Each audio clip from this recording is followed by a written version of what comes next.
Excellencies, heads of states, honorable ministers and members of parliament, distinguished national delegates, allies, friends, and fellow fighters. It is my great honor to welcome you to the Women Political Leaders Summit 2021. We are in for a treat. The Women Political Leaders Summit is co-chaired with the United Nations Deputy Secretary General, Amina Mohammed. We receive wonderful advisory support from the United Nations Office for Partnerships. And we have an amazing lineup of more than 100 top speakers and discussants with us today. They come from more than 66 countries. They are heads of states, of UN agencies, ministers, speakers of parliament, parliamentarians, and corporate C-suite executives. A special welcome also to the thousands of influencers, movers and shakers watching the WPL Summit from around the world. We are all here to move from words to action, from speaking lines to budget lines, to build forward and determine the new normal. And as Amina would say, to rise for all. The Women Political Leaders Summit comes at a crucial time for the world, a time where we face the devastating effects of climate change, growing poverty, sexism, hate, and inequality, and are slowly seeing signs of recovery from the COVID-19 pandemic. It is the time to raise our collective voices for change and for a new normal. We want societies where women are an equal part of every aspect of life, in private and public, in the economy and decision-making. Having more women leaders in all their rich diversity is an imperative and essential if we want to build more resilient, inclusive and equitable societies. And that indeed is what we want. The remarks and discussions you will hear today will showcase experiences and solutions from across the globe. They will hone in on the individual change needed in each and every one of us, on new leadership, competencies and characteristics, and on the wider systemic changes required to get to a new normal.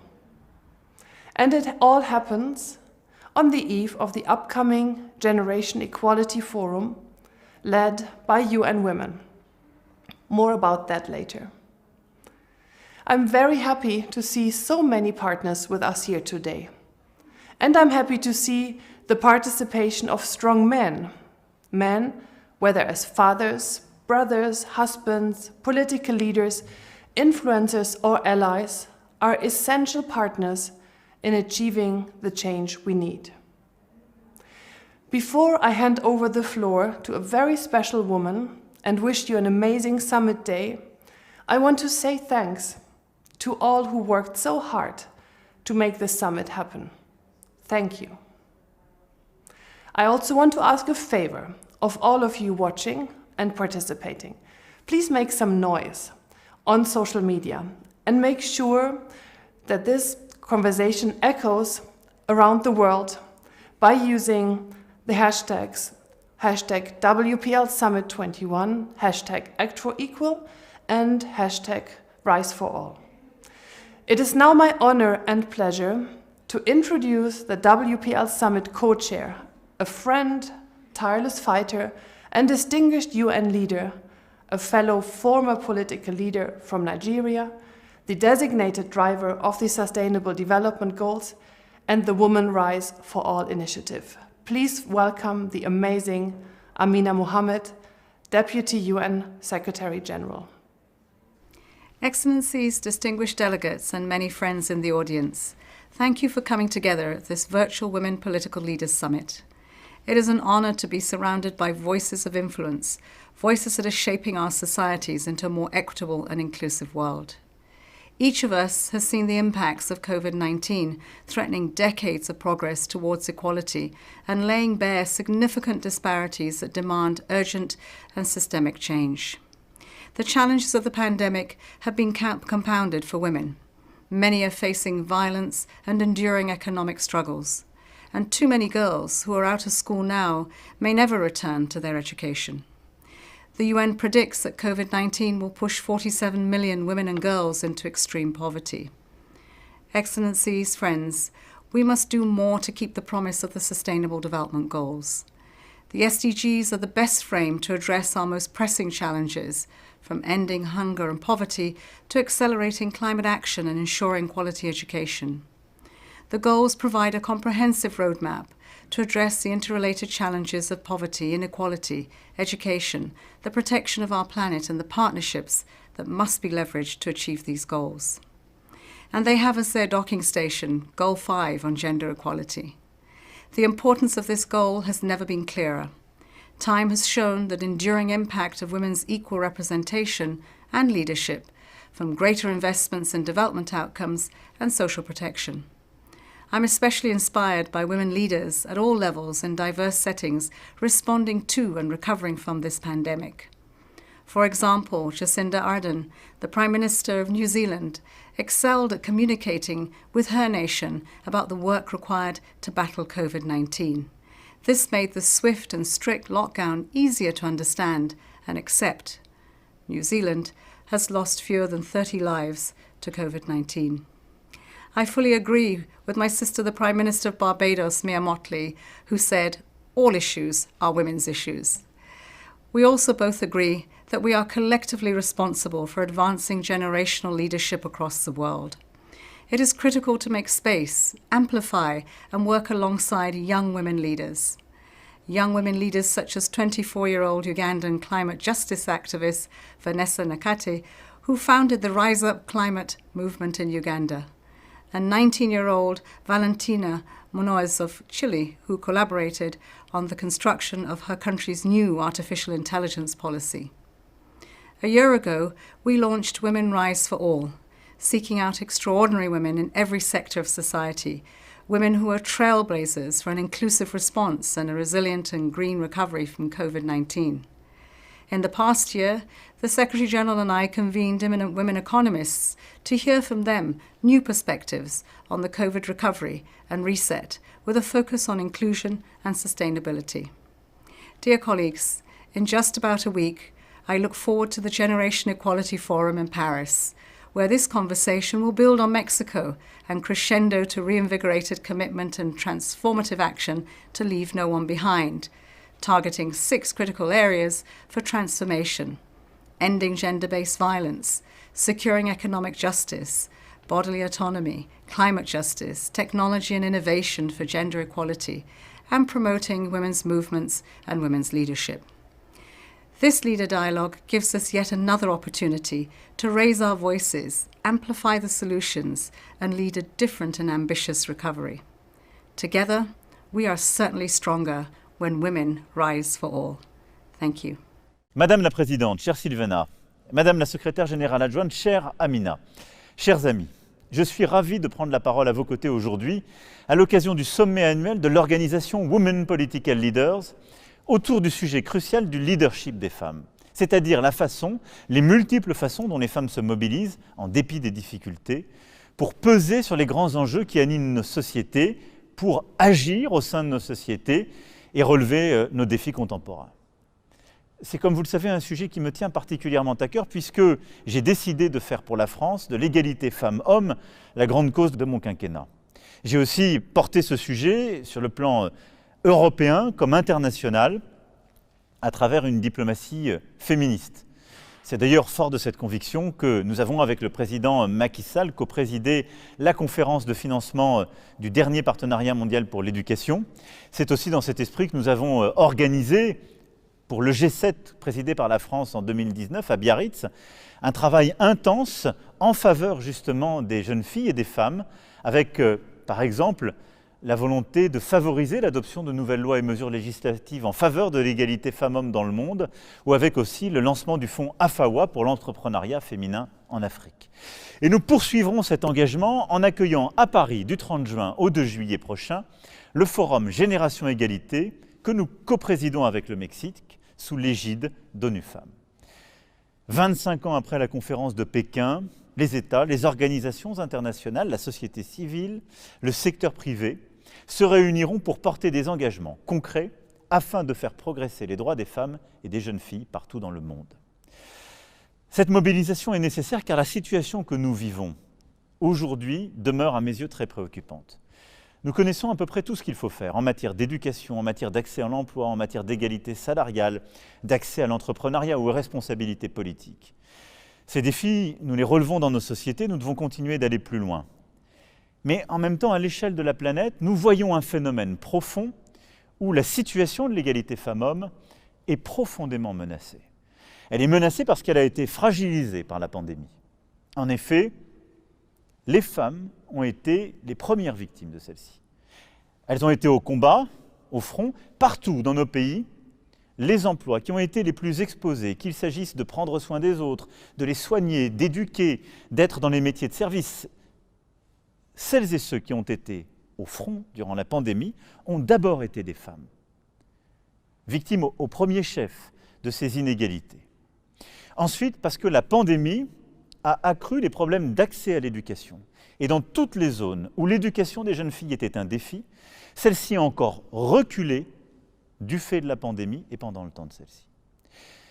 Enfin, parce que les inégalités ont continué de flamber durant cette période et les femmes en sont les premières victimes. Et puis à côté de tous ces phénomènes, nous voyons dans beaucoup de sociétés, y compris en Europe, monter une nouvelle période conservatrice, dans tous les sens du terme, qui remet en cause des droits fondamentaux que ces dernières décennies nous avaient permis de consolider. Le droit des femmes à disposer de leur corps, le droit des femmes à avoir accès à l'enseignement supérieur, etc., etc. Et donc, les combats que vous menez, les combats que nous menons sont aujourd'hui plus encore essentiels qu'hier. Face à cela, la France se mobilise. Nous avons passé plusieurs dispositions législatives accroissant les contraintes pour l'égalité justement salariale, pour l'égalité dans les carrières, en portant des contraintes plus fortes sur nos entreprises, en mettant en place des dispositifs de transparence, en développant le name and shame. Nous avons passé une loi, nous sommes en train de la passer, conformément aux engagements de Biarritz, qui permettra aussi de renforcer l'égale représentation des femmes au sein du management comme au sein des boards. Et c'est cette même dynamique que nous voulons impulser au niveau européen. Sur le plan international, nous avons ces défis qui sont aussi à relever. Et justement, le Forum Génération Égalité, que nous tiendrons à Paris dans quelques jours, sera une occasion essentielle de relever ces derniers. Nous battre à nouveau pour le droit des femmes à disposer de leur corps. Je veux saluer à cet égard le courage qu'ont eu plusieurs dirigeants ces dernières années de passer des réformes qui étaient tant et tant attendues. Je pense à mon ami président d'Argentine qui a passé une loi courageuse, tant attendue sur ce sujet. Nous allons porter tous ces combats autour de la table pour recréer un agenda progressiste et féministe à l'échelle internationale. Nous ne devons rien céder à toutes les manœuvres de régression du droit des femmes aujourd'hui dans leur société ou à l'international. Ce rendez-vous, ce sera celui des combattantes de la liberté que nous devons soutenir, car leur combat est le nôtre. Celui qui fait que des femmes se sont érigées pour défendre leurs droits en Arabie Saoudite, en Iran, dans beaucoup d'autres sociétés. Elles ont parfois été reconnues par leurs dirigeants, je m'en félicite, permettant d'avancer sur ce front. Mais ces avancées sont encore trop fragiles et nous devons là aussi les défendre.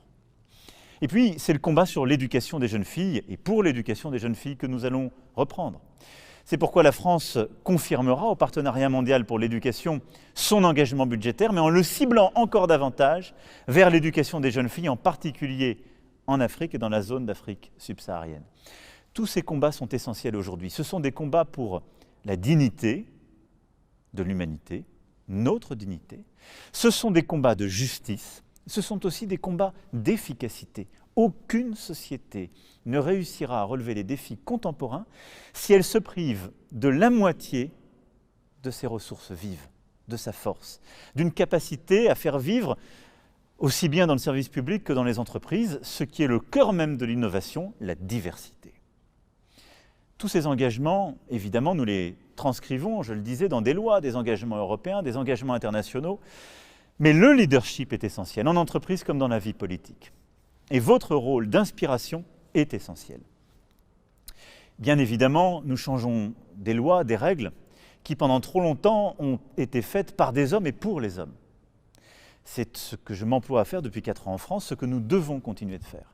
Bien évidemment, nous devons continuer d'imprimer ce leadership féministe qui va permettre de corriger aussi des règles internationales qui fait que, pour certains, le bon sens, c'est simplement devenu le bon sens de la moitié de l'humanité, oubliant totalement ce qui permet aux femmes de réussir ou de prendre leur place dans nos sociétés. Mais au-delà de cela, nous avons besoin d'exemples.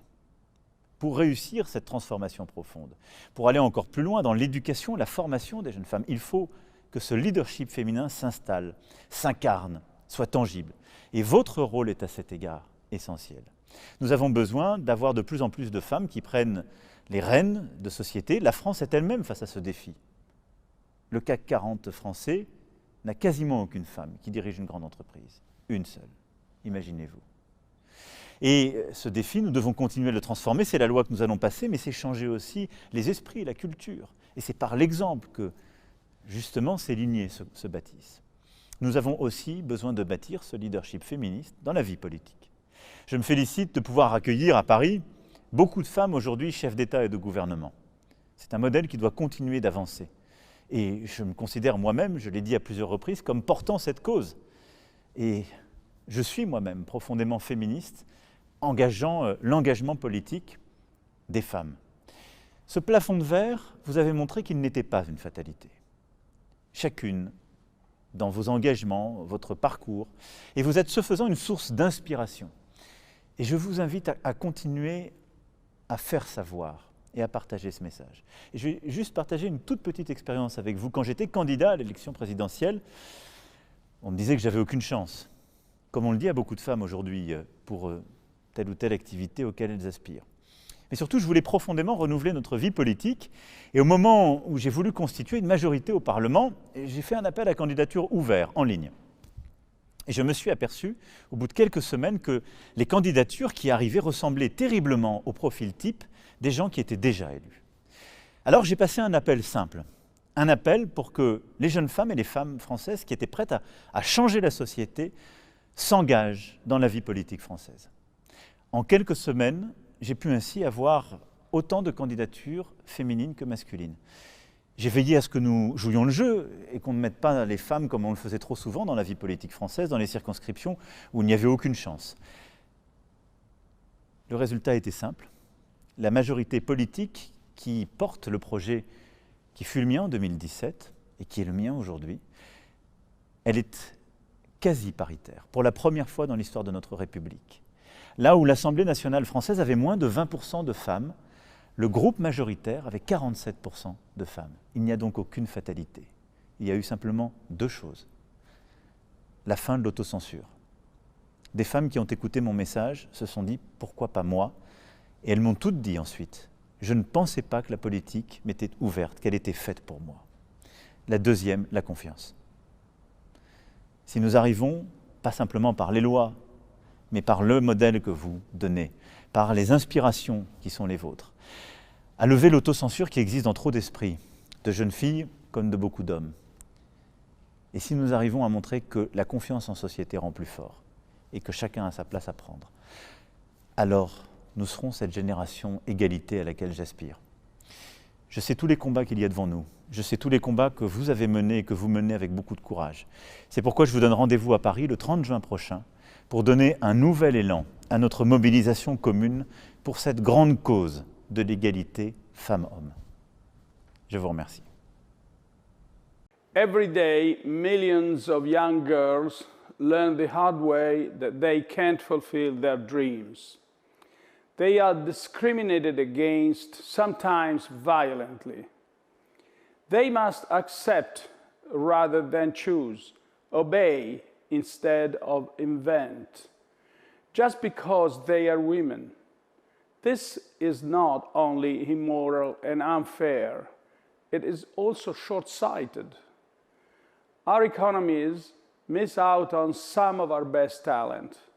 Our societies overlook some of our finest future leaders. Reducing gender inequalities must be a global priority. All around the world, girls face cultural biases and stereotypes from a very young age. The labor force participation of women is 27 percentage points lower than for men. In some regions, the gap is more than 50 points. Only 22 countries have female heads of state and government. 119 countries, including my own, have never had one. Some improvements have been made, but progress remains too slow and can be reversed. During the pandemic, women lost their jobs at a faster rate than men. Lockdowns led to the closure of schools and daycare centers, which took a severe toll on women.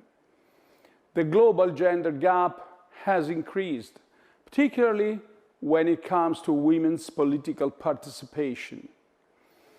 At the current rate, gender equality in ministerial positions will not be achieved before 2077. Our priority must be to promote equal access and opportunities in education. We must counter gender stereotypes and increase the rate of female enrollment in scientific subjects at school. We need to create a level playing field when it comes to the job market. We must close the gender pay gap and raise the number of women in leadership positions. We need to strengthen our welfare system to help the career progression of women. And we must bridge the gap between male and female representation in politics, supporting female leaders across the globe. In Italy, we aim to invest at least 7 billion euros until 2026 to promote gender equality. We are determined to improve the uptake of scientific and technical subjects among girls and women. We want to expand nurseries and primary school services to help working mothers. We allocate funds to female entrepreneurs and introduce a conditionality clause to ensure businesses hire more women. Over the last 15 years, Italy has seen the strongest growth in Europe in the number of women in parliament. In 2004, only 9.9% of the total members of parliaments were women, and today this percentage is 35.8%. Our government has the highest number of women under secretaries in Italy's history. We have also appointed the first ever woman as head of the State Secret Service. However, these are only initial steps. Italy holds the presidency of the G20 this year. In August, we will hold a ministerial conference on women's empowerment. It is the first in G20 history. We firmly support the commitment made by women political leaders to establish a strong network of international women. We want to help female leaders around the world empower other women. We owe it to millions of girls and to our society as a whole. Thank you. Dear friends, as United Nations High Commissioner for Human Rights and as one of the leaders of the Generation Equality Action Coalition on Feminist Movements and Leadership, I am pleased to address this summit. The unwavering commitment of women leaders have yielded many advances in our path towards gender equality, especially since the adoption of the landmark Beijing Declaration and Platform of Action 25 years ago. The COVID-19 pandemic is threatening those hard-won gains. Long-standing exclusion and discrimination means that women in all their diversity have both been disproportionately affected and left out of the decision-making in response efforts. The absence of women at the table is reflected in what we prioritize and critically in what we do not. At the same time, the past year has been a testament of the importance of women's leadership in COVID-19 and beyond. In government, it leads to greater investments in social protection, the environment, and climate justice. In peace negotiations, it is linked to more durable solutions, and in the private sector to better business performance. Yet, despite all the evidence, women in leadership positions still face resistance, suspicion, and even hostility, based on stereotypes about their capabilities and their place in society. From a very young age, women are led to judge and doubt themselves. So how can we make women leadership the new normal? First, gender equality is an urgent imperative. It is at the heart of recovering better from the pandemic and achieving the Sustainable Development Goals. The right of all women and girls to meaningful participation is key. An end to gender-based and intersectional discrimination must no longer be treated as an afterthought. It is not an optional measure. Second, we need to politically, publicly, and financially support feminist leadership and movements, especially in the face of the impacts of COVID-19, a backlash against women's rights, and a shrinking civic space. Third, each and every one of us in our respective spheres of influence can do a lot to promote gender equality and women's leadership. We do so by calling out sexist attitudes and by cherishing sisterhood and solidarity, by celebrating the success of women in power and by consciously encouraging young girls to be outspoken, and by demanding action from states and acting ourselves. As Toni Morrison said, if you have some power, then your job is to empower somebody else. With our power, our voices, and our energy, let us all contribute to an environment where women and girls, in all their diversity, have their rights respected and are empowered to pursue their dreams and realize their full potential. Thank you very much. Excellencies, honorable members of Parliament, ladies and gentlemen, 26 years ago, the world adopted the Beijing Declaration. It offered women rights that women were entitled to all over the world. These rights covered women as well as girls. On evaluation after 25 years, we see that progress has been slow and uneven. And in some cases, we have even reversed back. This is where you come in. Parliamentarians have played a significant role in the implementation of the Beijing Platform for Action, as well as in the implementation of the SDGs. We now want to accelerate the implementation of these two documents as our response to the global pandemic. You, as the parliamentarians, are key in making sure that we move forward. When we met in Tokyo last year, I was impressed by the vision and the enthusiasm. We now need to make sure that our parliaments are not on global average 25%. We need to make sure that our local governments do not have a limited number of women. We want to make sure that our cabinets do not have an underrepresentation of women. We need you to take action. We need you to take this action now. In the next 5 years, we have adopted generation equality. From the oldest to the youngest, we are generation equality. We have an opportunity that is once in a generation to make things right. We therefore call upon you to go all over the world and to mobilize every parliamentarian in the world to fight your political parties to make sure that you field women, to make sure that your electoral laws makes that mandatory, to remove the laws that cut out young people. I wish you good luck, but I, more than anything else, look forward to see you and hear you in Paris making these demands. Thank you. As board chair of Women Political Leaders, a network reaching thousands of women political leaders from more than 130 countries, it's my great pleasure to join you today at this critical moment for humanity. Our world faces extraordinary challenges: a global pandemic which has caused great loss of life, illness and trauma, climate change, deepening inequalities, political polarization and nationalism, growing poverty, and still widespread misogyny and gender inequity.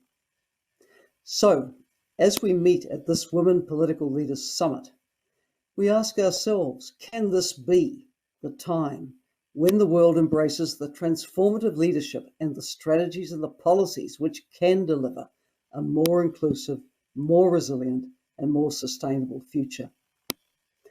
In the course of the past year, I've been co-chairing the Independent Panel for Pandemic Preparedness and Response with the former President of Liberia, Ellen Johnson Sirleaf. Our panel found that there were so many failures and delays, which led to a local disease outbreak becoming a pandemic. Leadership was a critical issue in determining whether governments stepped up to their responsibilities to keep their people safe. And prominent among those which did step up were those led by women.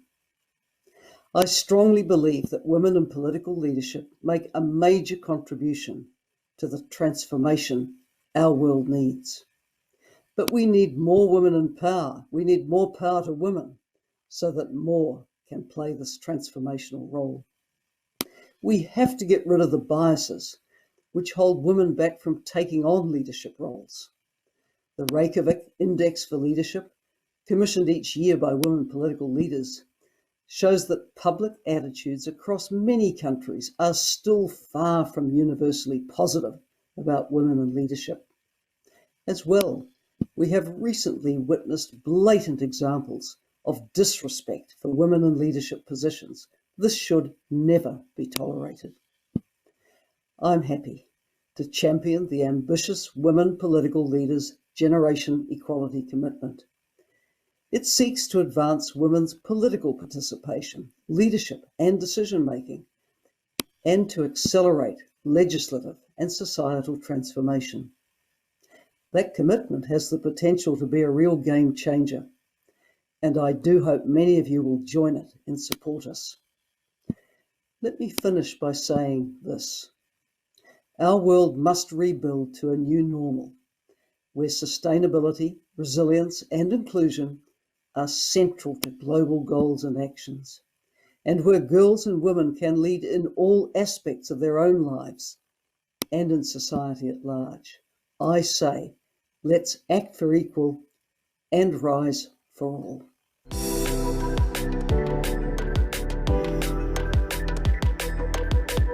Excellencies, ladies and gentlemen, the need for women in positions of leadership has never been clearer. The disparate impacts on economics and livelihoods caused by the global shocks such as COVID-19 and climate change illustrate how unequal systems are. I have said it many times, and I will say it once more. We must go beyond the rhetoric and take concrete steps towards bringing women to meaningful leadership positions. The imperative, therefore, is to increase women's participation in leadership and decision-making roles. For this, let me make 4 recommendations. First, we must invest in training women in leadership. Many women whose potential are held back due to lack of practical leadership skills. Second, much is expected from those of us who are in positions of leadership. We must go beyond role modeling and take an active role in the development of women by mentoring and coaching. In fact, I believe that membership should become a common practice within the workplace and academic institutions. Third, women must create a network and support one another. Women must see other women as their natural allies. There is much to be gained from solidarity and unity among sisters. Fourth, we must trust women to deliver. Women have proven time and again that when given the opportunity, they deliver. The key is to give women the room that they need to become the leaders that they want to be and not expect them to fit into the existing mold. Women will deliver, but they will deliver differently. There is no doubt that bringing women leaders to the fore is beneficial for all. In fact, even during the chaos caused by COVID-19, women leaders have better managed the multifaceted impact of the pandemic. They've been able to think outside the box to deliver innovative and practical solutions to new and existing challenges. We all have a vital role to play in making this vision a reality. It's only when we come together, pool our resources, and coordinate our efforts that we can affect real change. My journey to leadership, similar to that of other women leaders, have been marked by many challenges and obstacles, which women today may not have to face. Young women and girls today can stand on our shoulders and reach heights that we could not imagine. I encourage them to rise above the fear of failure, which impedes so many women to aspire to lead. Let us not wait for another crisis to hit before we take the lessons and build back better. I thank you. Ladies and gentlemen, dear friends, I'm glad to join you at the Women Political Leaders Summit today. It is inspiring to be among so many female parliamentarians from across the world to discuss a topic which could not be more timely. How can we ensure that when we come out of the crisis, our societies will be not only more digital, not only more sustainable, but also more inclusive? Because this pandemic has exposed not only the fragility of our health and our livelihoods, it has also exposed the fragility of our societies when it comes to equality and women's rights. And the United Nations even warns that the pandemic could set women back decades in their struggle for equality. Dear friends, as women political leaders, we have to make sure that this will not happen. I have been the first woman in a job several times in my life, as so many of you have also been. We have all made our various experiences, and we know change does not come automatically. And this is why last spring, for example, the Commission presented its first ever gender equality strategy. With this strategy, we want to ensure equal opportunities in the labor market and achieve gender balance in decision-making and in politics. We lead through action and we lead by example. Some of you might know that for the first time in history, the European Commission, of which I have the honor to be president, has as many female members as male. This was long overdue. We now want to repeat this success at the middle and senior management levels. Women already hold more than 40% of the top positions in the European Commission. I have set a target of 50% by the end of 2024, because our democracies are stronger when women are involved as equals. Not because women are better, but because we are different. To see the world in a fully rounded way, we need men and women. This is the only way we will be able to make the right decisions and to maximize our success, both of our societies and economies. Dear friends, as women leaders, we have to make sure that we get the respect we are due and the treatment appropriate for our position, just as our male colleagues do. And we have to speak up whenever this is not the case. We owe this to ourselves and above all to others, because whatever happens to us is immediately brought to public attention. But what about the millions of women who do not have this advantage? Women who are heard every day in every corner of our planet, but hold neither the power nor the office to speak up. We have to make sure that their stories are also told and then acted upon. And this is the mission I see for us at this very particular moment: to foster a more equal society as we come out of this pandemic, and to continue our fight for those who cannot make themselves heard. Let me say again, I'm so glad to be with you today, and I wish you a fruitful meeting. Thank you. Good afternoon. It's a great pleasure to participate in this Women Political Leaders event. Gender equality is a key aspect for sustainable progress of nations and enterprises. Empirical evidence shows that more gender equality brings better decisions, more balanced policies, more inclusive approaches, better solutions. So it's not just a matter of social justice, but also of economic rationality.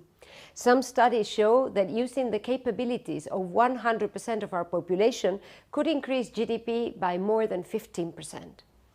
In the case of Spain, the country has taken huge steps forward in gender equality in the last 40 years, which are shown by all relevant indicators: access to education, participation in the labor market, presence in leading positions both in the public and private spheres. Probably one of the most visible examples is the government itself. 4 vice presidencies, all of them led by women, and half of the ministers are women too. The Spanish society is strongly committed to gender equality as a core value of our culture. But unfortunately, women have been one of the hardest hit groups by the pandemic because of the weight in the health sectors and in other hospitality, tourism sectors, which have suffered the most from the restrictions to human interaction. Also because we still play a major role in the caretaking system. And that means we need to double our efforts in this matter. And that is why Spain has included gender equality as one of the 4 cross-cutting objectives of our recovery plan, together with the green transition, digital transformation, and social and territorial cohesion. Besides progress that we can make through structural reforms, we need to pay a lot of attention to the development of the digital transformation. It is there that the jobs of the future will be created, and we have to make sure that women are not left aside of that progress. Also, the development of new technologies, such as artificial intelligence, creates new risks. We need to pursue it with a gender perspective to avoid the progression, the perpetuation of certain gender biases, or even the emergence of new ones. It is fundamental to offer young girls role models so that they can see, they can aspire to become anything they want to. And it is in that sense that I really appreciate initiatives such as these Women Political Leaders. It's a great way to display references, to build networks, and to show what women can accomplish when they believe in themselves. So thank you very much for this forum, and I wish you a very fruitful exchange. Madam Co-Chairs, Excellencies, ladies and gentlemen, for over a year, the world has faced a pandemic. Our meeting today is a time to reflect how far we, as women, have contributed in tackling COVID-19, and what more can be done to build a post-pandemic world. Women's role in fighting the pandemic has been instrumental. Women make up the majority of global health workers. Women also lead the way in shifting small-medium enterprises' capacity to ensure fulfillment of essential health equipment. Women now lead global campaign for equal access of vaccine, as all co-chairs of COVAX AMC engagement group are women, including me myself. However, some areas require further attention. The impact of the pandemic is not gender neutral. Women are more vulnerable to job losses, increased domestic burden, and violence. Studies also suggest that women have higher hesitancy toward vaccines due to restricted mobility or lack of access to reliable health information. Therefore, women must be at the heart of our pandemic recovery. In short term, women should play a bigger role in addressing vaccine hesitancy and COVID-19 fatigue. This is the chance to take a society-wide approach to COVID-19 prevention. We must listen to women's concern and include them in decision-making. Women can be powerful voices for sharing the value of vaccines and help drive the success of this global campaign. In the long term, women empowerment should remain our top priority in our recovery efforts. We can achieve this by increasing women participation in labor force, which will increase economic growth to up to 0.9% annually. And then increasing access to digital technology. In Indonesia, this means unlocking the potential of SMEs, 60% of which are owned by women. Enhancing gender equality awareness through network of like-minded actors, and creating an enabling environment for an equal opportunity to thrive. For its part, Indonesia remains committed to push forward the women agenda, including during our upcoming G20 presidency. We must seize this momentum to reset and build a more sustainable, resilient, equitable, and inclusive post-pandemic world. I thank you very much. I am Yoko Kamikawa, Japan's Minister of Justice and WPL Ambassador for Japan. The outcome declaration that we shared in Tokyo at the end of the 2019 WPL Summit recognized the importance of bringing more women's perspectives to all policies and the need to promote equity between women and men in politics. Also, we declared that as women political leaders, we will take action to promote women's empowerment and bring about a society where no one is left behind. The first thing I want to emphasize today is that these issues are more important and pressing than ever. The pandemic has had a huge impact on vulnerable people facing difficulties, especially women, and has brought many latent problems to the surface. First, we must take strict action against domestic violence, which is reported to have increased during the pandemic and all forms of violence.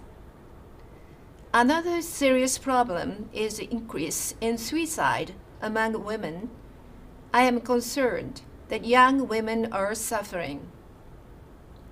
Violence against women represents a serious infringement of human rights. We need to constantly review our legal systems to protect women. We must ensure that women can report violence without hesitation, find someone they can talk to, and receive comprehensive support. Second, women have been particularly affected by the severe social and economic impact of the pandemic. We need to be proactive about putting forward proposals for carefully considered economic and educational support from women's perspectives, and demonstrate the political leadership to make this a reality. At the same time, the response to the pandemic is also accelerating new innovations. Telework is not only making more flexible work style possible, but is also encouraging men to participate more in housework and childcare. Decision-making and actions by women parliamentarians are important. We need to work harder than ever to promote wider participation by women in politics and substantially increase their numbers. The younger generation will be key to improvement in this area, particularly in changing social systems where outdated values and biases remain embedded. As a movement politician with many years of experience, I am determined to appeal strongly to the younger generation and inspire them, and to work in any way I can to encourage more women to aspire toward a career in politics. Thank you very much. Excellencies, distinguished guests, dear colleagues and friends. As you know, COVID-19 has hit women particularly hard. We have seen appalling increases in violence against women and reduced access to services for sexual and reproductive health. The pandemic is also a stark reminder that while women make up 70% of the health workforce, only an estimated 25% of leadership roles are held by women. To respond to this challenge, WHO launched the Gender Equal Health and Care Workforce Initiative together with the governments of France and Women in Global Health with 4 key aims. First, to increase the proportion of women in health and care leadership. Second, to promote equal pay and bring unpaid work in health systems into the formal labor market. Third, to protect women in health and care from sexual harassment and violence at work. And fourth, to ensure safe and decent working conditions for women health and care workers, including access to personal protective equipment and vaccines against COVID-19. Thank you for your commitment and support, and I look forward to seeing you at the Generation Equality Forum. Now, more than ever, it's clear that gender transformative policies are needed to support and advance women leaders in the health sector and in every sector. I thank you. I am delighted to have the opportunity to address so many exceptional and ambitious participants at this year's Women Political Leaders Summit. In my message to you today, I would like to talk about 3 reasons why we need more female leaders, especially as we rebuild our economies after the pandemic. I like to call them the 3 T's. First T, talent. Faced with unprecedented challenges, COVID-19 outbreak, and climate change, to name just a few, we simply cannot afford to leave talented women on the sidelines. We need more diversity in the boardrooms, in parliaments, in cabinets, to enrich our debate and broaden our range of views. Second T, trust. Research shows that having women represented in decision-making bodies helps to increase public trust in our public institutions. These institutions need to mirror the society they serve. And this is particularly important in times of crisis and heightened uncertainty as we are facing today. Third T, team spirit. Women tend to have a more inclusive leadership style than their male counterparts. A recent study showed that female leaders were more effective during the pandemic, performed better under pressure, and rated more positively on most of the competences involving interpersonal skills. It is exactly those skills that are needed to rebuild our economies in a more equitable and more inclusive way. One lesson the pandemic and the current climate crisis have taught us is that the past no longer holds all the answers to tomorrow's questions. We need to maximize the contribution of the many skilled and well-educated women to seize the possibilities offered by a green and digital economy. And I would like to encourage all of those watching who have not yet dared to lead, to step up and take responsibility We need all of you to rebuild our economies in a way that ensures that in the future, everyone has equal access to opportunities. All the best. Silvana, Helen, thank you for inviting me to the Women Political Leaders Summit. Gender equality has always been a priority for me personally. And the work you do to promote women leadership is of great importance to all of us. So I am pleased to have the opportunity to address you today. A week ago, NATO held our own summit. Alliance leaders met in Brussels to prepare NATO for a more unpredictable world, preserve peace, and keep our 1 billion people across North America and Europe free and safe. The best way to protect our security and way of life is to stand united and draw on all of the talents that our societies have to offer. Because we all know that gender equality is not only the right thing to do, but also the smart thing to do. The military has traditionally been very male-dominated. And this has, of course, impacted NATO.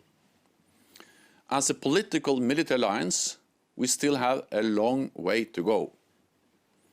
On average, the percentage of women in allies' armed forces is 12%. And at our last defense minister meeting, 8 out of 30 were women.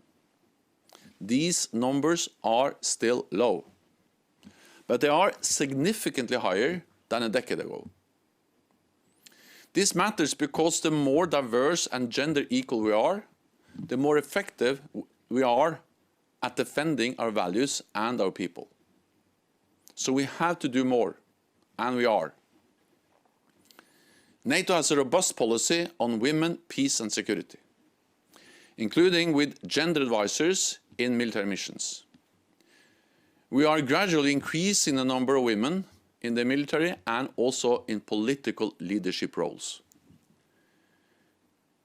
We know that when we bring different perspectives to the debate, we simply make better decisions. We are also training our own soldiers and commanders to be more alert and receptive to everybody's needs. And we are strengthening our training on human rights and the protection of civilians, also in partner countries. Finally, we are learning to recognize how security threats affect women and men differently. This way, we can shape solutions that will serve everyone. At our summit, leaders endorsed NATO's new policy on conflict-related sexual violence, ensuring we do everything we can to prevent and respond to these heinous crimes. They also agreed to continue to advance gender equality and integrate gender perspectives in all that we do. So you can count on NATO's continued commitment to strengthen the role of women in leadership. And I count on you to continue challenging us. Thank you very much. I'm absolutely delighted to have the opportunity to address the Women Political Leaders Summit.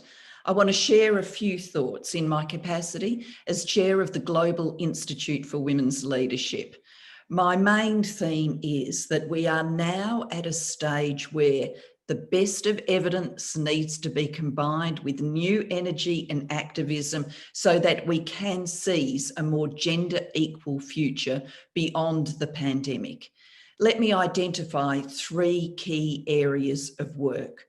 First, women shaping the debates that will define the future. Research by the Global Institute for Women's Leadership shows that during the days of the pandemic, we have disproportionately heard male voices. To give you just one statistic, the likelihood of you hearing a female STEM expert in the media has been 1 in 20. For every woman's voice you've heard 19 men. If that continues to be the way that debate happens, then women will not have a fair say in shaping the future. It's time to change that by continuing to promote women in leadership, but also demanding that media organisations, when citing experts, balance across genders so we hear women's voices on the critical debates. Second, we need to ensure that we are making new and better efforts to track the gender pay gap and to close it. Once again, through research, we have identified better ways of tracking the gender pay gap, and informed by that, we can, through advocacy, get economies to change the way that they reward women workers. If we do that, then we will change so much about the way in which the workplace functions. Number three, of course, not every job can be done virtually, but we've learned during the days of the pandemic that many can. Many businesses right now are designing the future of work based on what they have learned during the pandemic. Unless this is done very intentionally with gender at the centre, we risk a future where disproportionately men choose to go into the office, disproportionately women choose to work from home because of their caring responsibilities, and come promotion time or training opportunity time, the men will be visible and rewarded, the women will be invisible and overlooked. Now is the time to ensure that we design a better future for work than that. I am very optimistic that women political leaders can make a difference to each of these areas. I'm looking forward to the energy and the enthusiasm that will come through the summit. I thank you.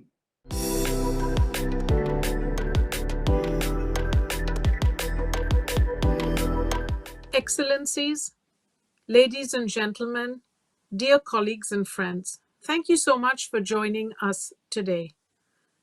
My name is Anita Bhatia, and I am Assistant Secretary General and Deputy Executive Director of UN Women.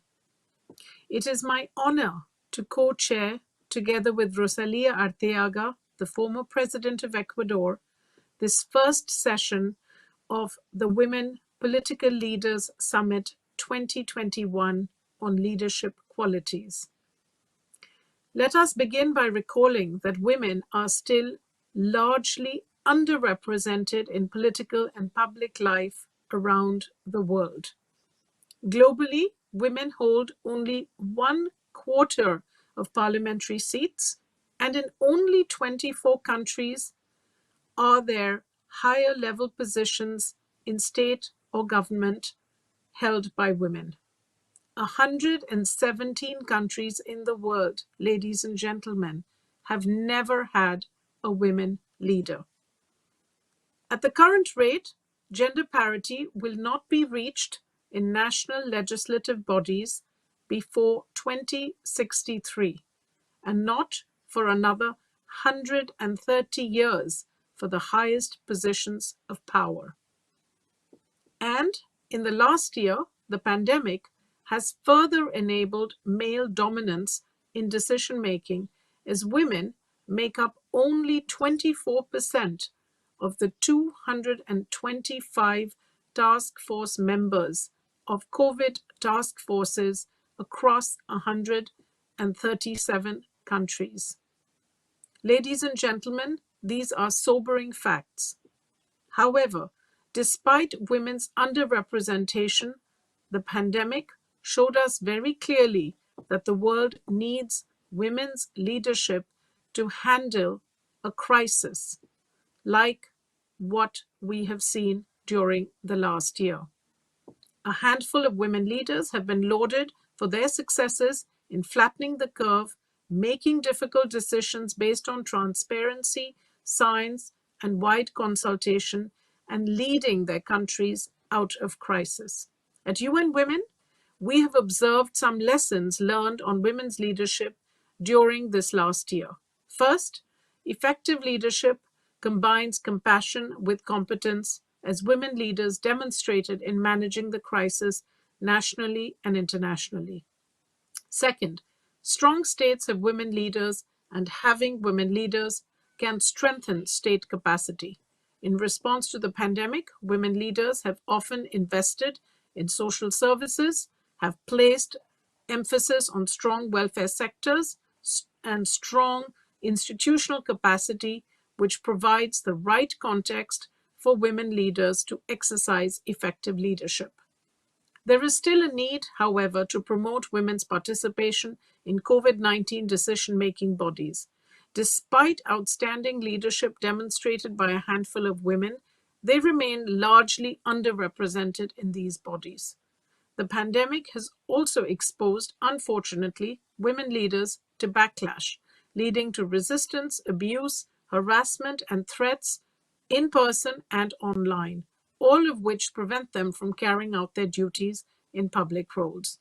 Ensuring that the pandemic response and overall COVID recovery is truly gender responsive is key to addressing the disproportionate impact of the pandemic on vulnerable groups and on gender equality, and overall, it is essential to build forward better. So I'm so pleased that we are joined today by 7 extraordinary leaders who will share their insights with us. Aminata Touré, the former Prime Minister of Senegal, Angelique de Vries Schipperijn, the EVP and CEO of Northern Europe at Salesforce, Christine Heenan, Senior Partner and Chief Communications Officer at Flagship Pioneering, Isabel Saint Malo, the former Vice President and Minister of Foreign Affairs of Panama, Lauren Legarda, the Deputy Speaker of the House of Representatives in the Philippines, Marie-Louise Colero Preca, the former President of Malta, Shama Al-Mazrui, Minister of State for Youth Affairs of the United Arab Emirates, and Rosiala Arteaga, the former President of Ecuador, Executive President of FIDA Foundation, and my fellow co-chair. And with great pleasure, I would now like to hand over to you, co-chair. Thank you. Thank you, Anita. I'm very happy to be here and to share this session with you and to talk about the challenges that we have during this pandemic and post-pandemic period. We are talking usually about the new normal that we have to build. But I prefer to talk about a better normal, not only a new one, but a better one, because we need to learn from the past. What happens during the pandemic? You already said what's the situation here, Anita, with all the lack of information and lack of women leadership.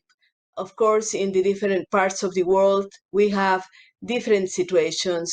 And we, as part of the Women Political Forum, we can talk a little bit more about how we have to build this new and better normality. Because if we repeat the mistakes, the errors that we had in the past, we are not going to have this better normality.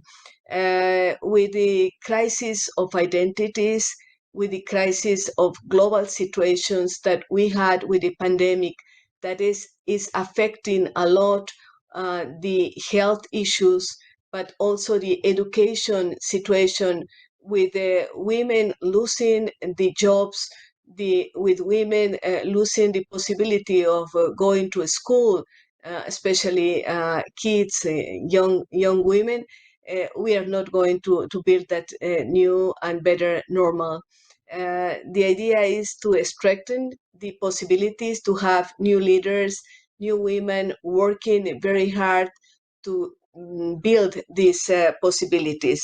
The world has been immersed in a global health crisis with this wide-ranging social, economic, and other impacts felt deeply through society, threatening years of progress on the Sustainable Development Goals.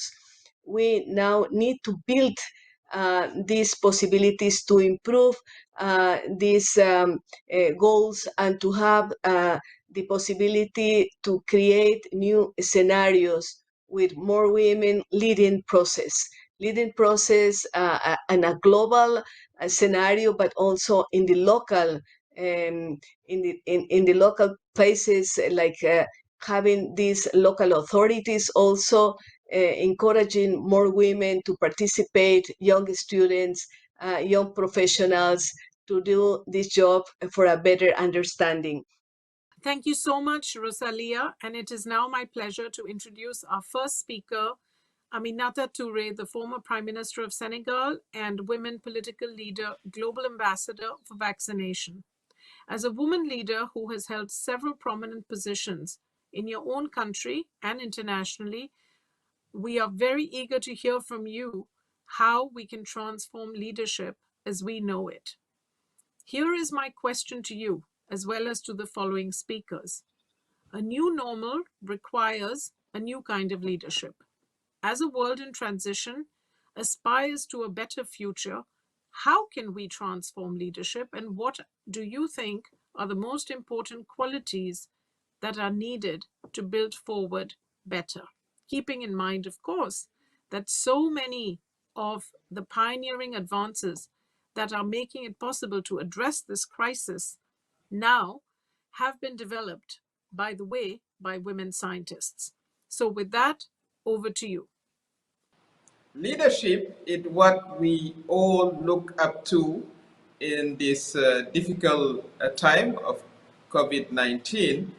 And in the phase of recovery, what we will need is, first of all, compassionate leadership, a true compassionate leadership, not fake compassionate leadership, which means that we have to really take care of the most vulnerable of us. We have to make sure that the rights and needs of each of us is taken into consideration. In a very practical way, we have to look into the rights of women. The pandemic had a very hard impact on them.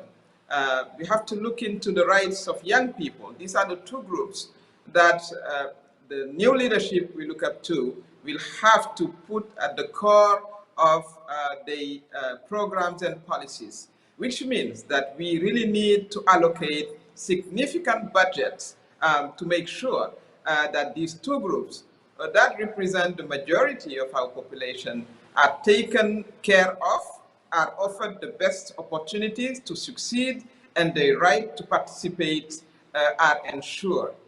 We need more than ever compassionate leadership, inclusive leadership, a leadership that is held accountable to results. That's what we look up to. And I think that the only opportunity that this terrible pandemic offered to us is to reinvent the leadership that the people can look up to. As I said, a leadership that delivers to the most vulnerable, that delivers to those who need to recover economically, socially, and culturally. Thank you, Aminata, for your response. And I want to introduce the second speaker in this day, Angelique de Vries Schipperhin. She is Executive Vice President and CEO of Northern Europe at Salesforce. Thank you so much for the opportunity to be among such a great group of women leaders. And it's clear, we are in a unique moment of change. Right now, we have an opportunity to transform leadership and leave a lasting impact. At Salesforce, we've seen the transformative power of leadership as a theme throughout this period of disruption. One key learning is to take a human-centered approach to leadership.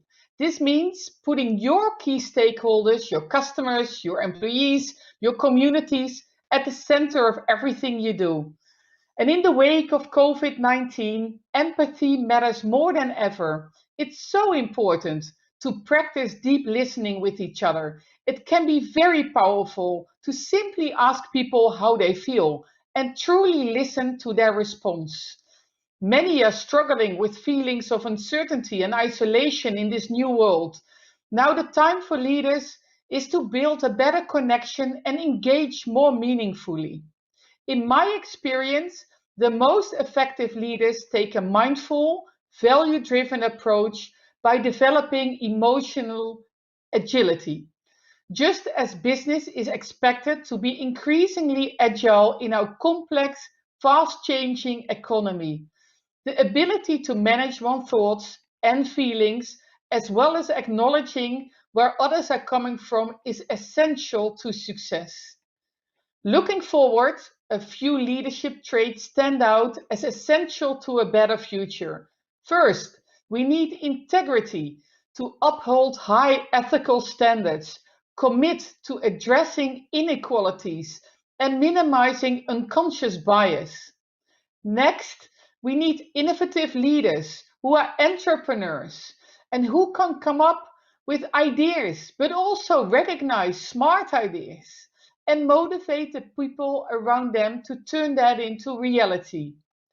Lastly, with so much noise and distraction in daily life, leaders must have focus to achieve big results. Beyond individual leadership traits, I want to highlight how business needs to be a force of change. Equality is one of our highest values at Salesforce. We strive to remove hurdles and provide flexible options to help women create their own version of success. Our goal is to create a workforce that reflects society and where everyone can feel seen, valued, and heard. Of course, this vision isn't ours alone. It's important to join forces, and this is why our partnership and commitment to women political leaders and Generation Equality Forum is essential. As hard as the past year have been, I remain optimistic as ever about our ability to build a better world because we are building it in partnership with you. Thank you. Thank you, Angelique, so much for highlighting that leaders must have integrity, motivation, and the focus to build forward.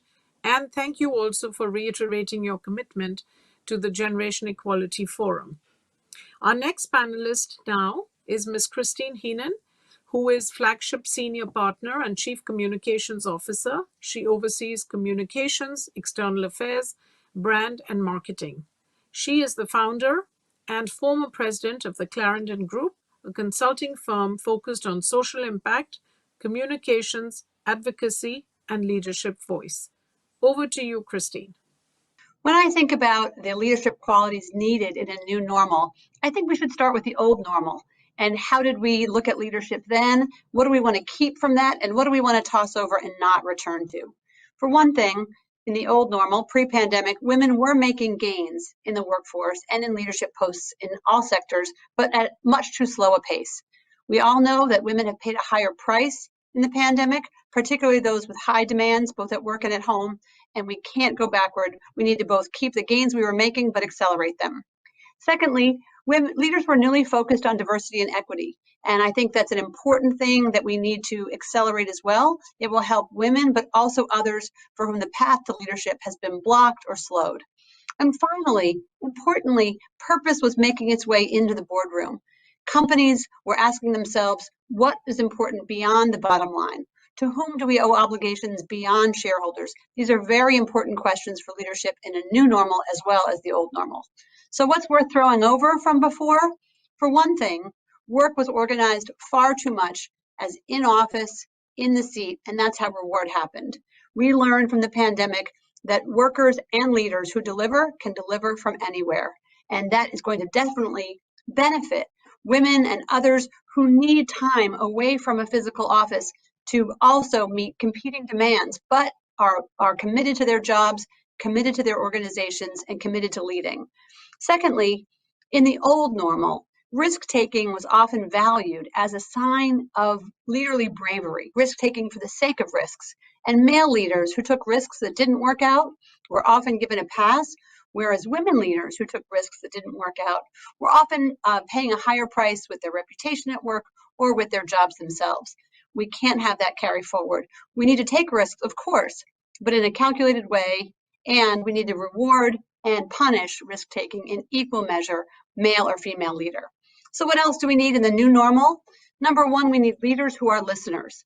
We learned through the pandemic that not listening to science, not listening to what was happening on the ground had devastating, even deadly effect. Leaders who listen are leaders who will make a difference and make an impact in every sector. I think this particularly benefits women who are natural listeners and consensus builders.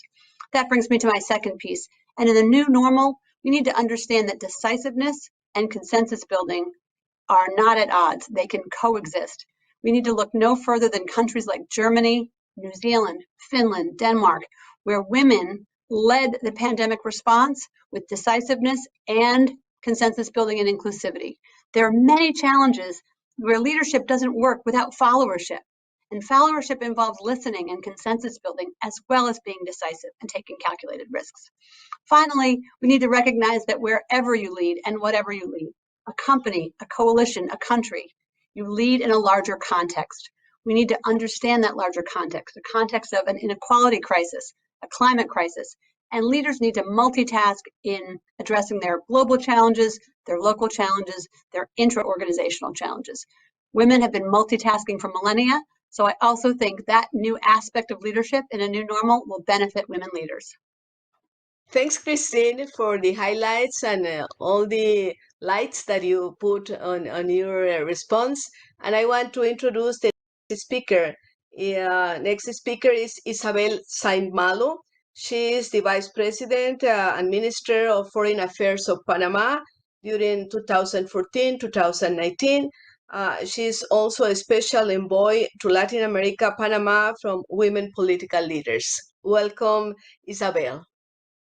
Hello, everyone. I would like to thank Silvana Koch for her leadership with WPL and her amazing team that make everything that WPL does possible. My warm regards as well to Amina Mohammed as chair of this event, and to the co-chairs of the Roundtable, my friend Anita Bhatia and Rosalia Arteaga. My best regards to panel members as well. Each of you are very accomplished on your own.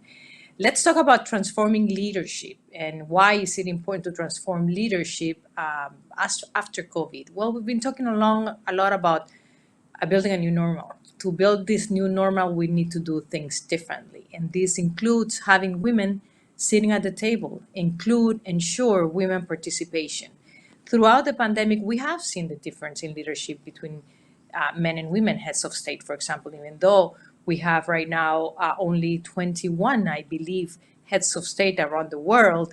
We have seen the difference. Let's mention, and this has been written about quite often, let's mention Angela Merkel, let's mention Jacinda Ardern. What can we identify from the difference in leadership from these women, from their male colleagues? Well, there is compassion in their leadership, and also there is transparency. I think this is core to women leadership, and this is very important. If I look at my own history and my country's history, for example, when Panama decided to invite Cuba to the Summit of the Americas that had taken place for almost 30 years without Cuba's participation, how did we go about this?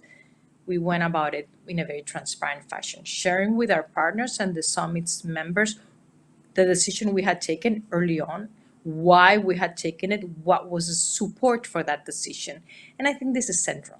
This is central in terms of the future, in terms of democracy, in terms of maintaining peace and security. We have seen in parallel the rising of inequalities throughout the pandemic, how women have taken on additional roles with their children's education and with their care at home. Leadership requires change if we wish to do things differently, if we wish to build better. Incorporating women will ensure more balanced decisions, the way we have seen already in many areas where we have already included women for leadership. I would encourage everyone to look at the Reykjavík Manual, which has some specific tools and guidance and recommendations, and to follow it and to try to incorporate into every decision for different stakeholders, private sector, the government, civil society, the things that we can continue to make to ensure that we incorporate women and then build a better future. with inclusion, with participation from all. Thank you. Thank you so much, Isabel, for advocating for a new type of leadership that is transformative in striving towards compassion and transparency. Indeed, the pandemic has shown all of us how central these qualities are to overcome inequalities. Let us now move on to our next speaker, so please allow me to introduce Lauren Legarda, Deputy Speaker of the House of Representatives in the Philippines and WPL Global Ambassador for Disaster Risk Reduction, Climate Change, and the Environment. Over to you, Lauren. The Philippines is well aware of the important role that women have to play in the work to build forward amid this pandemic. Our experience working in the environment has shown that there really is no climate justice without gender justice, and that with better gender equality comes better environmental outcomes. And it is with these lessons in mind that we call for the greater participation of women in nurturing the better normal. Guided by these insights, we will continue to push for the equal participation of women, not just aiming for a balance of numbers, but for their genuine, equitable, and meaningful participation. We will continue to work to realize more enablers as we pave the way for our fellow women leaders in all levels of decision making. The Philippines has already many laws and policies promoting gender equality and women empowerment. The work at hand now is to ensure the strict and full implementation of these laws and to establish the mechanisms and foster the environment needed to enable and capacitate our fellow women. We will continue to strengthen convergence across various sectors, bringing together government, private sector, civil society, our local communities, even indigenous peoples groups, so that together we can better encourage, enable, and recognize women's leadership. Together, I have faith that we will build not just a safer, healthier, and more prosperous new normal. We will build forward to a future that is greener, resilient, and more sustainable, that is more socially and economically inclusive and empowering for all. Thanks to our speaker, Lauren Legarda, and the key points that she highlight about these very important issues, this post-pandemic and what we have to do. And I want to open the floor and to say welcome to Maria Luis Coleiro Preca, President of Malta 2014-2019, President of Eurochild, member of WPL Board, Girl True Leader Patron Europe. Welcome, Maria Luis. COVID-19 has made us realize that the world has no actual barriers. The pandemic reached all corners of the world and affected us all in the same way. No matter if male or female, we all struggled and still are in the same manner. It has made everyone realize that we need each other and must work together. These are some fundamental lessons learned. The effects of the pandemic are crying out loud for action, for the world to achieve gender equality and equity. The pandemic clearly evidenced the need for women to work alongside men to handle the challenges. Let us therefore ensure that these important lessons do not go unheeded. I urge all of the international community to effectively uphold the target set by the United Nations Agenda 2030 to ensure that gender equality will be effectively realized. The world needs more and more women in decision-making and leadership roles. We must not ignore another important lesson learned from the pandemic. Women have shown that they are important contributors, and therefore we should be valued contributors at all times. We need to invest in all of our girls worldwide. We must not ignore the millions of girls who are being denied a proper education and empowerment. All girls, as much as all boys, should enjoy the same rights, the same resources, and the same opportunities. We therefore, as women political leaders, must continue tirelessly to advocate for the removal of all barriers that hinder girls from reaching their full potential. We must continue to direct our efforts to overcome the patriarchal mentality that unfortunately still prevails across the world. The world is in a dire need for a paradigm shift where gender equality is prioritized. Our societies need effective gender equal representation. I urge all governments and authorities to act now. Gender equality cannot continue to be a subject of endless discussion. Humanity cannot afford this any longer. We need to nurture and foster female leadership from a young age. This is the reason that I have believed and championed the Girl to Leader initiative by women political leaders since its inception. The Girl to Leader initiative is a great example of investing in the empowerment of girls. It is imperative for humanity to live in an equal and equitable global society, to enjoy long-lasting peace, sustainable prosperity, and holistic well-being. Thank you, Marie-Louise, for recommending to us that we invest in all girls worldwide, especially to foster female leadership from a young age. As you said, working alongside men and boys is key to handling the challenges that we face in terms of women's leadership, a truly important point. And now, last but not least, I would like to introduce Shama Al-Mazrui, Minister of State for Youth Affairs of the United Arab Emirates, appointed in 2016 at the age of 22 and a shining example of youth leadership in action. Minister, thank you for joining us, and please let us know your perspective on this topic. Good evening from the United Arab Emirates. It's a delight to join this magnificent panel of women. I look forward to learning from each of you and walking away as stronger leaders. The onset of COVID-19 exacerbated youth battles with employment, mental health, isolation, and deprivation of celebrating critical milestones like graduations, birthdays, and in-school learning. With increased dose of uncertainty, youth feel a loss of confidence in their ability to plan their future. The pandemic has shown us that our world needs phenomenal leaders that create real paths to hope. The epitome of a phenomenal leader is their belief and consistent behaviors that give power to those around them and those they serve. This requires us to rethink hierarchical and top-down pyramid and behave in ways that place everyone as having equal value.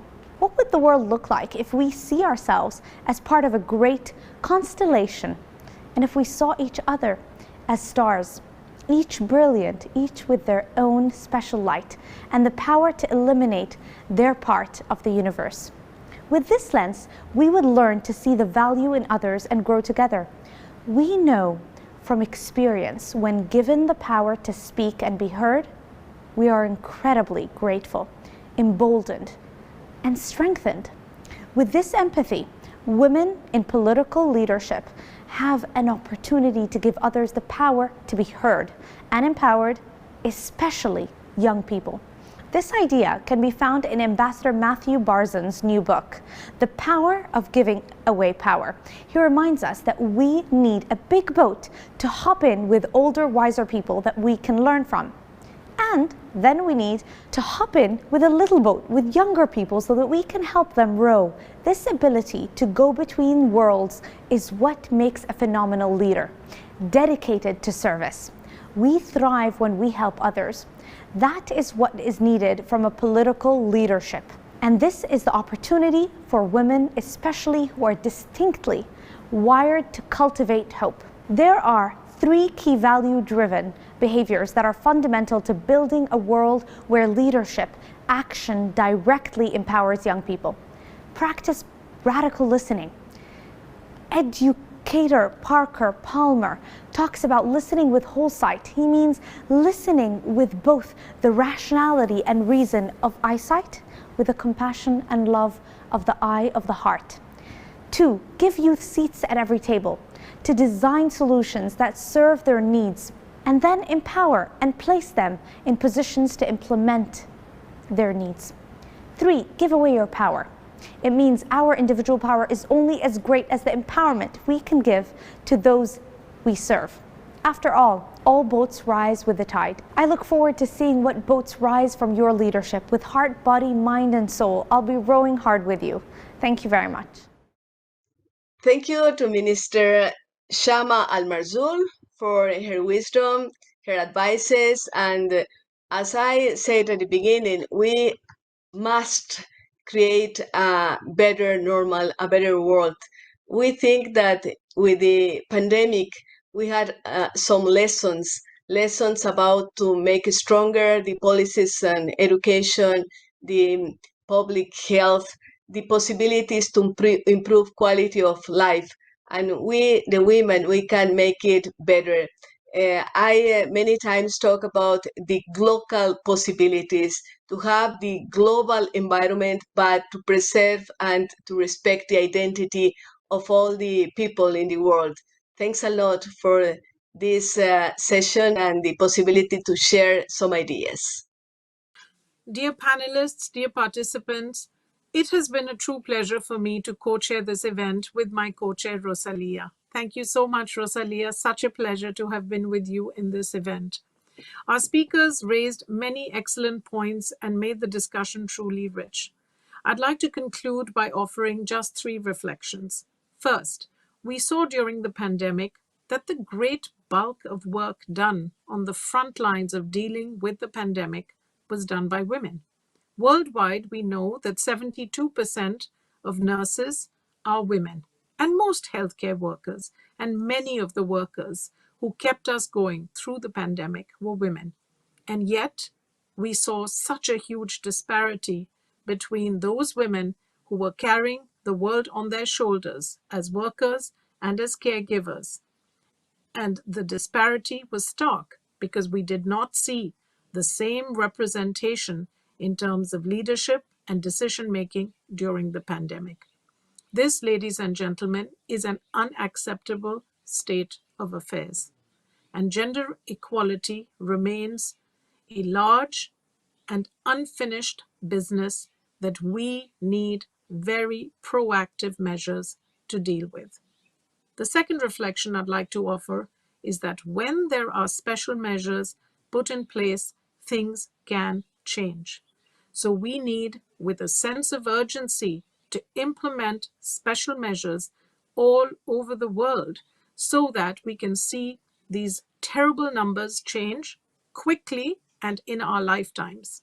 And third, we actually have evidence now. We had it before the pandemic, but the pandemic gave us very clear evidence that when you have women in leadership positions, you actually have better outcomes. And that by itself should be enough to convince policymakers, private sector, civil society, and all of society that there is nothing better than a world in which women have an equal share in decision-making, in political participation, and in power. Thank you so much to everybody who joined us today. And I would now like to, before we close the session, to pass the floor to the co-chairs of the following event for a continuation of the discussion on women's leadership in the post-pandemic world. Melissa Fleming, Under-Secretary General for Global Communications at the United Nations, a dear colleague. Welcome. Also welcoming here Obiageli Obi Ezek-Vesili, who is the economic and policy expert, formerly a World Bank Vice President and a member of the WPL board. Welcome, Obi, and thank you all so much for joining us today, and handing over to you, Melissa and Obi.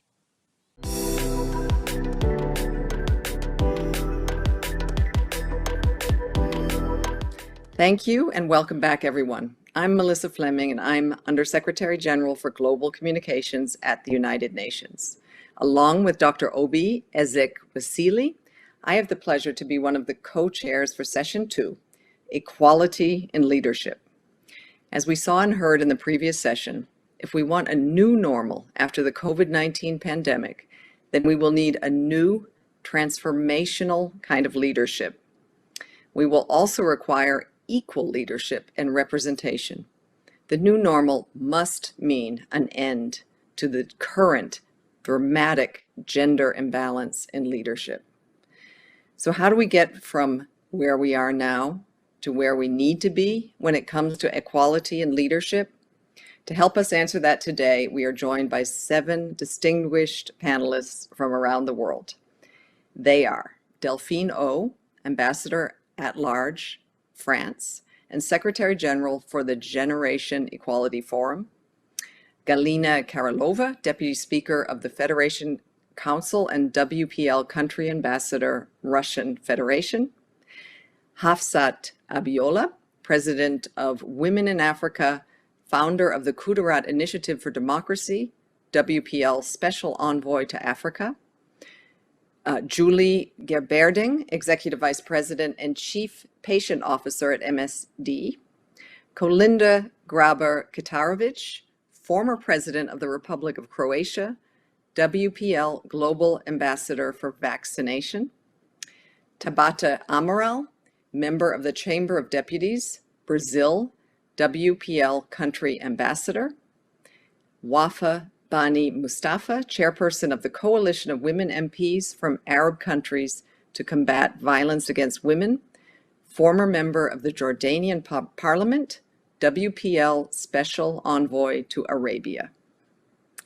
Before we hear from these panelists, I would like to hand over to my co-chair, Dr. Obi Ezek-Wasili, a senior economic advisor for Africa Economic Policy Initiative, AEDPI, and a former World Bank Vice President. Over to you, Dr. Obi. Thank you so very much, Melissa. What a delight to be at this year's summit and to welcome our incredible cast of speakers for session 2 on equality in leadership. I am definitely looking forward to the conversation we will have with very incredible women who have done great work and are speaking from experience as well as from a passion for the kind of change that we must have. The post-COVID era is an era of opportunity. Whatever regression we suffered in attaining the goals of equality over this last year and a half can quickly be closed. And we can reverse the regression by doing the critical things that WPL has been advocating for. We can do a lot within a year to close the gap in economic leadership, in political leadership, in leadership within society at large. We are looking forward to more actors in this space of equality, really achieving concrete results. And that starts with this conversation today. Thank you very much. Over to you, Melissa. Thank you. Now let's kick things off. The question for all of our panelists today is the same. What concrete actions and commitments are needed to achieve equal participation in leadership and more women in power? And how do we ensure change across all sectors? First up is Delphine O, who is Ambassador at Large for France and Secretary General for the Generation Equality Forum. Over to you, Delphine.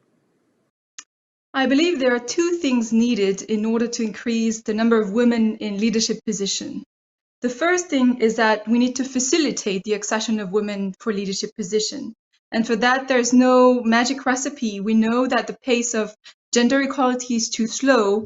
It will take over 200 years to reach full gender equality. So what we need is new legislation. And for that, we need organizations such as Women Political Leaders that will help gather women politicians and drive a new legislation and new constraints in national settings in order to put quotas for women in leadership, both in the public and in the private sector. The second thing we need is, in order not just to facilitate, but actually to drive young women to leadership position, is inspiring role models.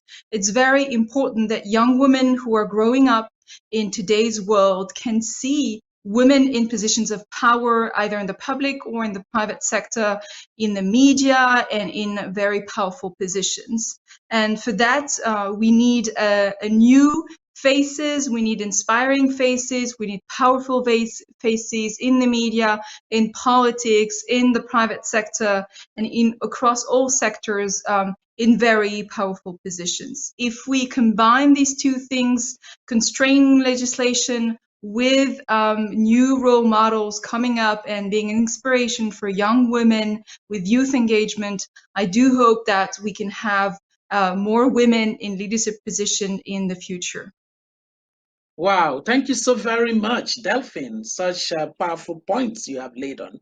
It is my distinct pleasure to introduce our second panelist, Galina Karelova, Deputy Speaker of the Federation Council and WPL Country Ambassador, Russian Federation. Over to you, Galina. Уважаемые коллеги, на уровне высшего руководства нашей страны есть четкое понимание необходимости создания условий для профессионального и личностного развития женщин, повышения их экономической активности и продвижения на уровень принятия решений. Так, в Совете Федерации создан постоянно действующий Совет по продвижению проектов и программ в интересах женщин, председателем которого мне выпала честь являться. Наш Совет – это партнерство государства, бизнеса, некоммерческого сектора. Взаимодействие на одной площадке представителей различных структур позволяет эффективно решать многие вопросы, выбирать наиболее приоритетные проекты. 22 проекта Совета уже есть, они направлены на расширение участия женщин в промышленности, инновациях, развитие женского предпринимательства. Один из таких проектов – образовательная программа «Женщина-лидер», направленная на повышение управленческих компетенций женщин. С сентября 2020 года более 300 женщин из разных регионов России прошли обучение, разработали более 50 социально значимых инициатив. Этим же целям отвечает проводимый Советом конкурс среди государственных и коммерческих организаций по созданию эффективных социальных лифтов для женщин. В рамках конкурса оцениваются практики по созданию равных возможностей мужчин и женщин при найме на работу, включение в кадровый резерв, назначение на управленческие позиции. Отмечу, что в России реализуется целый ряд различных проектов по отбору талантливых и перспективных людей, созданию условий для их карьерного и профессионального роста. «Лидеры России» – один из таких проектов. Он дает возможность молодым людям реализовать свой потенциал, независимо от места их проживания. Он создает реальные социальные лифты. Победители конкурса получают возможность занять места топ-менеджеров в корпоративных и государственных структурах. Уважаемые коллеги, в современном мире преодоление последствий пандемии возможно только в условиях международного сотрудничества.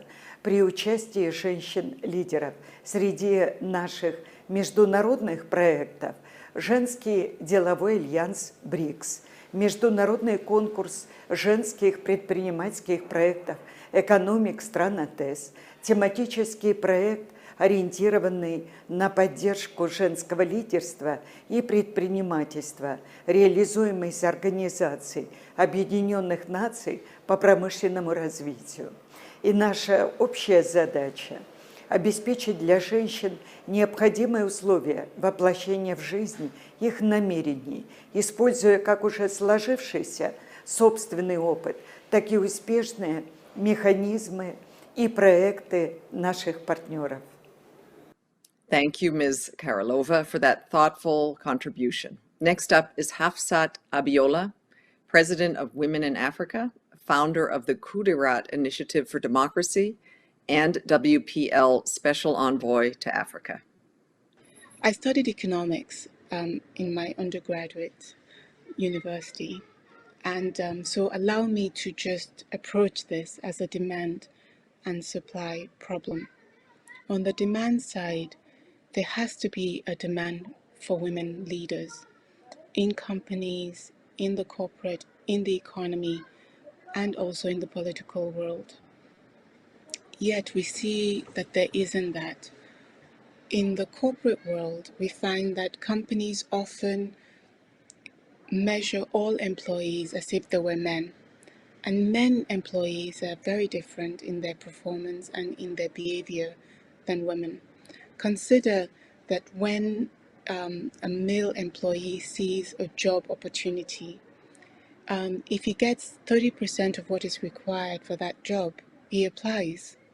Whereas for women, if they see a job opportunity, even if they have 70% of the qualifications, they feel that they don't have a good chance. If women are risk averse and men are risk prone in terms of seeking bigger opportunities, then companies should take that into account. But companies treat the behavior of male employees as the default behavior of all employees, and don't do enough to take into account that qualified women are not stepping forward and should be encouraged in a particular way, which is unfortunate for companies because all the studies that we've seen show that it's with increased diversity that companies do better. We see the similar research also when we study politics, people in politics.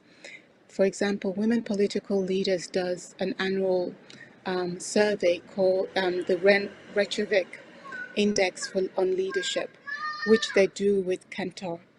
And they, in this study, are able to show that people actually have a default perception that that leadership is male.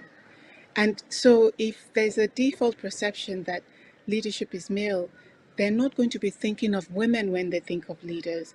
And if they had to choose between male and female candidates, well, they may not even notice the qualities and the qualifications of the female candidates and just default and choose the male candidate.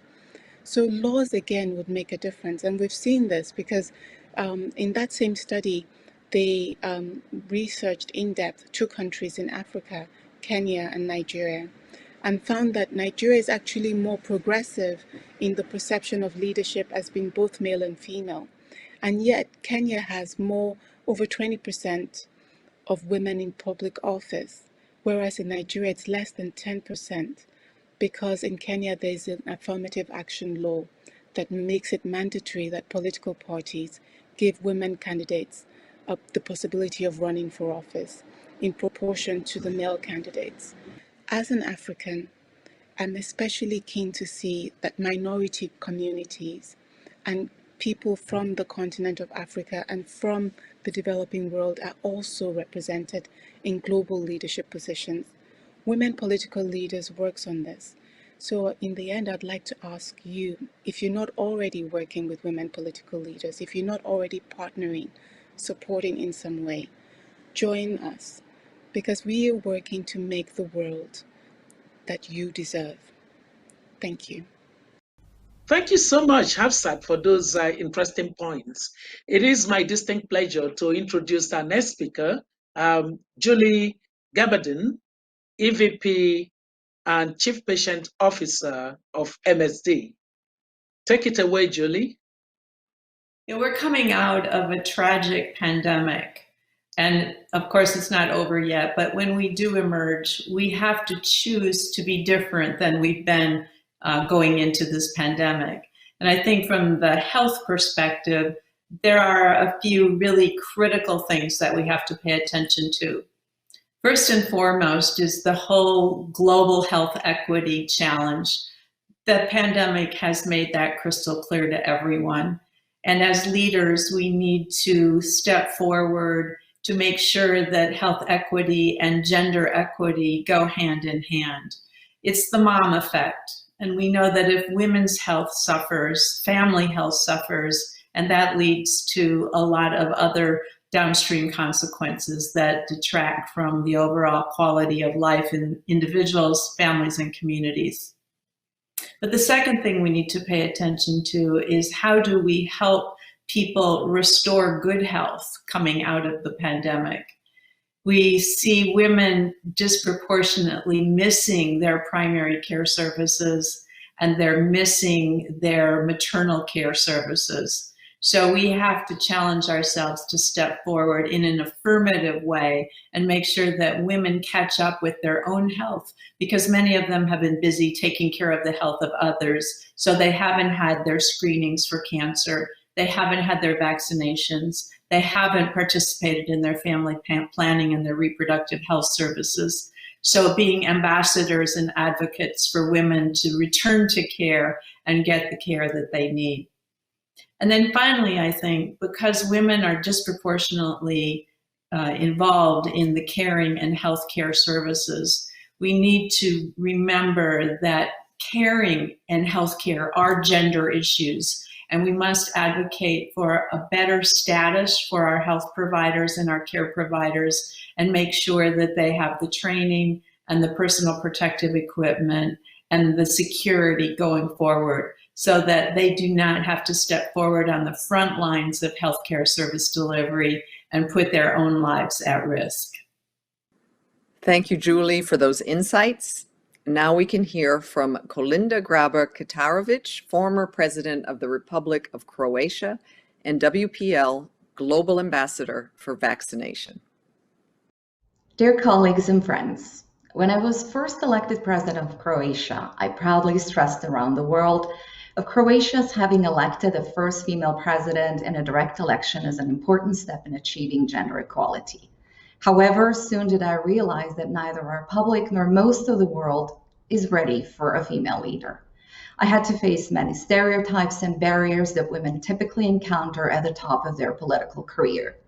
Women in leadership are still looked at different pair of lenses or spectacles that seem to distort the vision by sharpening the physical features and blurring the professional capacities. The first news of any event that I did, most of the time, was my clothes or my hairstyle. There were bikini photos that were not me, but claimed to be me, posted all over the internet. Focusing on feminine characteristics, focusing on appearances, sends the message that women are mostly decoration. That is just another way how they will try to reduce you to a frivolous, inconsequential, unimportant object. Now, as an independent member of the IOC, I often stress that sport is one of the most powerful platforms for promoting gender equality and empowerment of women and girls. In sport, the heroes are real, as opposed to fictional characters, and it shows that hard work pays off. The IOC has made great progress in promoting gender equality, offering leadership development, advocacy, and awareness campaigns, and more recently appointing more women to leadership roles within the administration and government. Tokyo will be the first ever gender-balanced Olympic Games in history, with almost 49 female participants, and full parity will be achieved in Paris and Los Angeles. We all agree that we have made great strides. However, problems persist, and if we want to achieve SDG number 5, gender equality and empowerment of all women and girls, we all need to work stronger together. First of all, support your female colleagues. Acknowledge their ideas and contribution. Too often, women are more brutal in their discriminatory approach to women than men. Too often do we perceive each other as competition instead of an opportunity to create our own legacy. When in a position of power, make sure that you yourself achieve gender balance on your team.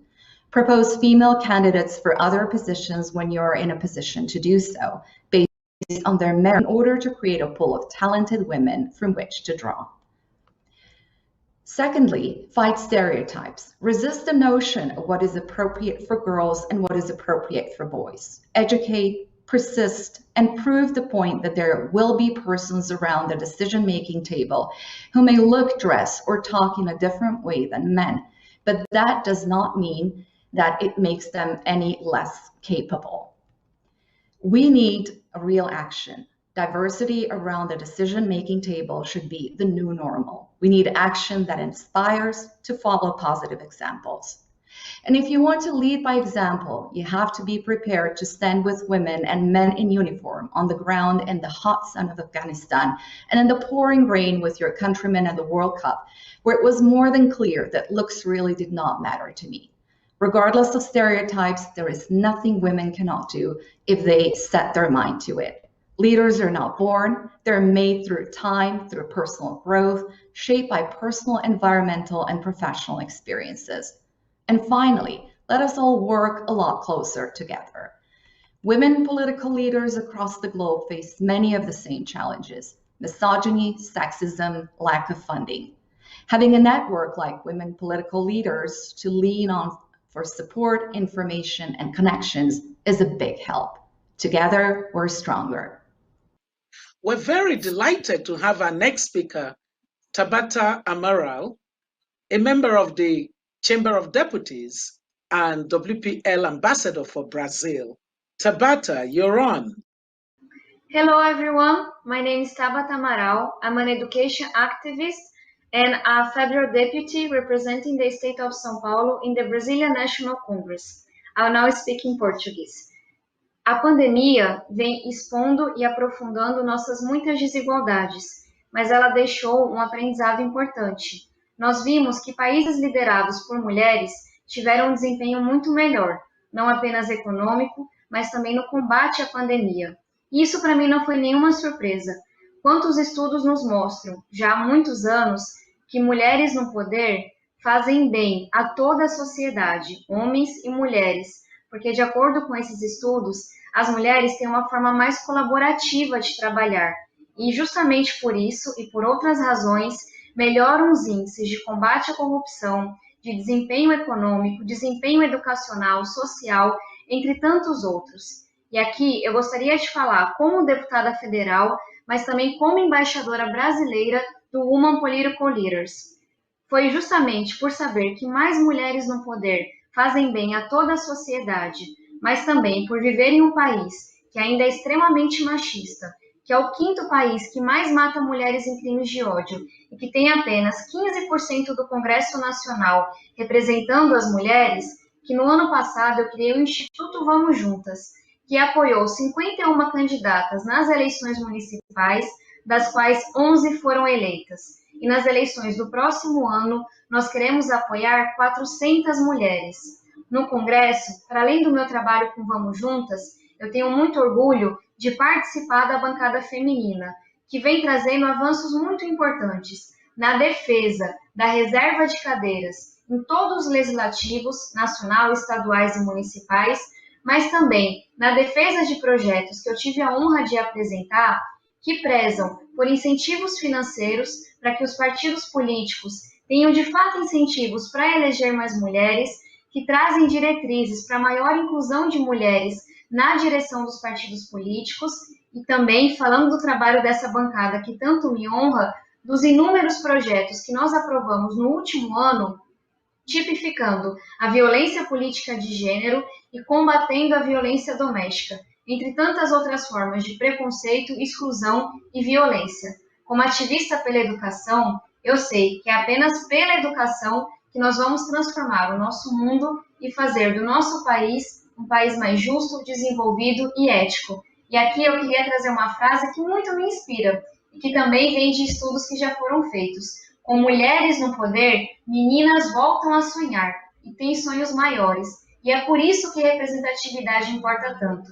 Apesar da nossa luta ser muito dura e ainda muito marcada pela violência aqui no Brasil, eu tenho certeza que não há luta mais nobre do que essa, porque no final do dia, o que nós estamos fazendo é lutar para que nossas crianças, meninos e meninas, possam sonhar sem limites e saibam que o lugar deles, o lugar delas, é exatamente onde eles quiserem, onde elas quiserem, independente de qualquer fator. Muito obrigada.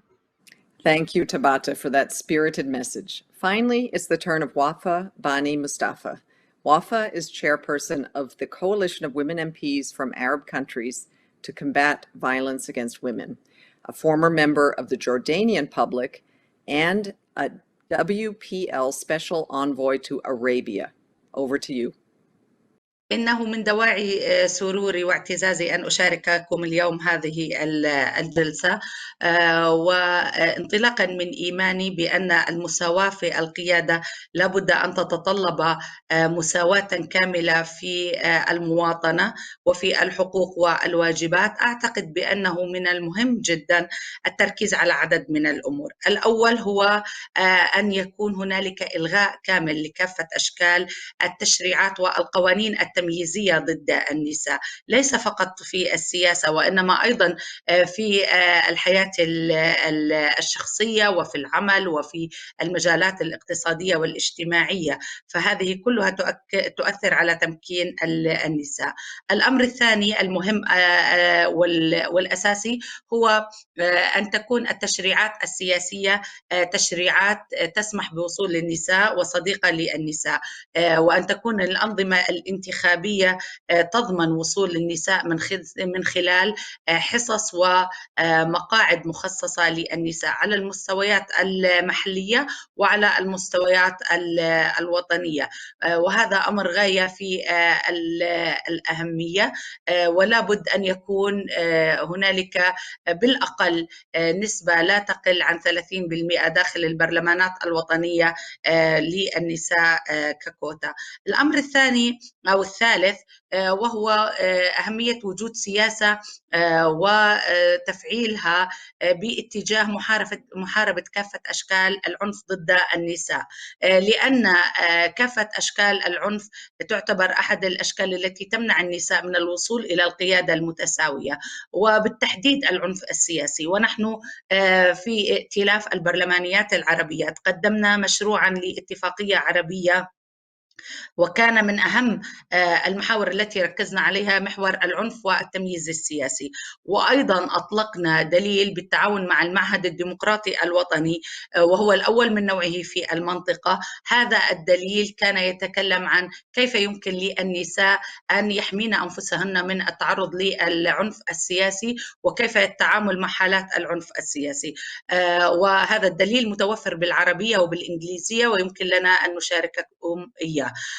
الأمر الرابع هو يجب التركيز على الأحزاب والآليات داخل الأحزاب، ويجب أن يكون هنالك آليات تضمن مشاركة عادلة ومتساوية للنساء في الأحزاب، وأن لا يبقى إشراك النساء في داخل الأحزاب إشراكا شكليا. أخيرا من المهم في بلدي الأردن، وهذه نقطة غاية في الأهمية، أن يكون هنالك طريقة من أجل مساعدة النساء لتمويل حملاتهم الانتخابية ولحشد الموارد لحملاتهم الانتخابية، وهذا أمر مهم جدا حيث الاستثمار بالنساء من قبل الأحزاب والفاعلين السياسيين يكون أقل، وبالضرورة أن يترافق مع ذلك آليات واضحة لمحاربة استخدام المال الأسود في السياسة.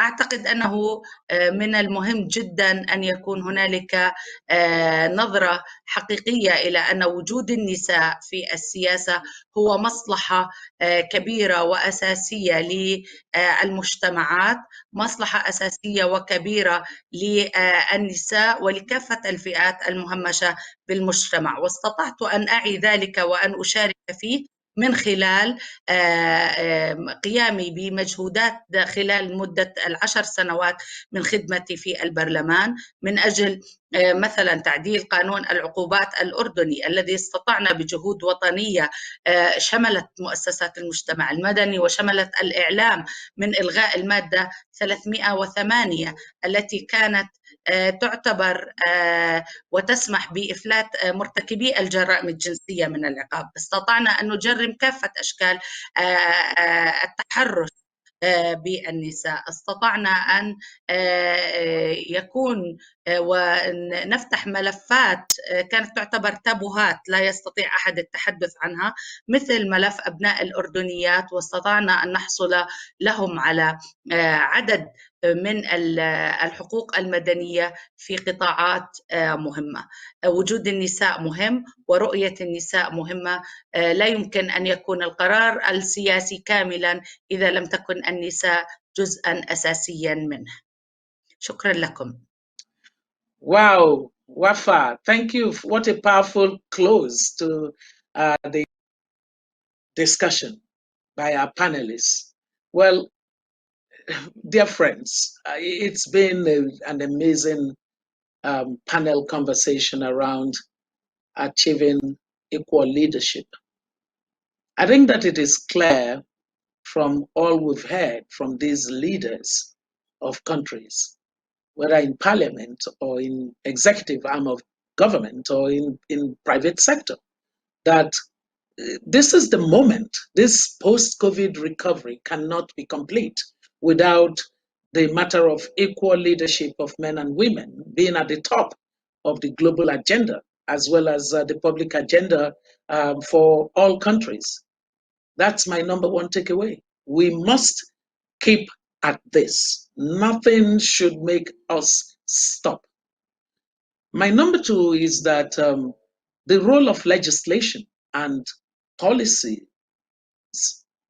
right policies that promote the closure of the gaps between men and women in leadership, found a lot of resonance amongst our speakers.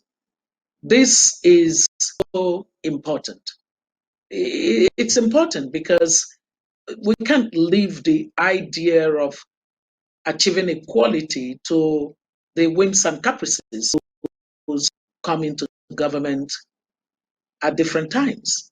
The more that we can have legislation, especially legislations that are enforced, implemented to the letter, the better for us in closing the gaps. We heard that from a lot of our women. And some legislations are, intended to achieve, but because of the way that they have been crafted, they become stumbling blocks. We need to do legislative reforms, even on in some of the countries where legislations exist.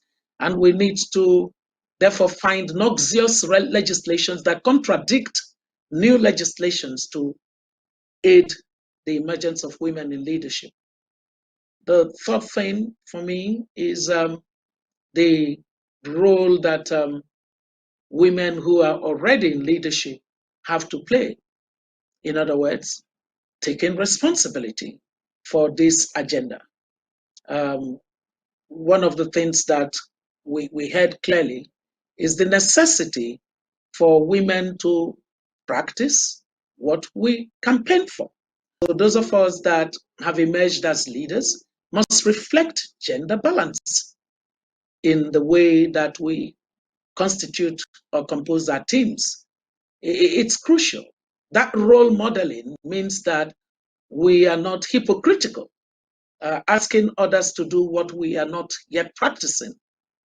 So take responsibility is one major thing that we all must do. And that's where I respect the experience that Wafa shared with us. She took responsibility, worked with civil society, achieved the amendment of a legislation that was inimical to the freedom of women, a legislation that promoted impunity in sexual crimes was not acceptable. And she rose up to the task as a parliamentarian and made it happen. The more that we see such examples, the better for us.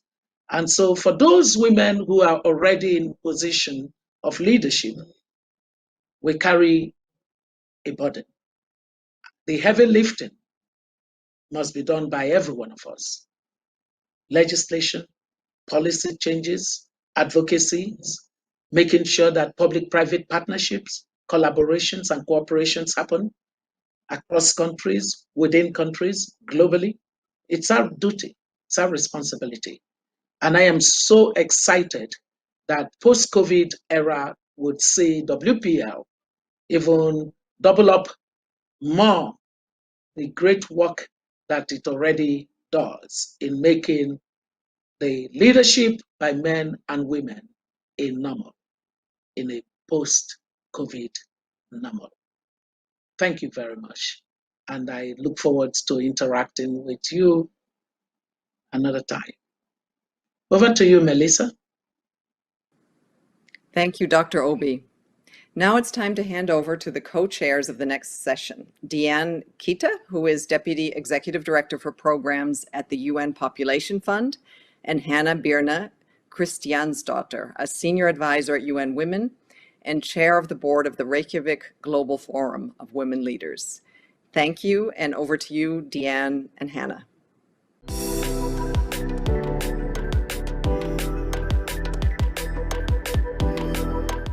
Thank you and welcome back, everyone. I'm Hanna Birna Kristjánsdóttir. I'm the Senior Advisor on Women's Leadership with UN Women.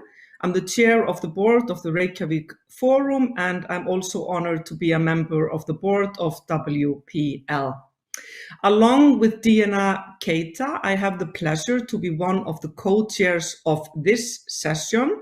It's entitled Leadership Recommendation. And as you could hear, dear audiences, from our previous roundtable, it called clearly for all sectors to work together to ensure that new leadership has equal representation from women and men. And our session that will be following now will look at how women leaders will drive exactly that important transformative change. Recovering from a crisis implies learning new experiences to prevent another crisis. The leaders of our session here today will offer their insight, will share their experience and learning on what COVID-19 pandemic has taught their society, themselves, and what they feel we need to consider as we build back the new normal, which of course we all hope will be a better normal. So the final session of the roundtable discussion from the Women Political Leaders Summit 2021 gathers 7 world leaders to discuss and answer one final question.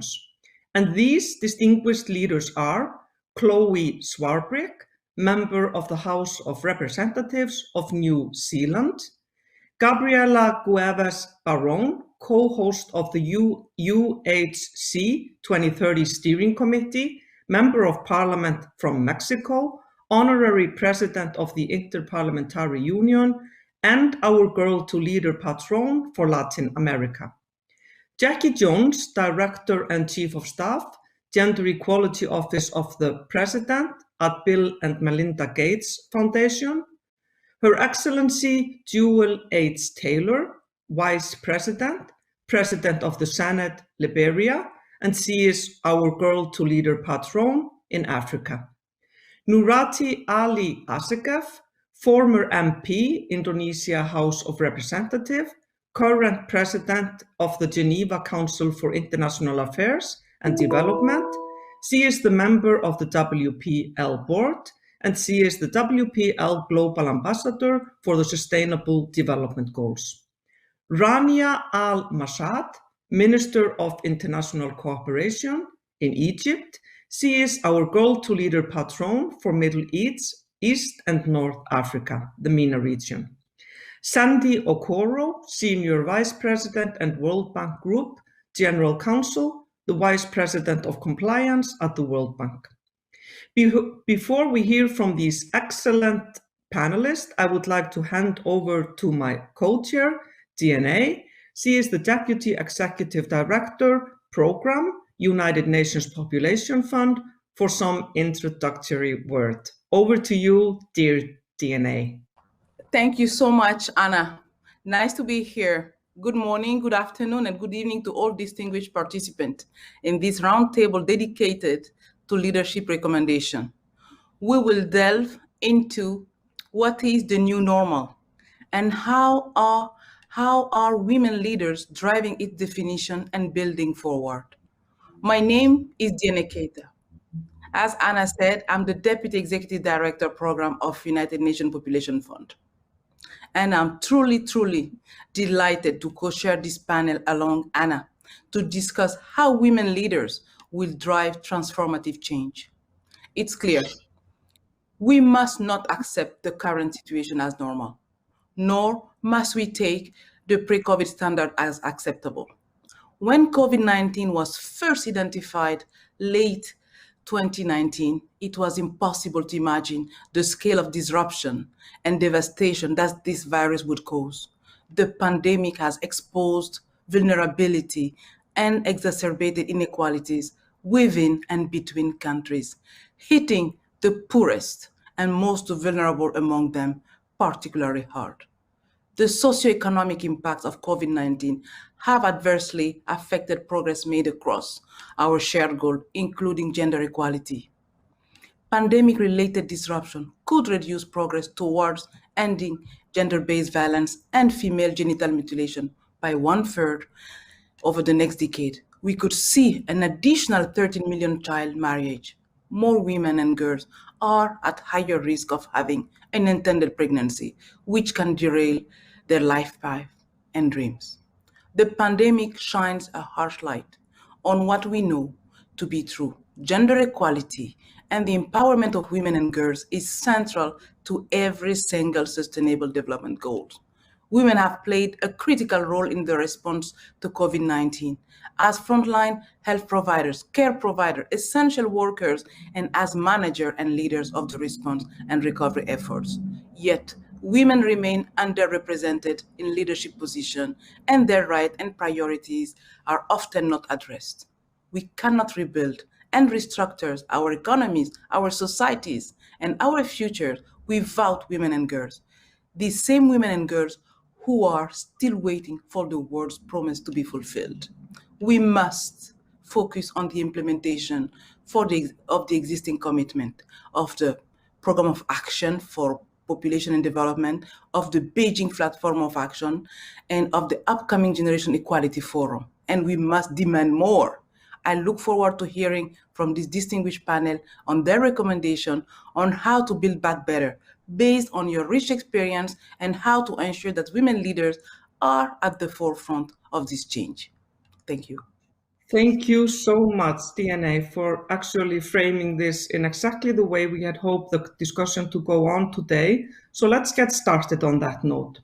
For the question for all of our panelists today is the same.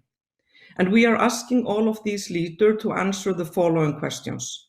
As an established leader, what is your recommendation to build a post-pandemic society that can thrive, given the lessons learned during this pandemic?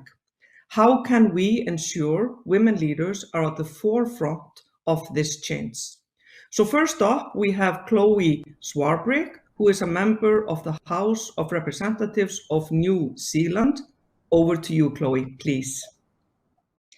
Well, women leaders were at the forefront of responding to the pandemic. If we think about our essential workers, if we think about parents, if we think about those who are at the front lines and even the medical sector. So I think that leadership has always been there. And in fact, one of the many lessons that we've learned is that we've largely overlooked it in terms of the value that we've ascribed to the work that different people and indeed that women in our societies do. When it comes to the role of the state or of governance, I have a way of thinking about how we for so long have perceived the state as something that exists over there as apart from us or as apart from society, particularly civil society. But in fact, I prefer to see it as a manifestation of, particularly through representative democracy, the willpower of people, which has only ever improved, obviously, the more that people choose to engage with it, and therefore the more diverse that it becomes in its representation. One of the other many lessons that we learned was just how all of these things that we were told for so long were politically or economically or otherwise impossible. The likes of rent freezes here in Aotearoa, the likes of raising benefit levels for our poorest and most vulnerable New Zealanders, the likes of flexible working arrangements for people with disabilities or for sole parents, were able to be done overnight, effectively exposing that this was never something that was politically or economically impossible, but that the barriers were those of political willpower.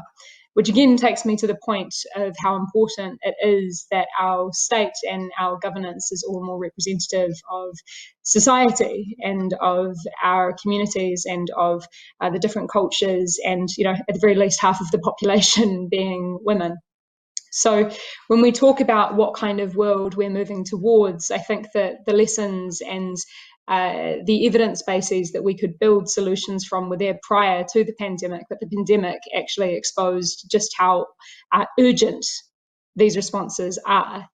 That is the likes of shifting away from a way of thinking about the economy in the frame of gross domestic product being the core or only key performance indicator. You know, gross domestic product, when it was invented in the 1930s by Simon Kuznets, was a concept taken to the US Congress, where he effectively outlined that this was a way to measure economic transactions.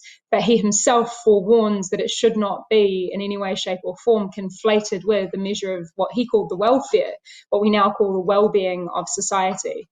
The reason for that is that mere economic transactions and the measurement of them, even in mass quantum, cannot give you an indication of the value, particularly the social or environmental value of those transactions, nor the distribution of them.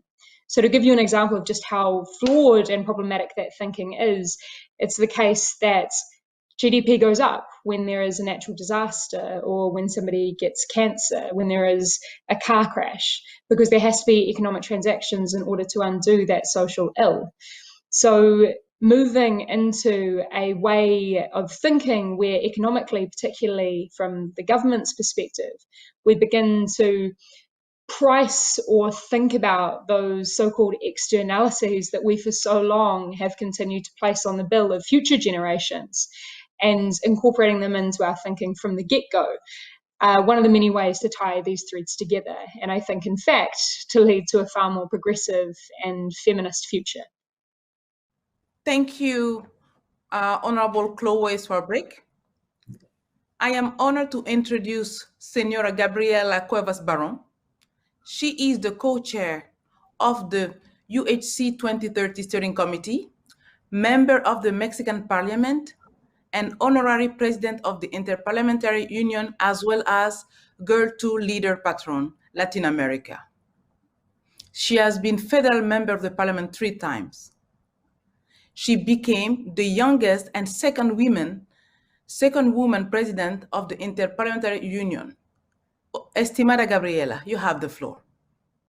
I would like to thank Women Political Leaders and its president, Silvana Koch-Mering, for the invitation to take part in the summit. As we have very short time, allow me to go straight to numbers and lessons. The global share of women in parliaments amount for 25.5%, 58 women as speakers of parliament, 9 women as heads of state, and 13 as heads of government. The consequences: this is not representative. This is not democratic at all. Worldwide, 132 million girls do not have access to education. 630 million women living today were married before they were 18 years old. As of 2016, of the 15.4 million people in a fourth marriage, 88% were women and girls. Over 200 million girls and women have suffered genital mutilation. The consequences: an unequal present and future where violations of human rights are a common occurrence. But let us go to the solutions, my lessons about leadership, and what I can share from my heart, brain, and personal history. First, we need to become a team, to work together for each other, break barriers for all, build new paths for the next generations, and in many cases, for our own generation. We need common goals, shared strategies, and strong solidarity. We must change the rules. This world was made mostly by men who imposed the rules and their language. Yes, this is the time for inclusion and to work for a world made by women and men. But surely that begins by changing the rules and establishing new ones. Even today, 2.5 billion women and girls are still being discriminated by their own national laws. We need discipline. Leadership roles will not just come to us. We need to attain them. We need to speak up and be brave. Me Too has shown that we can speak up and hold those responsible to account. Together, we can fight violence and harassment. Together, we can fight and to have the laws and budgets that address needs from a gender perspective. We must translate international dialogues and commitments to national and concrete solutions, especially when it comes to gender equality and human rights. We need inspiring women that are fully decided to change the painful reality of unequal salaries and discrimination. We need more women in the financial and economic areas to bring real opportunities for women's development. Our planet needs leaders that learn to have empathy through their hearts, while at the same time making decisions with a scientific basis. We need women leaders who can be an example to girls and inspire millions of women. The post-pandemic recovery cannot wait. For a better world, we need all women and girls on board. Thank you, Gabriela, for your wonderful contribution in this discussion today. Next, we will hear from Jackie Jones, Director and Chief of Staff, Gender Equality Office of the President, Bill and Melinda Gates Foundation. We are honored to have Jackie here with us today, sharing her views on these important questions. So please, Jackie, the floor is yours. Hello, I'm Jackie Jones, Director and Chief of Staff at the Gender Equality Division at the Bill and Melinda Gates Foundation. In my role, I'm responsible for overseeing our external Women in Leadership programmatic strategy and internally striving for gender equality to be embedded into our global programmatic work. In my professional career, I spent years enabling public and private, large and small organizations to design and implement operating models that empower the humans inside the organization to realize their strategic objectives. In doing this work, I always prioritize taking a human-centered approach because I learned that to achieve change, you need buy-in from every person associated with that institution. Critically, buy-in also requires leaders to look like and care about the communities they serve. I believe lessons can be learned and borrowed from other sectors, especially right now, as we seek to rebuild economies with solutions that are inclusive. If we are not intentional and do not design with women in mind, we will design without them. This is a net loss to economic and societal progress. So how can we make this intentional design happen? By having women in leadership positions who are leading and contributing to our rebuilding efforts. It's clear that women have borne the brunt of the pandemic. As nations look to recover, they cannot ignore that COVID-19 has led to a rapid rise in women's poverty levels following 2 decades of relative decline. When we place women front and center of recovery efforts and intentionally design with women in mind, we will effect meaningful change. Right now, the voices of women political leaders are needed more than ever to drive forward policies for a more equitable world. If we are to change the world, including decreasing inequalities, addressing the care economy, and enhancing women's economic empowerment, we need women in leadership roles and leaders who are committed to action. Our own commitment to women's empowerment started early when we realized we were not going to achieve our development goals unless we focused on women. At the Foundation, we identify through data the structural barriers that women's economic empowerment and leadership unlock. When working with our partners, we set about making change happen. COVID-19 has laid bare and amplified the daily burdens of women, which is why the Foundation cares deeply about unpaid care and the childcare crisis. It's left a personal impact on billions of women, but also structurally an imprint on national economies, as women are forced to choose between caring for their children and earning a living. The Women Political Leaders Summit is timely, coming ahead of global commitments, including our own at the Generational Equality Forum, which culminates in Paris later this month. As a network of more than 12,000 global decision makers from around the world, Women Political Leaders is a force to be reckoned with, and today's summit presents such an opportunity for commitment and action. Thank you so much, Jackie Jones. Now, I have the honor of introducing Her Excellency, Dr. Jewel Taylor, Vice President of Liberia, President of Senate, Liberia, and Girl 2 Leader, Patron Africa. She has served her nation for more than 20 years in many capacities. Your Excellency, the floor is yours. I am Jewel Howard Taylor, the first female Vice President of Liberia, a proud member of the WPL Board and the Girl to Leader Patron for Africa.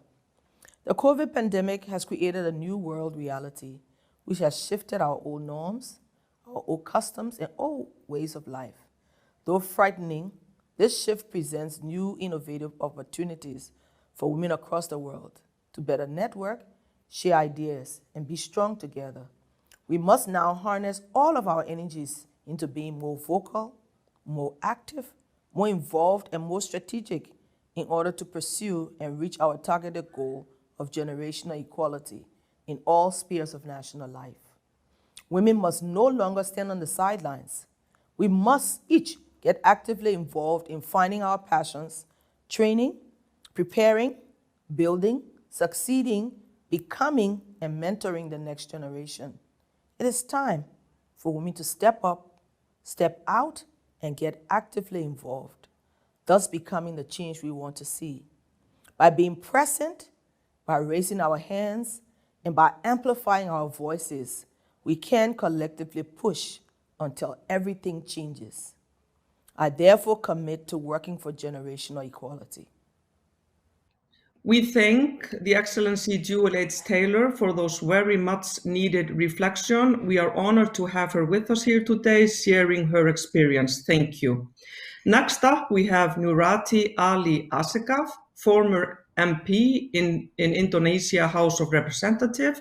She is currently the president of Geneva Council for International Affairs and Development, member of the WPL board, and WPL's global ambassador for the Sustainable Development Goals. The floor is yours, Nurati. Hello, dear chair and panelists, and thanks to WPL for organizing this summit in very challenging times. COVID-19 pandemic is a global threat to everyone, causing death, increased unemployment rate, inequalities, and missed out quality education. SDGs 2030, with the ultimate goal, leave no one behind, remains the best framework to massively scale up international cooperation, highlighting the importance to end poverty, protect the planet, ensure good health and well-being, and be more inclusive toward peace and justice for everyone by 2030. Therefore, post-pandemic society should revert to inclusive society within SDGs framework to ensure gender equality and equal opportunities to everyone. Regardless their race, religion, and ethnicity, they have the same opportunity in life. To support inclusive society, we need policies and action with the system to guarantee equal access to public services, as well as enabling citizen participation in decision-making process that affect their life, and to educate society as a whole in achieving SDGs 2030. We need stimulus package for recovery after pandemic, which should be designed to minimize the widening social gaps and to guard against creating new form of exclusion. We are aware women are the forefronts of the battle against the pandemic, as they make up almost 70% of the healthcare workforce, exposing them to greater risk of infection, while they are underrepresented in leadership and decision-making process in healthcare sector. While women have been hardest hit by COVID-19, they are also often leading the way in building forward better. Many women entrepreneurs have responded to the incredible challenge with both grit, and innovation, pivoting rapidly to cope with the impact of the crisis and help create better futures. Data shows, comprising only 8% of political leaders globally, women have accounted for an estimated 40%, the most successful response to COVID-19. New York Times columnist Nick Kristof comparative analysis point out that women-led countries have a 6-time lower death rate than those led by male counterpart in similar countries. Because in nurture, women have compassion for putting people's life first, transparency, flexibility, and willingness to admit mistake, clear, consistent communication, and encouraging values of cooperation and empathy. I thank you. Thank you, Dr. Nuriati. I have now the pleasure to introduce Madame Rania Al-Massat, Minister of International Cooperation of Egypt and Girl2 Leader Patron, Middle East, North Africa. Good morning, everyone. It's a pleasure to participate in the Women Political Leaders Summit this morning with an amazing variety of women from all over the world. It is a good start to note that 2021 is the year of historic consequence, as we are all learning from lessons through the pandemic. And one of the key lessons has been the importance of multilateralism. Multilateralism is increasingly networked and efficient. It also calls for more inclusivity. We need to build societies which are gender blind, and that is the only way that we can make gender or women's participation macro-critical, not just for women, but also for societies as a whole. Moreover, communication has come to the forefront of the pandemic as more communication instills trust and credibility, not just between government and citizens, but also between citizens. According to the World Bank's Women, Business and Law 2021 report, women still have only 3/4 of the legal rights of men. And that, according to the World Economic Forum, is due to less women being in positions of power. That's why it's very important to push this agenda, the agenda of empowering women in political positions. As Minister of International Cooperation, we work with all our multilateral and bilateral development partners to create collaborations on this point. And this is one of the examples, such as pushing for initiatives like the Girl2 Leader pattern to encourage next generations of women leaders. It is our duty to help support the next generation of leaders.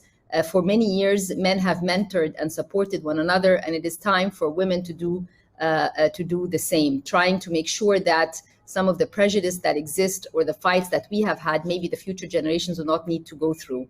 Women in Egypt are playing a larger role every day. Today, we have more than 25% representation in parliament. Also, 28 ministers, female ministers, in very important portfolios. And this type of influence is what actually inspires and pushes other girls and ladies to dream that they can move forward. Gender parity and equality is at the core of what the government believes in, and it's part of Egypt's Sustainable Development Framework. According to the World Economic Forum's Global Gender Gap Report 2021, Egypt has closed 63% of the overall gap, jumping 5 rankings ahead this year, and that is on the back of the increase in parliament's representation from 14% to 27%. Let me conclude by saying the future is female. There is now an opportunity to develop a new strategy of intelligent multilateralism, and that is truly going to be the right answer for us going forward. Global economic situations require inclusivity. That is, all of us should participate, men and women. Women's participation does not only affect them, but affects society as a whole. Thank you very much. Thank you so much for your reflection, Minister Al-Massat, here today. It is now time to hear from our final panelist of this great group of women leaders, Sandy Okoro, Senior Vice President and World Bank Group Council and Vice President for Compliance of the World Bank. The floor is yours. Hello, everybody. It's great to be amongst you. We have seen how COVID-19 has dealt an unprecedented setback to the worldwide efforts to end extreme poverty and reduce inequality. And we all know that women and young girls have always been at the receiving end of the worst, the most extreme effects of extreme poverty and inequality. So where it affects men, it affects women much worse. And so we also know that in this pandemic, decades of advancements in development outcomes have been set back. So we can't just take the steps forward that we have taken, we have to spring forward when it comes to improving women's economic empowerment, voice and agency. So we cannot sit back and rest on this. We really have to be very, very particular in how we move forward. The World Bank, for example, has estimated that about 150 million people will fall into extreme poverty by the end of 2021. And this is a direct result of the pandemic, and it will hit the poorest and the most vulnerable in this sense, and women even more so. So we have done a lot at the World Bank in terms of funding and providing funding, not just for the vaccines and treatments and healthcare, but also to ensure that the decades of gains that we have made in the development space do not go backwards, particularly those for women and girls. And I just want to say a little bit about access to justice and equality. This is core as well. And this has suffered too in the pandemic. And we really need to ensure that going forward, we address these issues. Rule of law, access to justice will be absolutely core. It is actually, lack of access to justice is a central dimension for poverty. And we have increasing evidence that it plays a critical role in effective and strong institutions, which is what we need for peace, for equal rights, for opportunities, and to make women's lives better. So there's a lot to do. We shouldn't be pessimistic. But in all of that, we must remember that women are generally 50% of the population. So they are 50% of the solution. So they must be in 50% of all the conversations, solutions, everything. They are the other half of the equation. And you won't get your answer without them. So we have to, in this post-pandemic society, in order for us all to thrive, it's not just about women thriving, for us all to thrive, they have to be in the decision-making process, in homes, in their local communities, in society at large. They need to be in everything, and they must not be excluded, because the world as a whole, our governments as a whole, our institutions, you name it, will not really succeed and will not have the innovation, will not have the tools that they need without accessing that amazing 50%. So getting equality, women's economic empowerment, getting them to the table in leadership positions is essential. But we mustn't think it will just happen organically. We're going to have to make sure that happens. And for us here at the bank and the work we're doing, that's really in the development space to make sure what we have lost, we regain really quickly and then some. So we have to do this. We won't reach our goals without it.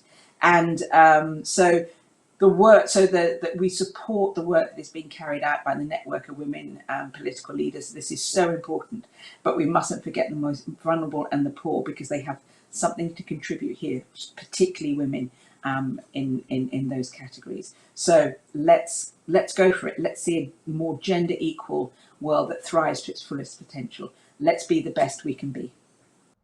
Thank you, Sandy. Thanks all distinguished panel members for their insightful responses. There is so much to learn from the flexibility, adaptability, agility, and ingenuity of the response to COVID-19. We have many hard-won lessons to inform future strategies and ensure no one is left behind. I do want to share my own recommendation on how to build a stronger post-pandemic society and create a better normal. This can be achieved when we listen and respond to science and evidence and support the gathering and effective use of quality disaggregated data. when we focus on building resilient and integrated health system and support human development, because the most important source of resilience lies with people themselves. We work to ensure that gender equality is fully integrated into strategies, policies, and investment moving forward, addressing the root causes that creates barrier to women's ability to make decisions about their own sexual and reproductive health and rights, promoting bodily autonomy for all. We ensure that women and youth are empowered to meaningfully participate and influence the response, recovery, and development of the better normal. And finally, we must ensure that these policies are costed, accounted for, and supported so that they can be implemented. Allow me to highlight few key points from the panelists' presentation before closing. The pandemic showed us the importance of willpower, commitment, and multilateralism. Women and girls have carried the disproportionate burden of the pandemic. A post-pandemic society must be designed with women in mind. Women must no longer stand on the sidelines. It is time for them to step up, step out, and get actively involved, thus becoming the change we want to see. I thank you and pass now the floor to my distinguished co-chair, Anna, for her closing remarks.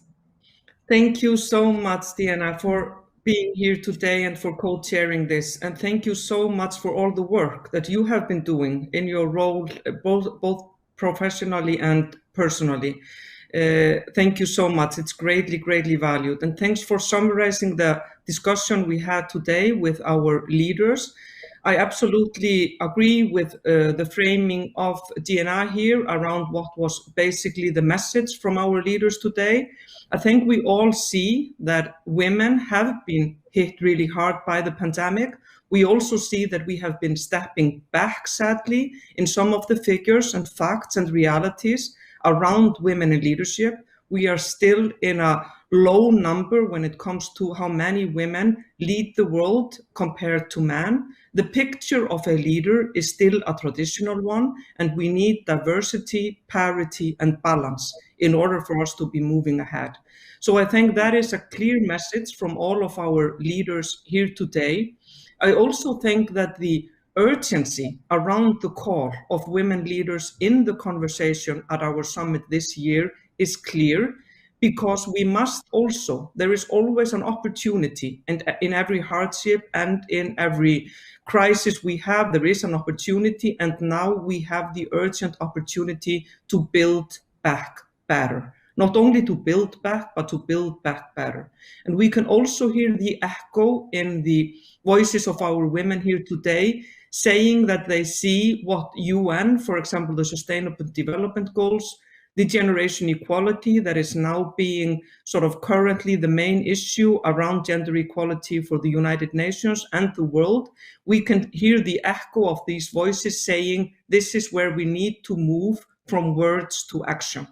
And I think this is the time to do that, and that is why it has been so great to listen to all the leaders speaking at the summit this year, in making sure that we reflect on that. Beijing happened 26 years ago. It's now time to move into real action.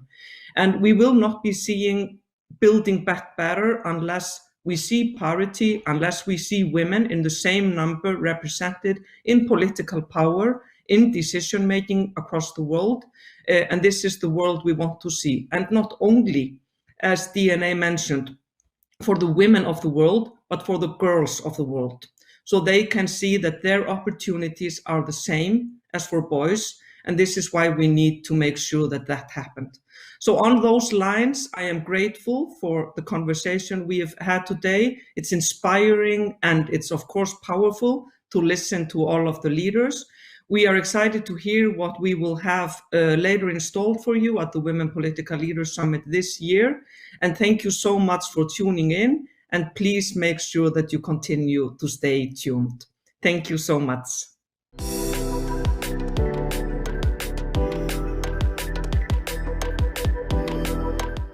It is a real pleasure to be part of the 2021 Women's Political Leadership Summit. which is a great opportunity for us as women leaders to work together for meaningful change. I am grateful to women political leaders for their efforts to increase women's voice and leadership around the world, as well as their contribution as co-leaders with us in the Generation Equality Forum Action Coalition on Feminist Movements and Leadership. The global pandemic has given all of us a chance to pause and rethink how we do things. Amid the disruption caused by the crisis, there is a glimmer of hope and opportunity. It is a chance to create societies that are more inclusive of women, girls, and minorities, societies that more truly reflect all of us in the decisions that are made. Progress has been made. The number of women participating in politics has improved significantly around the world. In the last 2 decades, the percentage of women parliamentarians worldwide has nearly doubled. But there is still so much work to do, and this is the time to break down barriers to making further progress. We need to counteract the effects of the pandemic, reversing the hard-won gains in gender equality and development. One of the most effective ways is to work through women's rights organizations, human rights defenders, and women peace builders, who are all facing additional challenges in defending and promoting the rights of women, girls, trans, and non-binary people. That is what the Generation Equality Forum and the Feminist Movements and Leadership Action Coalition are doing. They work with a diverse group of feminist organizations and funds that include women's rights organizations, philanthropists, international organizations, and countries like the Netherlands and Malawi. This leadership group demonstrates the power of collective action. They have identified 4 key areas that need action in order to advance gender equality, human rights, and peace. They are working to improve funding for feminist organizations, protect civic space, advance feminist leadership and policies, and support organizations that represent adolescent girls and youth. Canada is ready to do its part to advance these actions. A feminist vision informs our international policies and programs. For example, our Feminist International Assistance Policy commits 95% of our development programs to target gender equality and the empowerment of women and girls. We launched our Women's Voice and Leadership program to support local women's and women's rights organizations. And Canada was a foundational funder of the Equality Fund, which brings together government, civil society, the private sector, and philanthropists under one umbrella to support gender equality. We are committed to inspiring others to join us.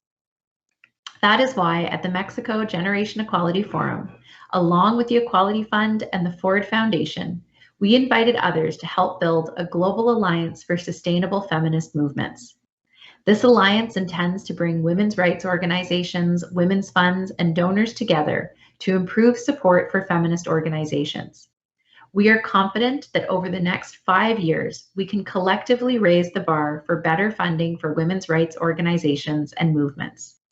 Canada will continue to advocate ardently to protect civic space and the crucial role women peace builders, human rights defenders, and feminist leaders play.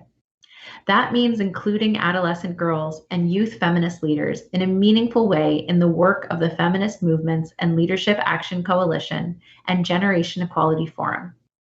We will continue to champion this as we move ahead, and we want others to join us in advancing these important issues that are so central to achieving gender equality for everyone.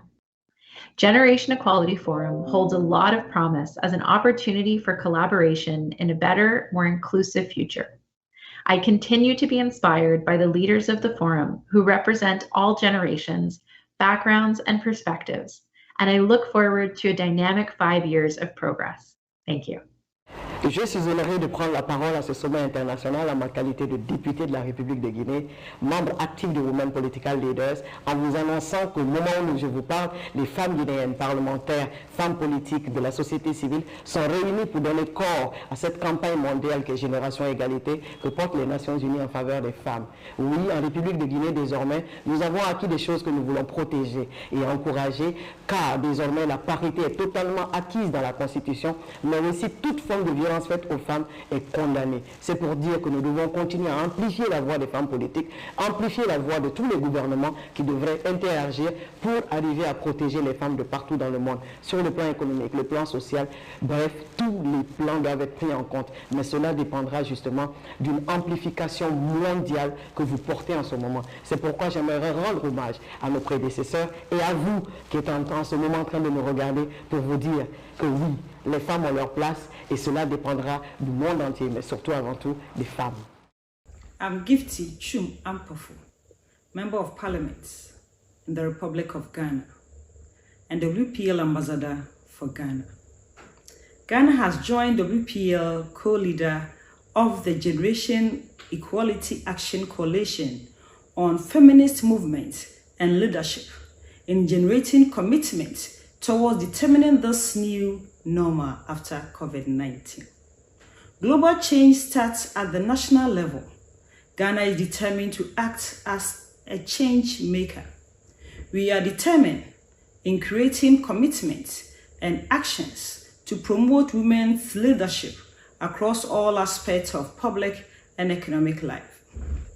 Ghana is honored to host a transformative dialogue on 28th June 2021 with this determination. Here, women parliamentarians will generate a series of commitments to present to the highest executive leaders of our country a path forward towards equality in our society.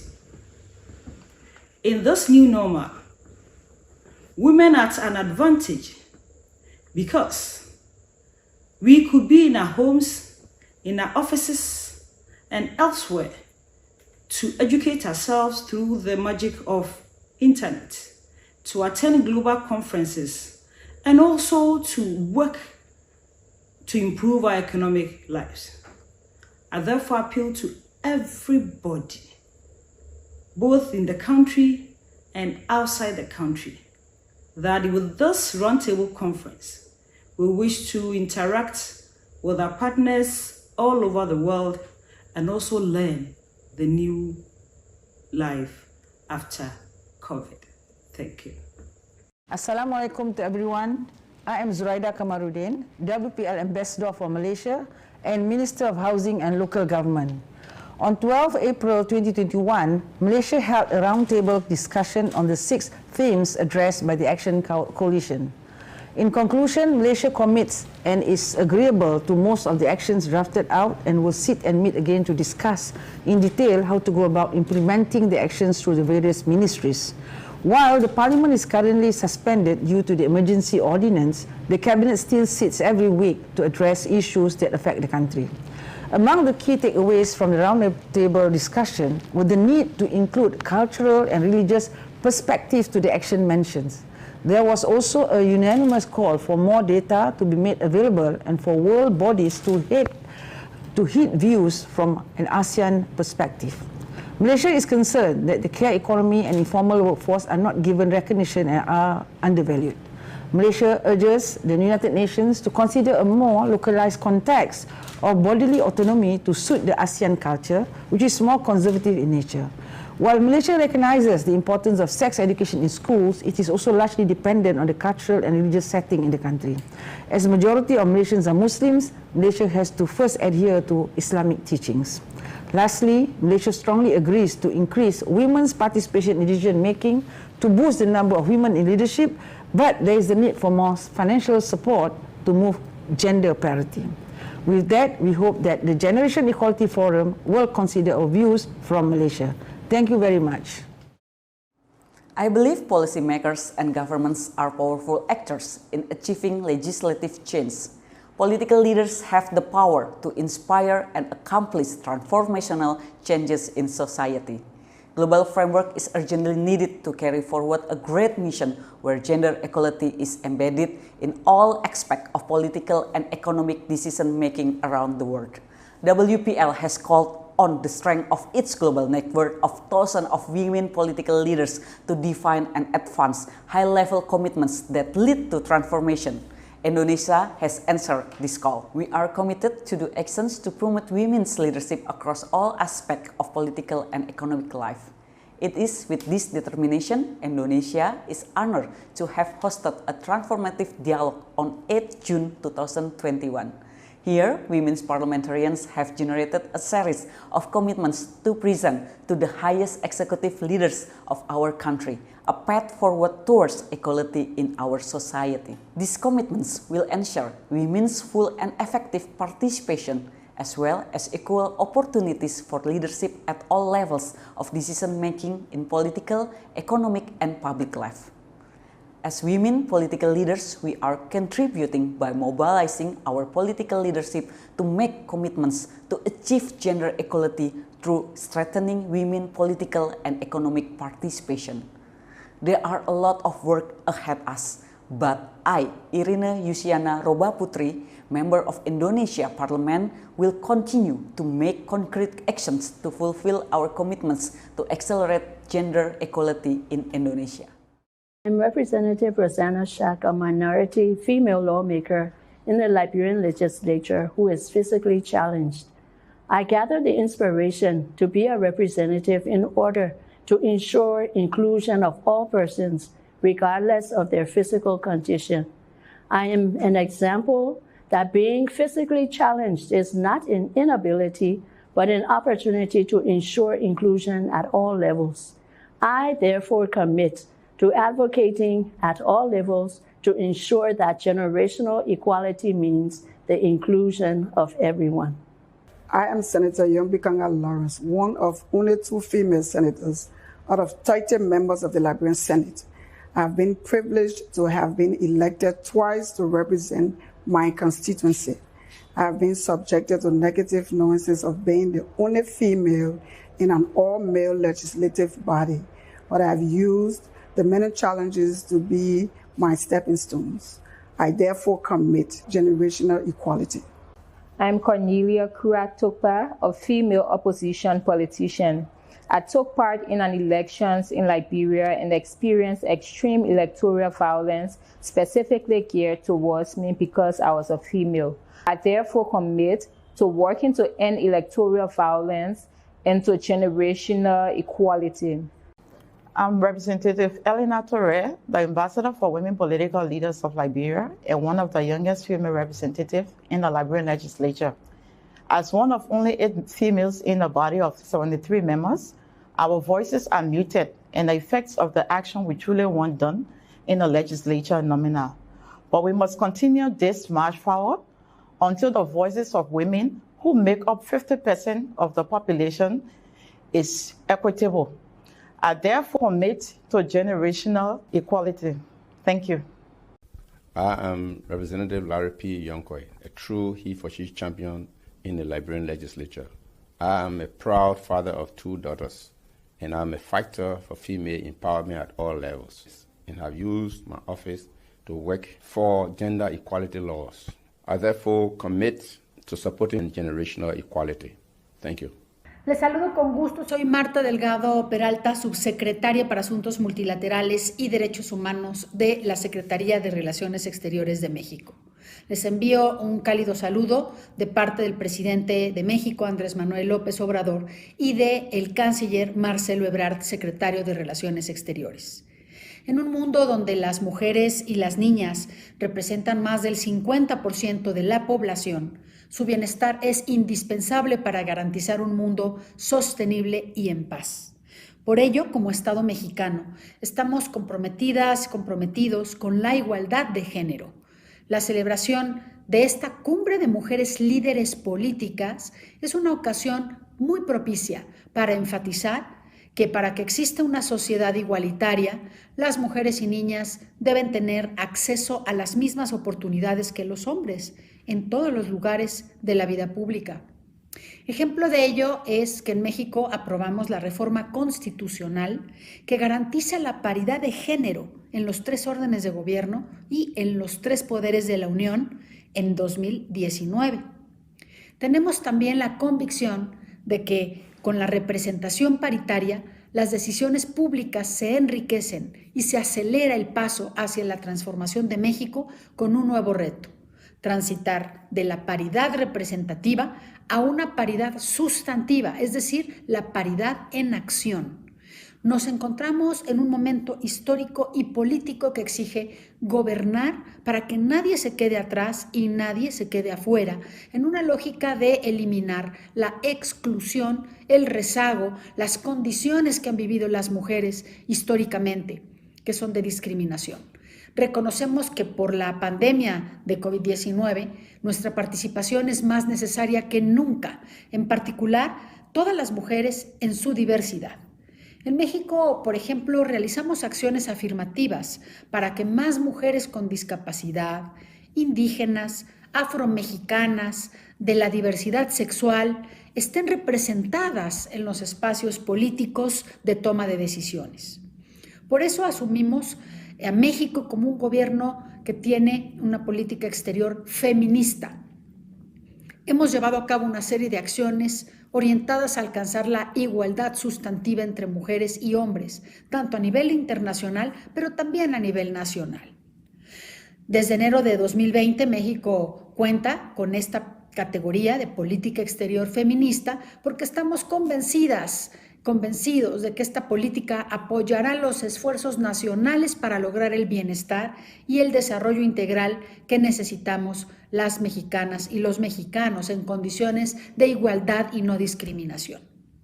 Prueba de ello es la celebración del foro Generación Igualdad en México en el pasado mes de marzo y de su segunda edición de clausura que tendrá lugar en Francia a finales del mes de junio.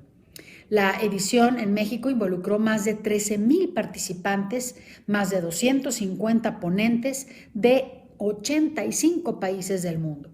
Nos complace mucho, por eso, estar en este espacio con personas líderes que siguen sumando esfuerzos por la generación igualdad. Gracias a todas las partes, porque con su apoyo han coadyuvado a generar compromisos en el marco de este foro que van a ser presentados en París. Todo va sumando.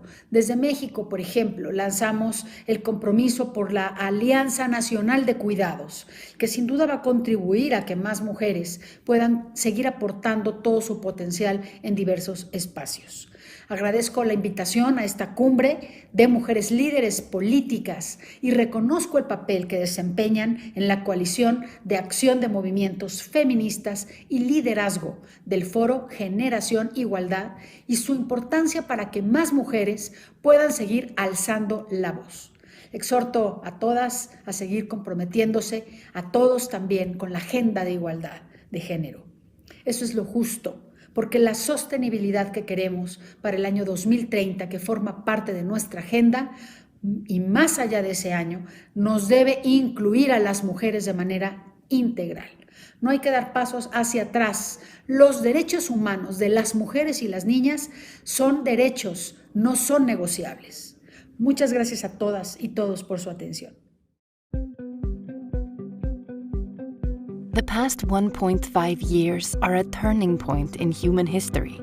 These challenging times have made it clear there is no going back. We need to build forward to a post-pandemic reality, towards a new normal in which women in leadership is the norm. With more women in leadership, we can accelerate equality for all and work together towards achieving the UN Sustainable Development Goals. The world today needs more women in leadership. It needs bold actions, new partnerships, and innovative solutions. The Reykjavík Manual exemplifies this new leadership by bringing to the table hands-on, long-lasting, and easy-to-implement solutions offered by women leaders worldwide. It offers clear pathways for all leaders to implement strong, durable, and sustainable policies in all areas of the United Nations Sustainable Development Goals. Today, we are releasing the first 9 chapters of the Reykjavík Manual. Once completed, it will consist of 17 chapters, each concentrating on a separate sustainable development goal. But the work doesn't stop. The Reykjavík Manual is an innovative toolkit that will continue to evolve in the next years as we set ambitious actions to deliver the SDGs by 2030. The journey continues, and only by including the voices of women leaders will it be possible to build a new, inclusive normal. What an incredible morning, afternoon, evening, day. Allow me to start these summarizing remarks by echoing our co-chair, the UN Deputy Secretary General Amina Mohammed.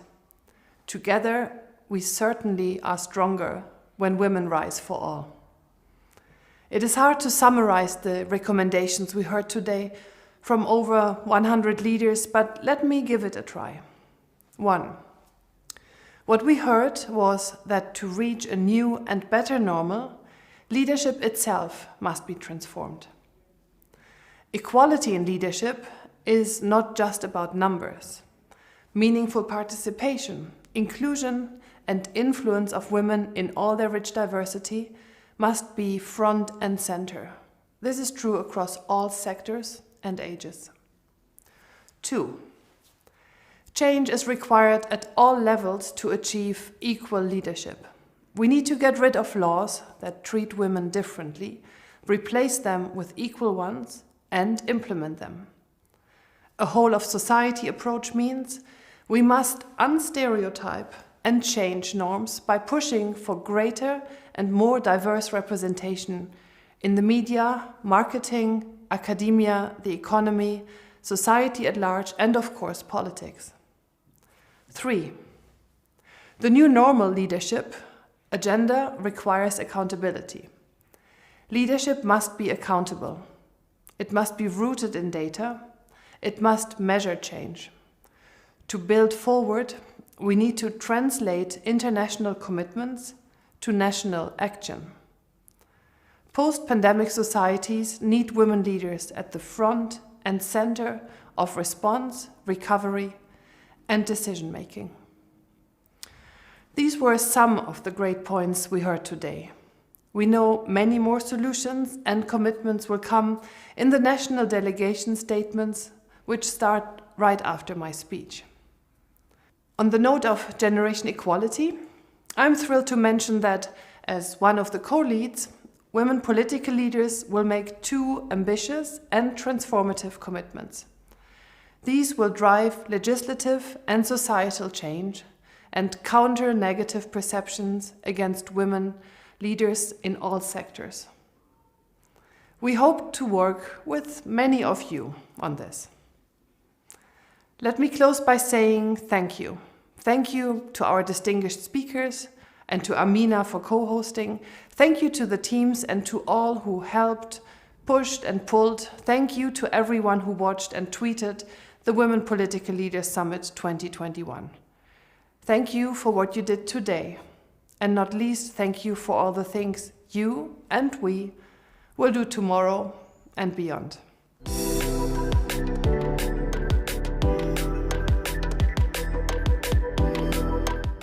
Durant aquest dur i llarg període de la pandèmia de la Covid-19 hem pogut confirmar la necessitat i la importància del paper de les dones com a motor per a corregir o liderar estratègies de resolució per sortir d'aquesta crisi sanitària de la qual avui en dia encara n'estem immersos. Han ressaltat els seus valors de solidaritat, d'empatia, de diàleg i de consens, però també la gran força mental de totes elles. Aquesta pandèmia també ens ha mostrat una faceta encara obscura de la consideració de la dona. El percentatge de dones maltractades i de violència de gènere ha crescut de forma desmesurada i dramàtica. Així doncs, avui, més que mai, aquesta vulnerabilitat ens ha de servir per empènyer nosaltres, com a parlamentàries, que tots els estats legislin en benefici de la protecció de la dona, a la igualtat d'oportunitats i de tracte i a la no discriminació entre dones i homes. In Albania, women comprise 50% of the government, 30% of the parliament, almost 40% of municipality councils. I'm pleased to say that their contribution in supporting women's interests is really appreciated, but not only.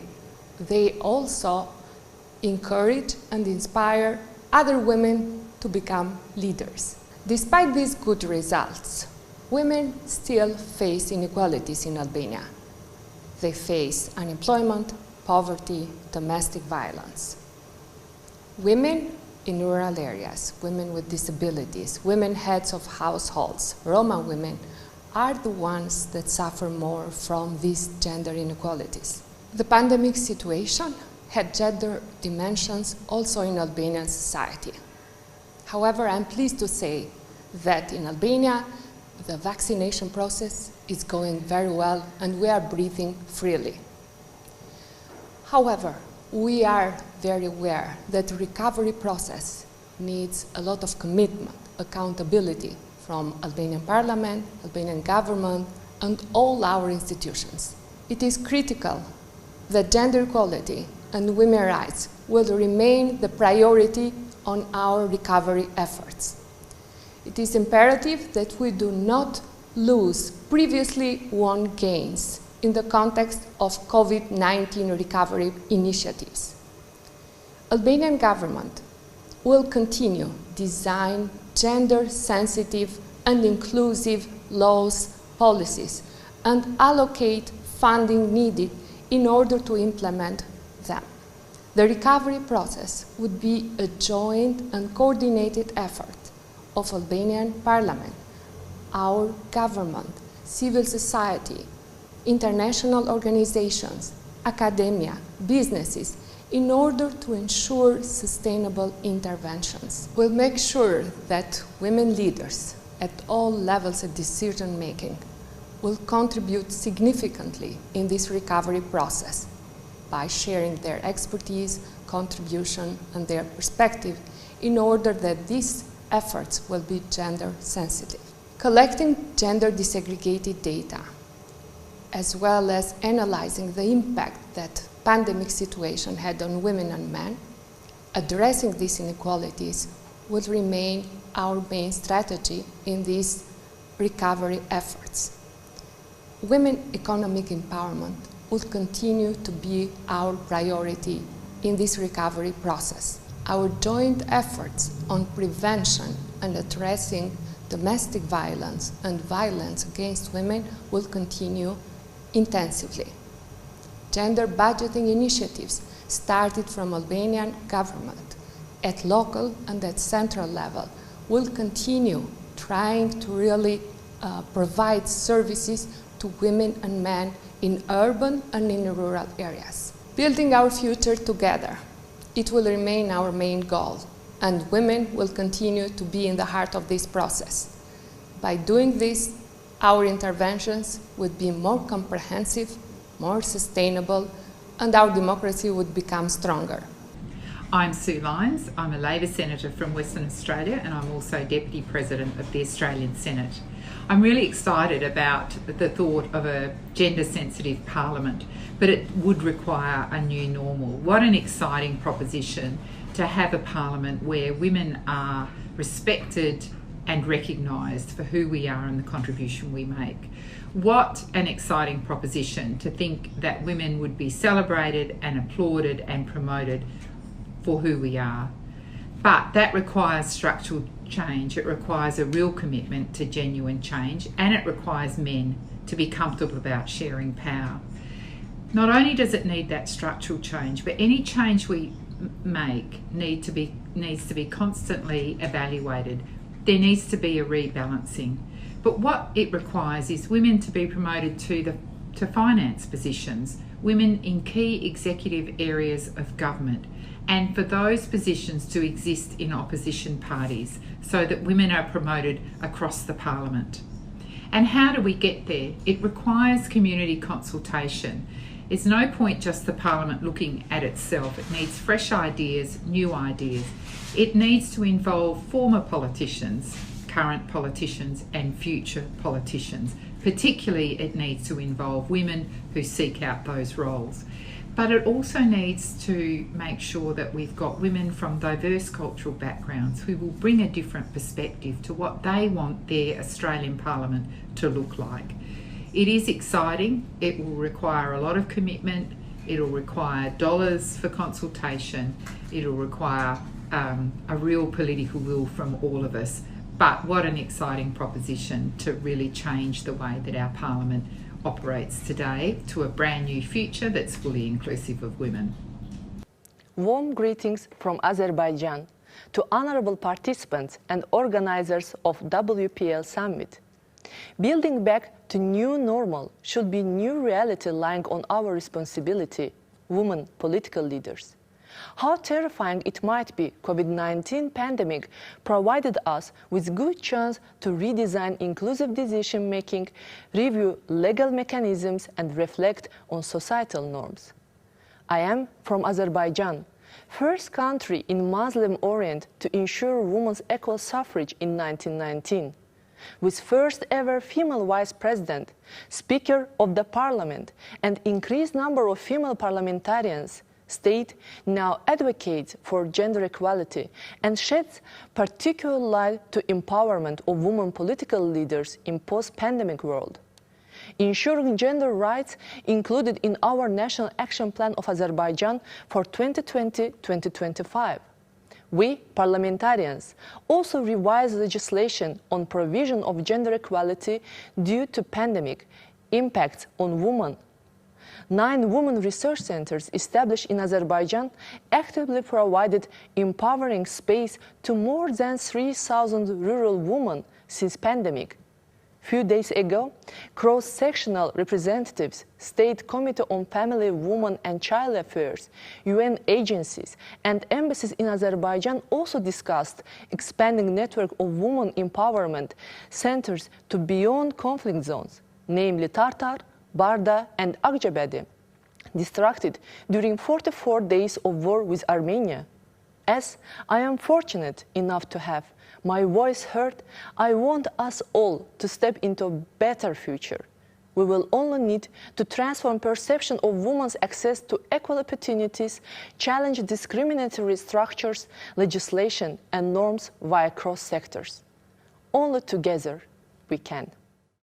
Over the past years, Bahraini women have achieved outstanding success as key partners in the development process in the Kingdom of Bahrain. This confirms the government's dedication to attend to Bahraini women's affairs, progress, and development alongside integrating the national plan for the advancement of Bahraini women within the government's action plan in line with the Kingdom of Bahrain's Economic Vision 2030. The full support enabled Bahraini women to reach key point positions. In the executive, we have 17%, in legislative, we have 22%, and in the diplomatic branch, we have 32%, as well as in the business world and entrepreneurship, as they all collectively support enabling and increasing women competitive contributions to the development process that's based on the principle of equal opportunities and considers the integration of women's needs.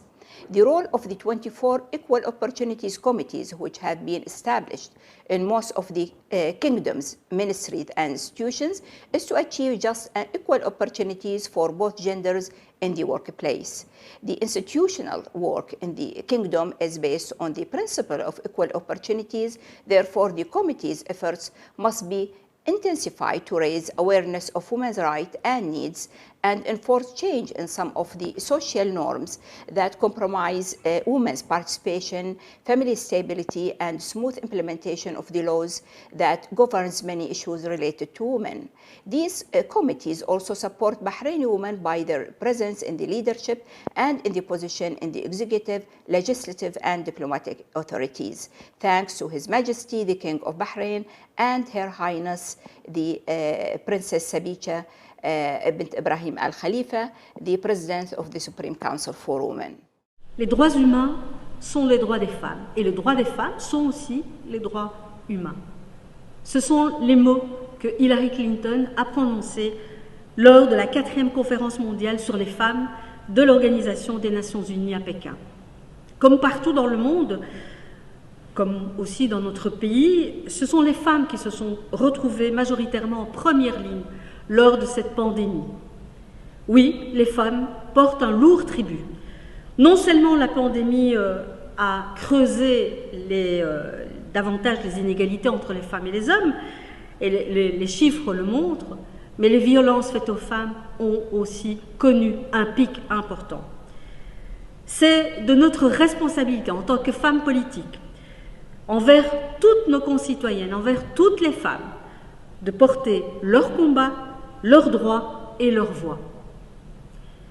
C'est pourquoi notre Parlement s'est fixé comme objectif de devenir, à l'horizon 2030, l'un des parlements les plus sensibles à la question et à la dimension du genre en Europe.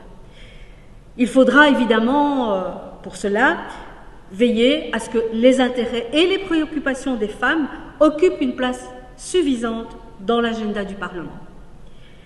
En veillant aussi à ce que le Parlement produise une législation conforme pour cette égalité homme-femme. En veillant à ce que les femmes aussi puissent être représentées de manière égale dans les fonctions dirigeantes. Mais cela n'arrivera pas par enchantement. Il faudra un combat de longue haleine que nous allons poursuivre d'ici 2030. Excellencies, distinguished participants, ladies and gentlemen, as you are aware, Bhutan fully transitioned to democratic constitutional monarchy in 2008. That transition has paved great opportunities for women to partake in both national and local elections, enabling more women to come into the political sphere. Even prior to 2008, under the visionary leadership of our successive monarchs, women's participation in the decision-making process has always been the centerpiece of good governance. What was already in the public discourse, participation of women in politics and their active role in decision-making gained further momentum post-2008. The political parties have made invariable efforts to field in more women candidates during every election. Over the past 3 parliamentary elections, women representation in parliament has been the highest, with 15% in the third and the current parliament. We have 1 woman minister in the current cabinet. However, I admit that we are far from achieving gender parity. Ladies and gentlemen, there is a strong political will at all levels to promote women in political leadership here in Bhutan. To pursue that aspiration, among others, Bhutan Women Parliamentary Caucus has been established in 2019. The caucus has helped provide a space for incumbent women parliamentarians to discuss issues of common interest and seek to build a much-needed network of collaboration and support for one another. There is also an equal effort being made to showcase the leadership of women in politics through active participation in the parliamentary committees and other fora. These efforts will be continued with the same spirit and commitment hereafter. Thank you. Hello, this is Ikra Khalid, Canadian Member of Parliament for Mississauga Erin Mills, Chair of the Standing Committee on Justice and Human Rights and Chair of the All-Party Women's Caucus in Canada. I'm honored to join you today for the Women's Political Leaders Summit. In Canada, in 2015, we made a commitment that the Government of Canada would be a feminist one. And in the years since, that commitment has played a leading role in everything that we do. We maintain a gender-balanced cabinet. We've adopted a gender-based lens in policymaking, including our budgets. And we've invested in programs that give women and girls from all walks of life a fair opportunity to succeed, including in our economic policies. We lead by example and we defend the rights and the health of women from top down. Representation matters, and by leading the way on gender equality, we have achieved new milestones. We have now 100 women elected to the Canadian House of Commons, and we have the first female Minister of Finance in our history. We've established a national framework on gender-based violence and combating it, and continue to do more. Because when you see women in politics, in positions of leadership, it shows the world that we belong here, same as we belong everywhere. Throughout this pandemic, women have shouldered the brunt of its challenges, from disproportionate job losses to rising rates of domestic violence to being physically impacted. To put it simply, we must collectively put women at the center of any recovery from COVID-19. Our government's plan is one that invests in women, addresses the damage done by this pandemic, and will increase women's participation in the workforce. And I know that many of you will be doing the same. We've come a long way in our fight for equality and for representation. We must continue that fight for generations that got us here and for the generations to come. Canada is an ally. I'm Senator Mary Lou McPhedran from Canada, and I'm delighted to be working with women political leaders as one of the ambassadors and to work with my colleagues in the Canadian Association of Feminist Parliamentarians, of which I'm a co-founder, and other members in the House of Commons and in the Senate to participate in WPL as a key partner for the Generation Equality Forum coming up at the end of June, and hopefully being together in person at the end of November in Iceland, so that together we can work on feminist recovery, not only for our countries, for the world. Thanks for this opportunity. Stay safe. Contribution de l'Assemblée nationale du Tchad sur les thèmes construire l'avenir. Les femmes leaders politiques déterminent la nouvelle normalité. La République du Tchad, à l'instar des autres pays membres des Nations Unies, est signataire de toutes les conventions et traités internationaux, et plus particulièrement celles relatives aux droits des femmes. Pour ce faire, la loi fondamentale, la Constitution, en ses articles 13 et 14, stipule que les Tchadiens et Tchadiennes sont égaux en droits et devoirs devant la loi. Ainsi, pour traduire cette volonté politique en réalité, la loi numéro 22 de 2018 réaffirme la parité entre les femmes et les hommes. Étant donné que c'est un processus et tenant compte des pesanteurs socio-culturels qui sont une réalité, un quota d'au moins 30% est accordé aux femmes dans les fonctions nominatives et électives. Aussi, la loi réaffirme que les listes déposées par les partis politiques doivent obligatoirement respecter les 10 quotas, faute de quoi les dites listes se verront rejetées. Ces principes fonctionnaient sans aucune embâche jusqu'à ce que la pandémie de coronavirus vienne ralentir l'élan. Fort de ces outils juridiques, les femmes tchadiennes jouent convenablement leur rôle dans tous les secteurs et à tous les niveaux. Je vous remercie de votre aimable attention. Por mucho tiempo hemos estado trabajando por consolidar la igualdad, el liderazgo y más oportunidades para las mujeres en Colombia. Lo cierto es que hasta hace unos años enfrentamos la vulnerabilidad de nuestros derechos con una batalla interna y silenciosa. Pero hoy ya no hay mutismo, sino una unidad de fuerzas y frentes cooperativos que creemos en la renovación y en el cambio.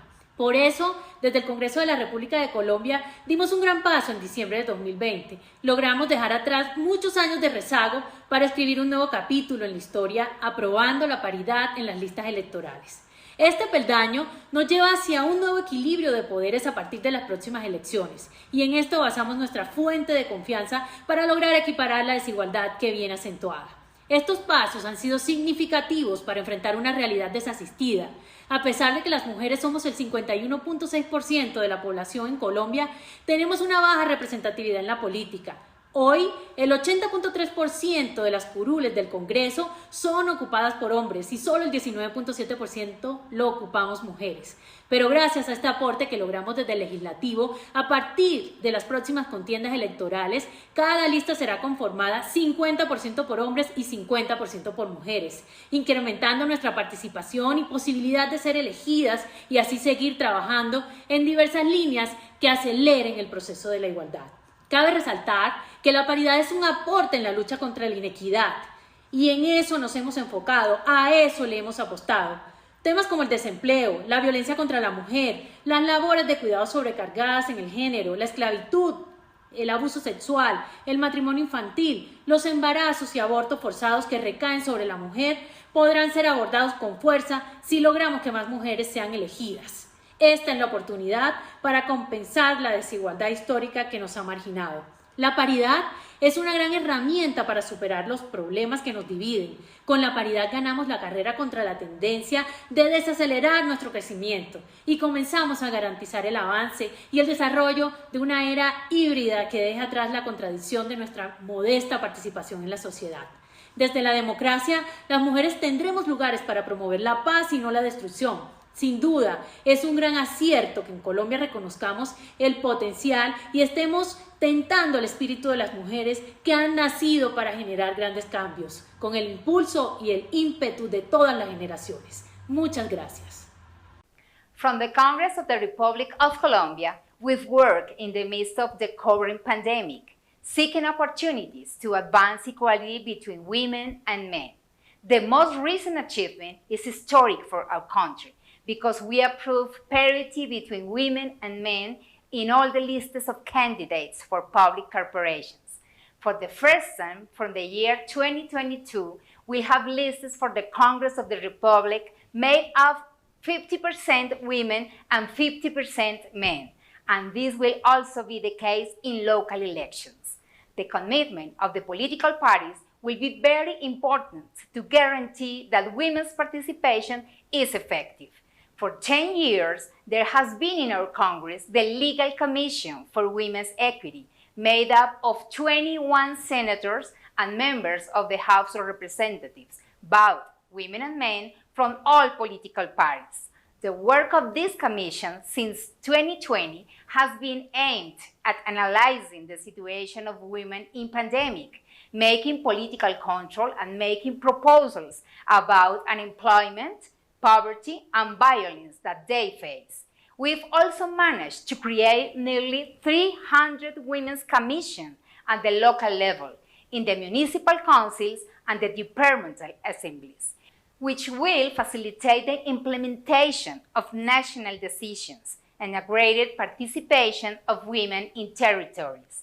Another historical fact was the realization of M-Day in all constitutional commissions and the Women's Plenary, with the participation of all congressmen last March 24, in commemoration of International Women's Day, a day in which the Congress discussed exclusively on issues of women and equity. This conference was institutionalized and will be held every year from now on. We know that there is still much to do for the benefit of women of our country. That is why we'll continue working against all types of violence in favor of a greater political participation and better employment and entrepreneurship opportunities for all. Je suis l'honorable sénatrice Nathalie Boulanson-Sanata, rapporteure adjoint du Sénat de la République démocratique du Congo. Restant dans le mur du thème retenu pour cette année, je m'en vais souligner ici ce que notre pays fera concrètement pour créer une nouvelle normalité où davantage de femmes leaders politiques auront un rôle actif et égal dans la décision faire et construire en avant. Il s'agit d'abord de continuer à promouvoir l'égalité des chances entre l'homme et la femme, tant au niveau des postes de responsabilité que dans la prise de décision et de délibération des institutions, conformément à l'article 14 de la Constitution de notre pays. De ce fait, la République démocratique du Congo s'engage au travers des femmes leaders à ce que les nouvelles lois ayant trait aux élections soient plus représentatives de femmes qu'auparavant, pour leur favoriser l'accès au Parlement, aux assemblées provinciales, mais plus encore au niveau des conseils urbains et communaux.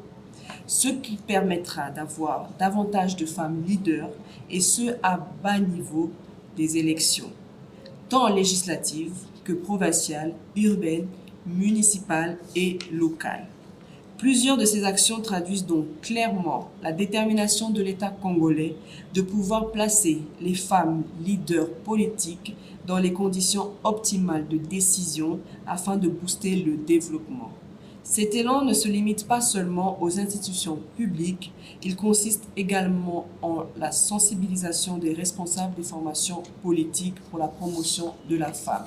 Que vive le Sénat congolais, que vive le sommet des femmes leaders politiques 2021. Je vous remercie. Cyprus has achieved remarkable progress concerning the modernization of legislation to effectively combat gender-based violence, harassment, stalking, and sexism. In this context, efforts must be further enhanced to accelerate the implementation of the Cyprus Strategic Action Plan on Gender Equality, which addresses key challenges in the field of equality. These pertain to the gender pension and pay gaps, the gender segregation in education, training, and employment, particularly in the fields of ICTs and STEM, as well to an equal distribution of unpaid care work through the establishment of adequate child care structures. Male-dominated political structures cannot be overthrown overnight. We must cultivate a political culture free from patriarchal stereotypes and social prejudices that reproduce inequality. The role of education and media is crucial in this respect. In my capacity as newly elected President of the House of Representatives, and I'm particularly honored to say the first ever female Parliament President in the history of the Republic of Cyprus, and of course as a WPL Ambassador, I wish to assure you that I aspire to portray a positive female role model in politics in order to inspire, encourage, and motivate more women in public life, and to promote a gender-based representation in decision-making and leadership. Dear colleagues, women political leaders, distinguished guests, it's my honor to address you today on behalf of the European Parliament as chair of its Committee on Women's Rights and Gender Equality and as a feminist. I very much welcome the possibility of the women political leaders to meet, to network and to discuss the common challenges and ways of achieving progress.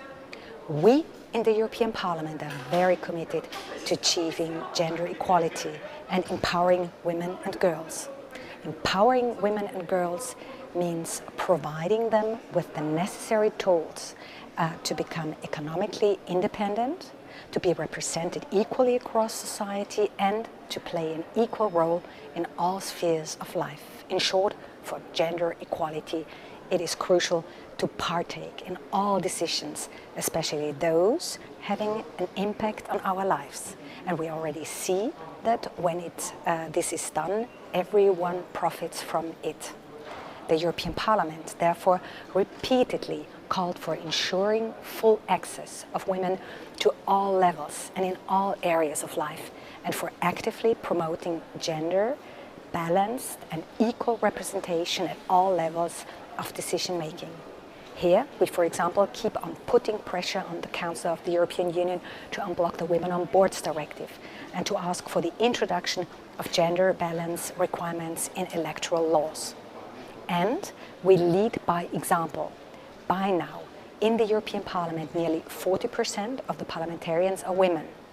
We make sure that these women are represented in all decision-making bodies, and the European Parliament recently adopted an ambitious gender action plan and roadmap which should allow for further progress towards achieving full equality. An important part of these efforts is making sure women can participate without harassment. We have implemented many measures already, but more has to be done in order for a new normal to be created. We have to address the remaining gaps and to set an example. And therefore, we, as the Committee on Women's Rights and Gender Equality, are asking for mandatory anti-harassment training for all MEPs and better protection of those affected by harassment of any kind. Yet, it is but part of the picture.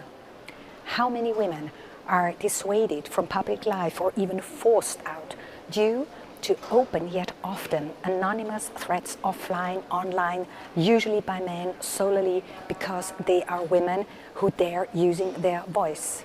We need better and enforced rules against online harassment.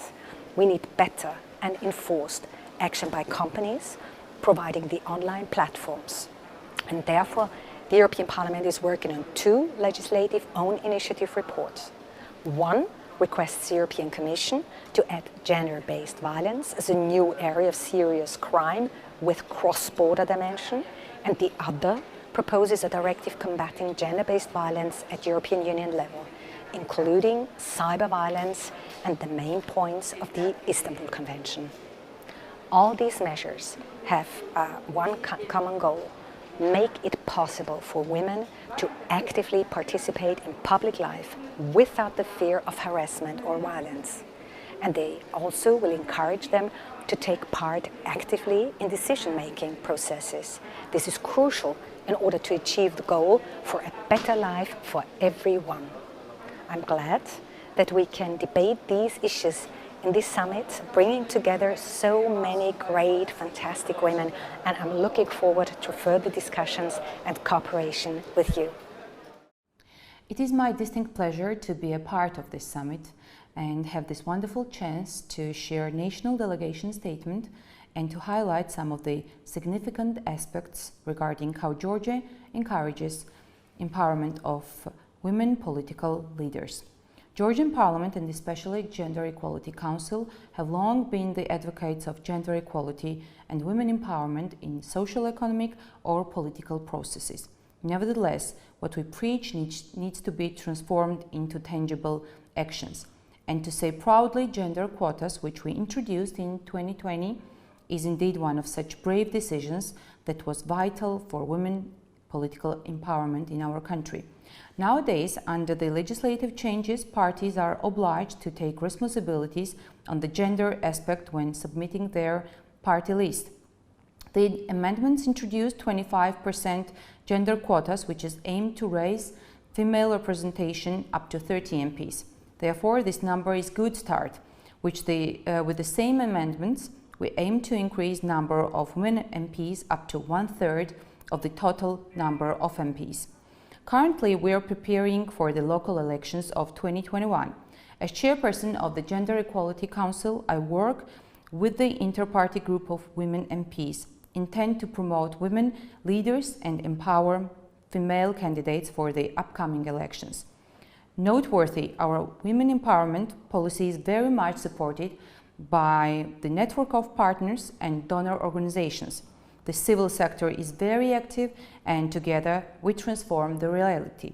The changes should be irreversible, progressive changes that we fight for. Hello from Athens, Greece. My name is Olga Kefalogianni. I'm a member of the Greek Parliament since 2007 and its ambassador to the women political leaders. The balanced participation of women and men in decision-making positions is a condition for justice and democracy. It has also emerged as a key factor for sustainable economic growth in an inclusive, prosperous society the day after the pandemic.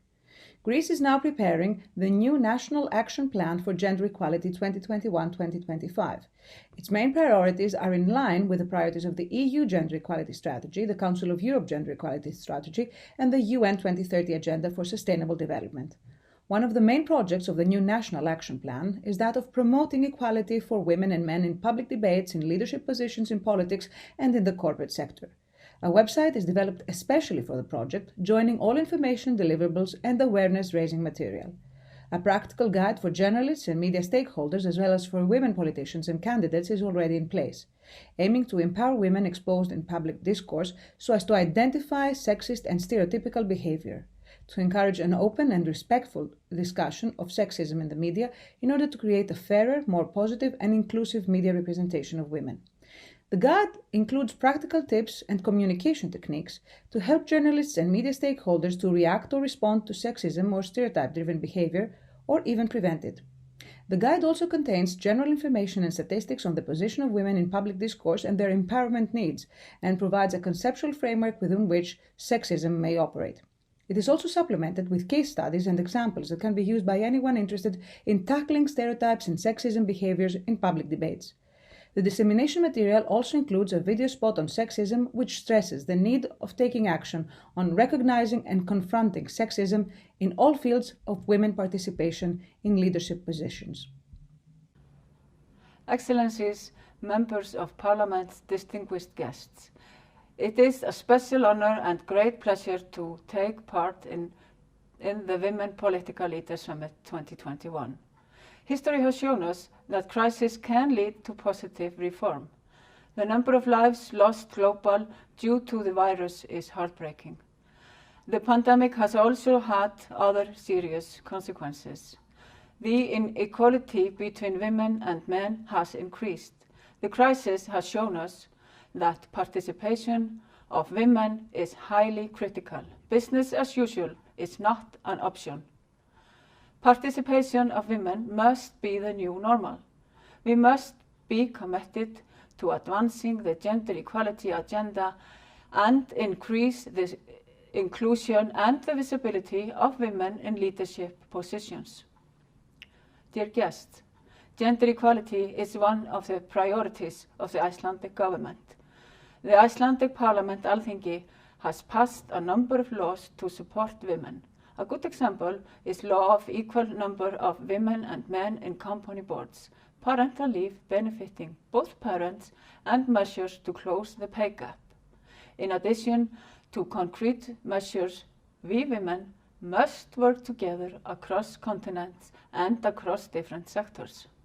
Working together is the key to advance the gender equality agenda and build up resilience to meet global challenges. Every year, the Reykjavík Global Forum under the theme Power Together provides an exceptional opportunity for dialogue, creating a roadmap to support the gender equality agenda. The Icelandic Parliament and the government are proud to co-host this event in cooperation with women political leaders. I look forward to see you all in Reykjavik in November.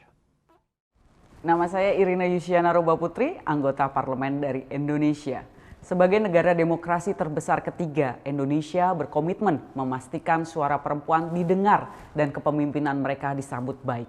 Untuk menciptakan normal baru, yaitu lebih banyak pemimpin politik perempuan yang memiliki peran aktif dan setara dalam pengambilan keputusan dan pembangunan.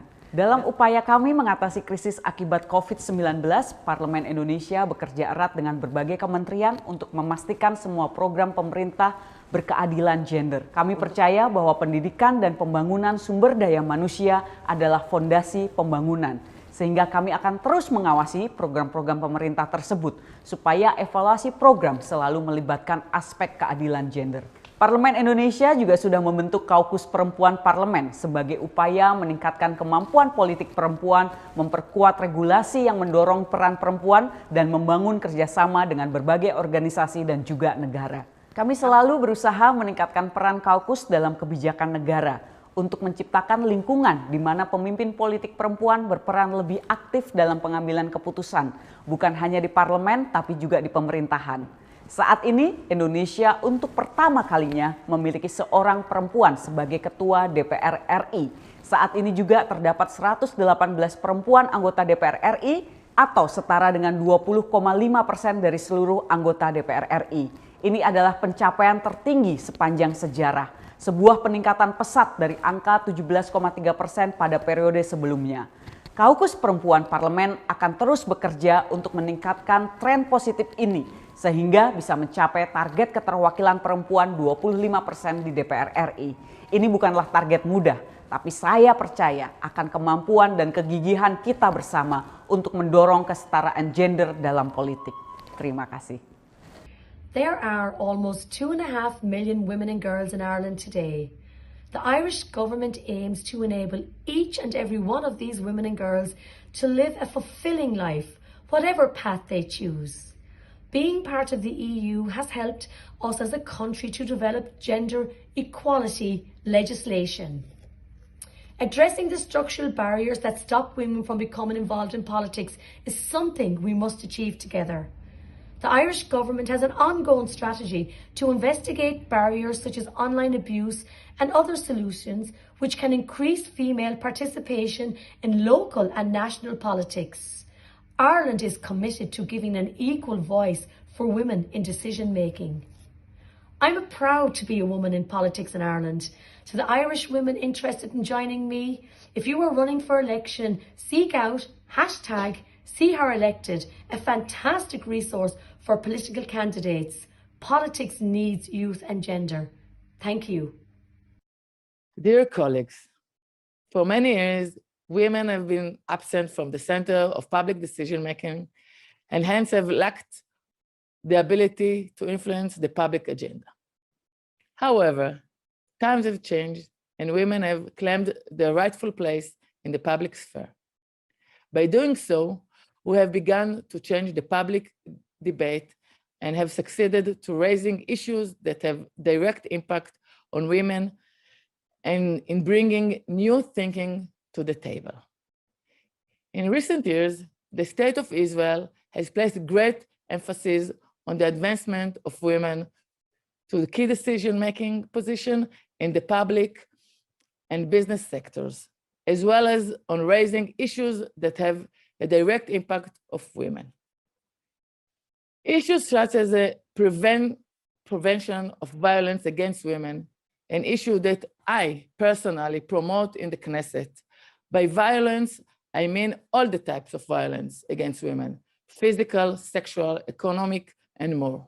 Other issues I promote are integration of women into combat units in the IDF, and also into decision-making centers in the business and public sector. It is time that we stop blocking women from the decision-making centers. Women need to be a key decision-making position in order to be leaders and bringing new methods to the conversation and negotiation to the table. As a member of the Knesset, I hope that I, along with my colleagues from across the Middle East around the world, will do everything in our power to promote this worthy cause in order to achieve the goals we have set to ourselves and our societies. Thank you. Nell'augurare buon lavoro al Women Political Leaders Summit, voglio ricordare che per l'Italia, ma non solo, le donne hanno pagato prezzi altissimi nella pandemia e devono essere protagoniste della ricostruzione, non solo per quello che hanno pagato, ma perché la novità che le donne possono portare è essenziale per ricostruire il paese dopo la pandemia. In Italia abbiamo fatto una scelta importante, degli ingenti finanziamenti che saranno impiegati per far ripartire il paese. Esiste una clausola, tutti questi finanziamenti e progetti devono avere ricadute sulle donne e sui giovani. Credo che sarà una spinta importante perché l'Italia possa uscire migliore da questa pandemia. E infine vorrei ricordare a tutte, perché c'è stato un impegno importante di tutta la comunità internazionale, che non dobbiamo lasciare sole le donne che si trovano nei paesi che possono avere maggiore difficoltà. E mi riferisco all'Afghanistan. Per 20 anni la comunità internazionale ha investito risorse, ha mandato propri militari, ha avuto anche lutti perché il paese potesse avere finalmente una democrazia e potesse dare diritti e libertà. Ora la comunità internazionale si ritira con le proprie truppe, c'è una trattativa in corso, i talebani fanno parte di questa trattativa, noi non possiamo lasciare le donne afghane da sole a combattere perché il rischio di tornare indietro e che 20 anni di sacrifici vadano dispersi esiste tutto. Quindi un appello a tutte coloro che partecipano a questo summit a essere presenti vicino alle donne afghane perché possano mantenere i diritti che hanno conquistato. Con queste considerazioni auguro a tutte un importante e proficuo lavoro. Non va abbandonata la battaglia delle donne per essere protagoniste. Summit come questo sono utili perché danno forza alle partecipanti, ma danno forza a tutti i paesi per poter continuare in questa battaglia che è per il bene dell'umanità. Good afternoon, ladies and gentlemen. Working for gender equality, promoting women's empowerment is a consolidated social goal established in national and international law. The importance of a twin-track approach in promoting gender equality has also been stressed by the European Parliament in its 2019 resolution. In Italy, there was no gender impact assessment until March 2021, when, following the debate of the budget of the Chamber of Deputies, was approved a measure aimed at introducing in the dossier of the Chamber a paragraph dedicated to gender impact analysis. Another issue I would like to underline is the importance of the work done by the Parliamentary Intergroup for Women's Rights in the preparation of the National Recovery and Resilience Plan, to make the government understand how important it is to invest in the development of social infrastructure to increase female employment, sector already disadvantaged before the pandemic and in great crisis in these post-pandemic times. Regarding instruments to support the creation and development of women's businesses, it is crucial to ensure better conditions for their access to credit. From 2013, SMES Fund contains a special section called Presidency of the Council of Ministers Department for Equal Opportunities to promote entrepreneurship and self-employment of women. Recently, legislative measures have been approved and adopted to deal with the economic crisis generated by the pandemic in order to implement credit support and introduce certain forms of direct support. The allocation incentives of 15 million euros for female entrepreneurship, women in the agriculture, which was provided in the Appropriations Bill in 2020 and confirmed in 2021, it's a measure that rewards and encourages over 200,000 female entrepreneurs. It's very important because in Italy, agriculture remains one of the sectors with the highest percentage of female employment. In addition, a Women's Enterprise Support Fund has been established with a budget of 20 million euros for each of the year 2021 and 2022 in order to promote and support the startup and strengthening of female entrepreneurship. In conclusion, there is still a lot to do, but I'm sure that the effort of all parliaments will contribute to full and complete female realization. Thank you very much. 日本の衆議院を代表して発言いたします。厚生労働委員長の渡嘉敷直美です。まずはアジア初の開催となりました WPL サミット2019では、世界中の女性指導者の皆様に参加いただきました。改めてお礼を申し上げます。サミットの成功は日本にとってより多くの女性議員の必要性をアピールするいい機会となりました。目下、コロナの影響は女性に特に深刻なものとなって現れており、それはどの国でも同じ傾向だと思います。とりわけ女性の自殺者の増加は顕著にコロナの影響が懸念されており、昨年我が国日本では女性の自殺者数は前年比で約 15% も増加してしまいました。ここである自殺をとどまった女性のエピソードを紹介いたします。その若い女性は家族もおらず、コロナ禍で生活苦になりどうしたらいいかわからないと SNS で支援 NPO に相談しました。その日のうちに心理学の研修を受けた相談員から返信があり、彼女の同意のもと自治体に状況が伝えられました。涙が出たと。彼女が感謝したのは必要な給付が受けられたからだけではなく、悩みをきちんと理解してもらい、卒業相談による経済的自立という次のステップの架け橋も得られたからです。このように我が国日本では、一人親世帯への給付金の支給、貸付といった経済的支援に加え、女性に寄り添った多面的包括的な心の支援が今行われています。当然それは男女問わず展開されています。女性のエンパワーメントは子どもたち、男性、すべての人々の幸福へと確実につながります。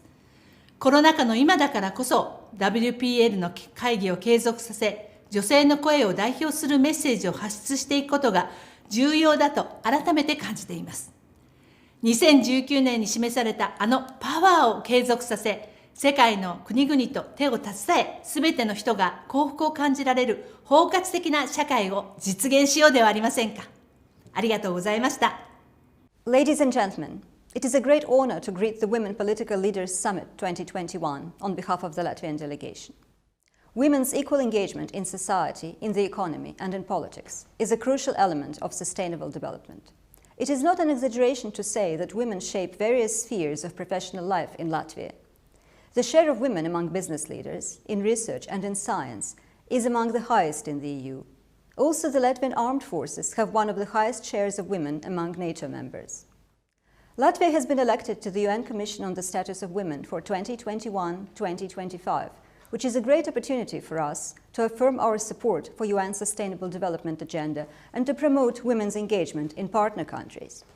Our National Action Plan on UN Security Council Resolution 1325 envisages 3 main tasks within the Women, Peace and Security framework: raising public awareness of gender equality issues and the elimination of gender-based violence, training for the defense and home affairs sector, including the establishment of gender advisors' position, and transfer of Latvia's experience and knowledge internationally. It is highly important to continue dismantling gender stereotypes and prejudices about what women must, can, or cannot do. Such stereotypes are an obstacle to women's and girls' engagement in tech and science, where we should promote their fully equal participation. Latvia is proud of high participation rates of women in technology and science. 51% of our scientists are women. The UN Agenda for Sustainable Development says, we envisage a world free of fear and violence. Fighting gender-based violence, for which many women still suffer in our societies, is our duty and perhaps one of the most significant steps on our way to a more sustainable and fairer world. Where fear rules, even if unseen to others behind the walls of family homes, equality and development are not possible. I'm proud of the women human rights defenders from Latvia who stand up for women whose lives have been touched by trafficking and family violence, both domestically and abroad. It has been a privilege for our women to work together with women from Central Asia to help teenage girls to stay at school and out of early marriages. The Latvian government has supported these efforts through its development cooperation programs. Since the summer of 2020, Latvian civil society has been helping Belarusian women who have suffered violent suppression after the mass protests in Belarus. Latvia is a member of the UN group to eliminate violence against women and girls. We are ready to continue this effort with our partners internationally to advance towards a more equal and safer world. Dear colleagues, I'm honored to address you today and to contribute with all of you to creating a new normal for our respective countries. In my country, Lebanon, women are still lagging very behind in the political participation, as the latter is the culmination of efforts on numerous fronts, including social, economic participation, and combating violence against women. Redressing gender inequalities cannot be realized but by addressing the root causes, achieving rights, and availing resources to all based on differentiated needs. In the normal world before the COVID-19, I led the development of the digital transformation strategy and the anti-corruption strategy adopted in May 2020 to serve, among other purposes, as tools to address some of the root causes of gender inequality and empowerment in normal times. As MP, I supported very actively the development and adoption of the law on criminalizing sexual harassment and the amendments on the domestic violence law, and committed to continue working on other economic, financial, social protection, equity, equality laws, as well as the establishment of the quotas for women's participation at all levels. All these are building blocks in the journey to enhance women's political participation. As chair of the Parliamentary Committee on Women and Children, my efforts during the pandemic were structured around 3 main pillars. First, enhancing participation to hear women's voices on key challenges, including economic security, care economy, and the involvement in entrepreneurship in a set of hearing sessions. Second, supporting all efforts to ensure women's protection and well-being through the MP social media. And third, establishing strong trust relationship with women and women's associations on the ground. I would like to thank Women Political Leaders Mission and Summit for giving me the opportunity to present what we perceive as the legislative basis for our new normal, a normal of empowerment, not only to build back better, but also to achieve more at greater path. Thank you. It's time for change when we look at the picture of national governments where women are rare to be seen between the many men suited up. It's time for change when we see that in 2019, only a quarter of national parliamentarians are female. It should be clear for all of us, we need more women of all age groups to engage politically. This can only work when women get empowered, get trained, get the required visibility and leading positions on electoral lists, and more importantly, get inspired to engage in politics by seeing that their involvement contributes to the political agenda. This process needs to be ensured by all the political parties via their structures and their organizational culture. This is a big to-do for each and every political movement out there. Not convinced yet by the necessity of this? Well, a tool to push and challenge all political forces to develop such a culture are quotas. And by looking at the numbers, these are urgently needed. It is a tool to encourage political parties to push forward women in their organizations. On the same page, women see that they can actually get a seat on the table. As a young female politician and vice president of parliament, age 28, seeing a diverse gender and age and socio-economical background balanced parliament is an absolute goal for me in my political career. Let's fight together for this cause. Créer une nouvelle normalité où un grand nombre de femmes dirigeantes politiques ont un rôle actif dans la prise de décision à l'avenir. Selon un très bon article écrit par Théo Ben-Gurirab, qu'il s'agisse de la législation, du contrôle par le gouvernement ou du changement des mentalités, la participation des femmes aux décisions politiques renforce nos sociétés et nos institutions démocratiques. À Madagascar, nous avons eu 5 reines au XIXe siècle. On pourrait alors se dire que pour les Malgaches, pas de problème avec une femme au pouvoir, mais c'est plus complexe que cela. En matière de représentation dans les postes de responsabilité politique, on a à peu près 1 sur 6 sièges à l'Assemblée nationale, 1 sur 5 au Sénat, 1 sur 3 pour les ministres, moins de 1 sur 10 pour les gouverneurs et 1 sur 20 pour les maires. Le principal obstacle est d'ordre culturel. L'accès des femmes aux postes de décision se heurte aux coutumes, au poids de stéréotypes et aux normes socio-culturelles. Des actions sont menées. Cela a été présenté dans l'IEM ou Initiative Émergence Madagascar, qui est à la base de l'actuelle politique générale de l'État. On peut citer l'éducation pour tous, indispensable pour orienter les mentalités, l'amélioration de la prise en charge des femmes qui sont classées parmi les vulnérables en matière de santé, cet état de fait qui fragilise les conditions des femmes et ralentissent l'avancée vers un leadership équilibré entre hommes et femmes. Enfin, l'autonomisation des femmes à travers l'emploi décent, pour tout ce qui est devenu récemment une priorité pour Madagascar. Aujourd'hui, on assiste à un progrès remarquable dans le paysage politique. Une femme à la tête de l'Assemblée nationale et un bureau permanent majoritairement féminin.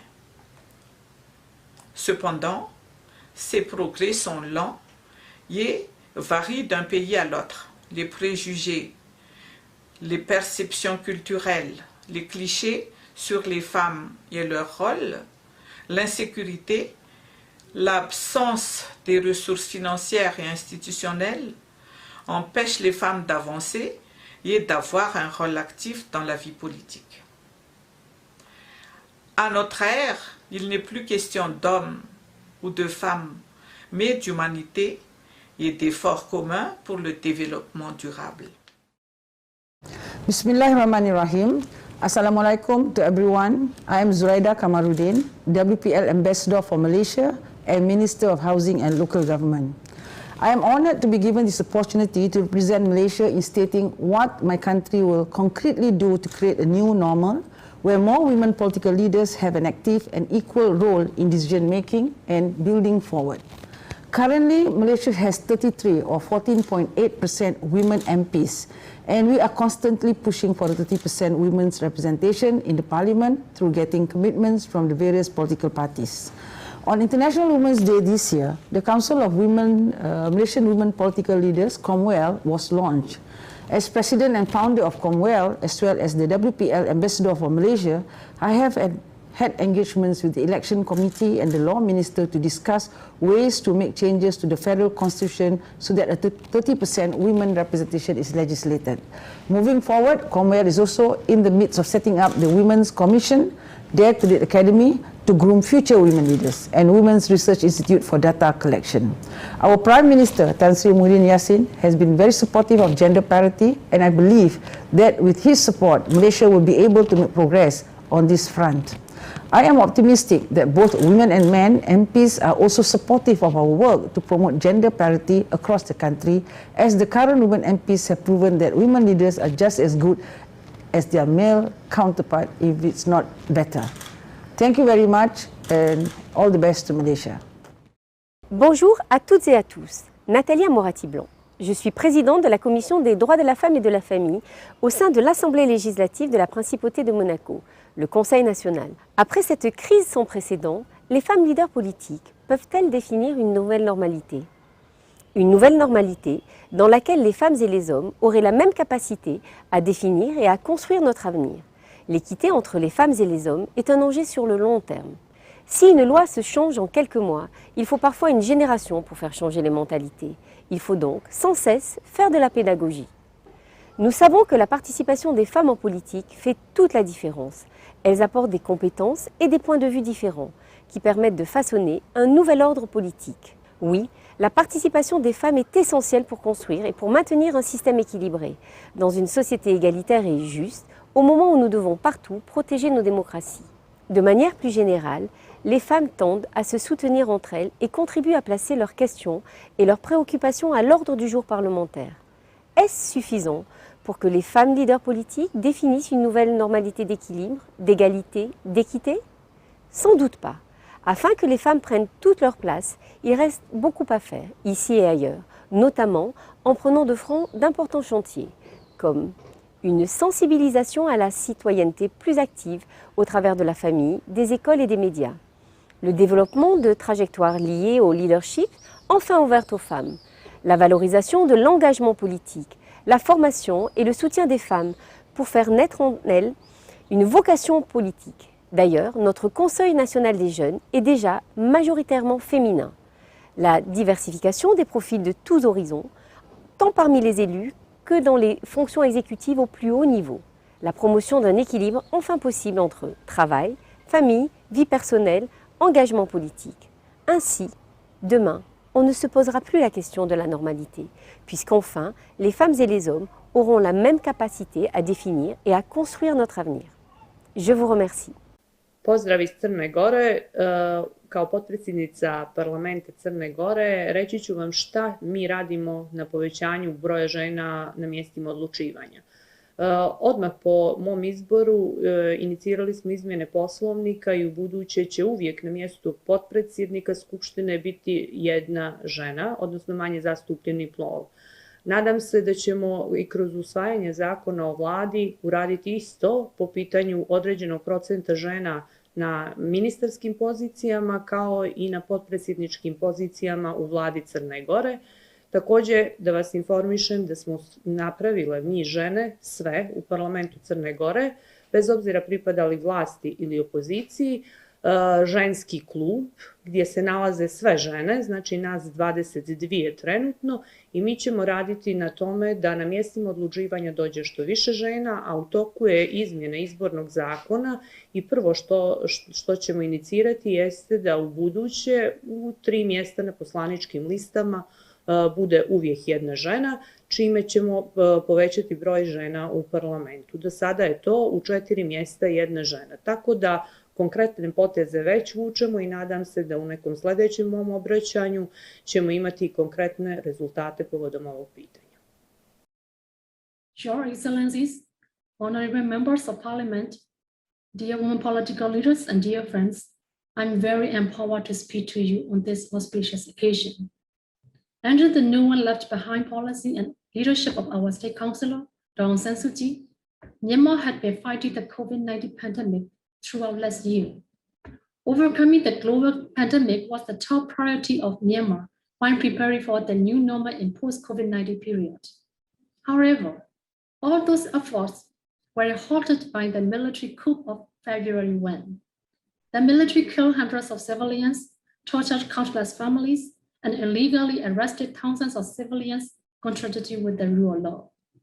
Due to the indiscriminate killings and attacks of the military, tens of thousands of civilians have been displaced, including children and women. Many women politicians and activists have to escape from the persecution of the military. I'm one of them.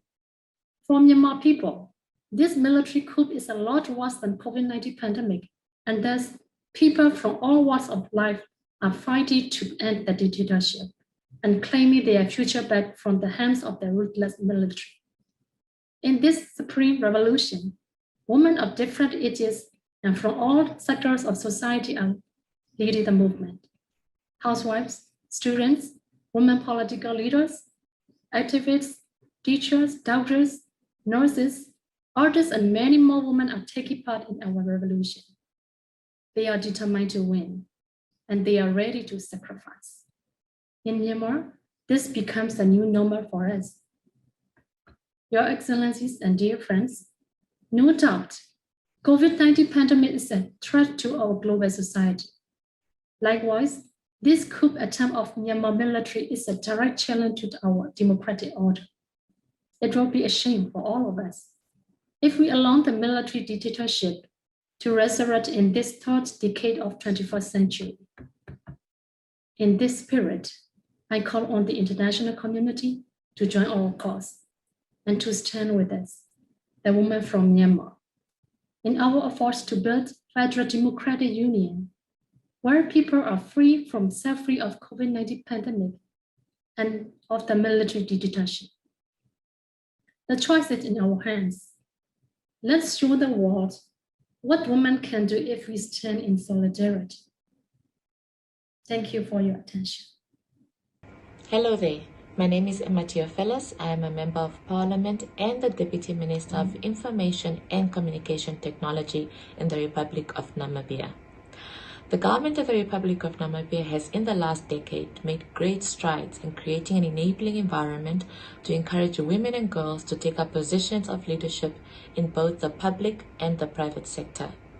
This is demonstrated by the representation of women in our parliament that amounts to 48% of all members. This is largely due to the quota system implemented by the majority party in the country. We further endeavor as a government to ensure that young women and girls have an equitable opportunity to assume positions of leadership and decision-making by accelerating the implementation of the Sustainable Development Goals and continue to achieve women's active involvement in politics, government, and business, as well as to further strengthen legal frameworks underpinned by Articles 10 and 23 sub-Article 3 of the Namibian Constitution, such as the National Gender Policy, which aims to achieve gender equality and the empowerment of female persons alongside their male counterparts in our society. Therefore, it would be amiss of me to not echo the words of His Excellency Dr. Hage G. Geingob, the President of the Republic of Namibia, by saying, "Leave no one behind." And indeed, the government of the Republic of Namibia shall leave no woman behind. Kia ora, as we say in Aotearoa, New Zealand. I'm Ingrid Leary, MP for Tairi, and I'm the Women's Political Leader Ambassador for New Zealand. New Zealand has its highest representation of women in Parliament in history. We have a woman Prime Minister, various women ministers, including for Foreign Affairs, and we were the first country in the world to win the vote for women. While we celebrate these wins, it took years of fighting, trailblazers and sacrifices from women before me to get where we are today. I don't want to see these wins distract some from believing that we need to continue our work to support women in these areas. That is why I co-chair a cross-party group of women parliamentarians that is dedicated to increasing women's representation in parliaments.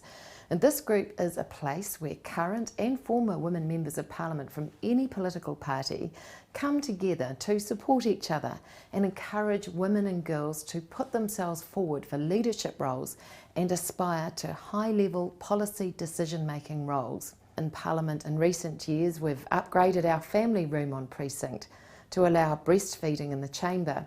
We allow babies in the chamber and our official meetings, and we're currently working on making period products accessible on precinct. In New Zealand, we believe that women should have an equal opportunity to take on leadership roles in all aspects of society, from sport to climate action. While these changes may seem small to some, it's a clear example of how you can't make changes for women without their experience, our experience, and that's why representation matters. Thank you, WPL, for giving me the opportunity to speak today and for connecting me to the global network of women. I look forward to the rest of the virtual conference and being a really strong ambassador for your work. Dear friends and colleagues, since Norwegian women gained universal suffrage in 1913, our way into politics has been long, but women's participation in democratic processes has gradually increased. Today, we have a historically high representation with 40.8% women in the Norwegian parliament. And we have women at the very top in some of the most important political positions in Norway.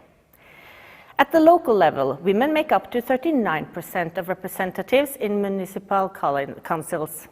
And in the public sector, there is a majority of women in leading positions. However, at the very top in private businesses, the situation is the opposite. This is why Norway, in 2003, adopted a new law demanding 40% of each sex on the corporate boards of public listed companies. Sadly, many large private companies have not followed suit to recruit more women to their boards. So we still have a job to do to ensure that girls and women have access to leadership experience and good role models in business as well as in politics. Support and political will of male leaders is of vital importance for accelerating necessary changes in this respect. Sexual harassment and bullying, both online and offline, have prevented many young women to take part in the public debate and women from taking on leadership positions. There is a direct line between online abuse and democratic participation, and that is why we should have a coordinated international effort to combat gender-based digital violence.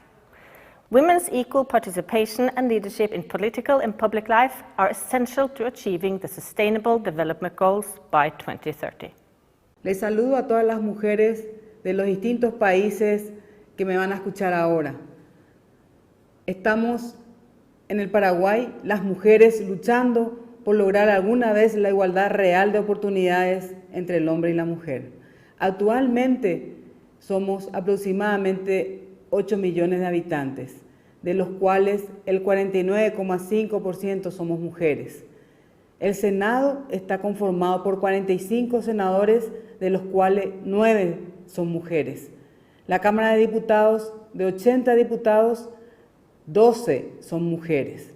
De 250 municipios, solamente 28 son intendentas. Falta mucho aún por lograr, a través de la participación directa electoral, la igualdad real entre el hombre y la mujer.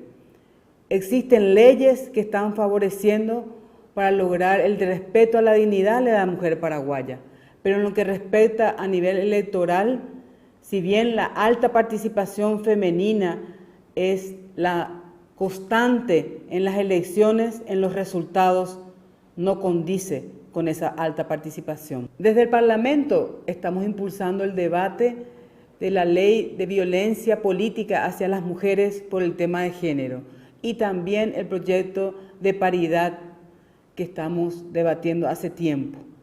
Nos gustaría contar con el concurso de las mujeres de los países donde ya han avanzado en estos puntos, para que alguna vez en el Paraguay exista la igualdad real de oportunidades entre el hombre y la mujer. En representación del Senado, le agradezco esta oportunidad de estar en comunicación con ustedes y les pido su colaboración. Gracias. The Philippine delegation is pleased to be part of this important summit organized the Women Political Leaders Global Forum with the United Nations. As we navigate our way out of the COVID-19 pandemic, people from all walks of life seek to redefine life in the new normal.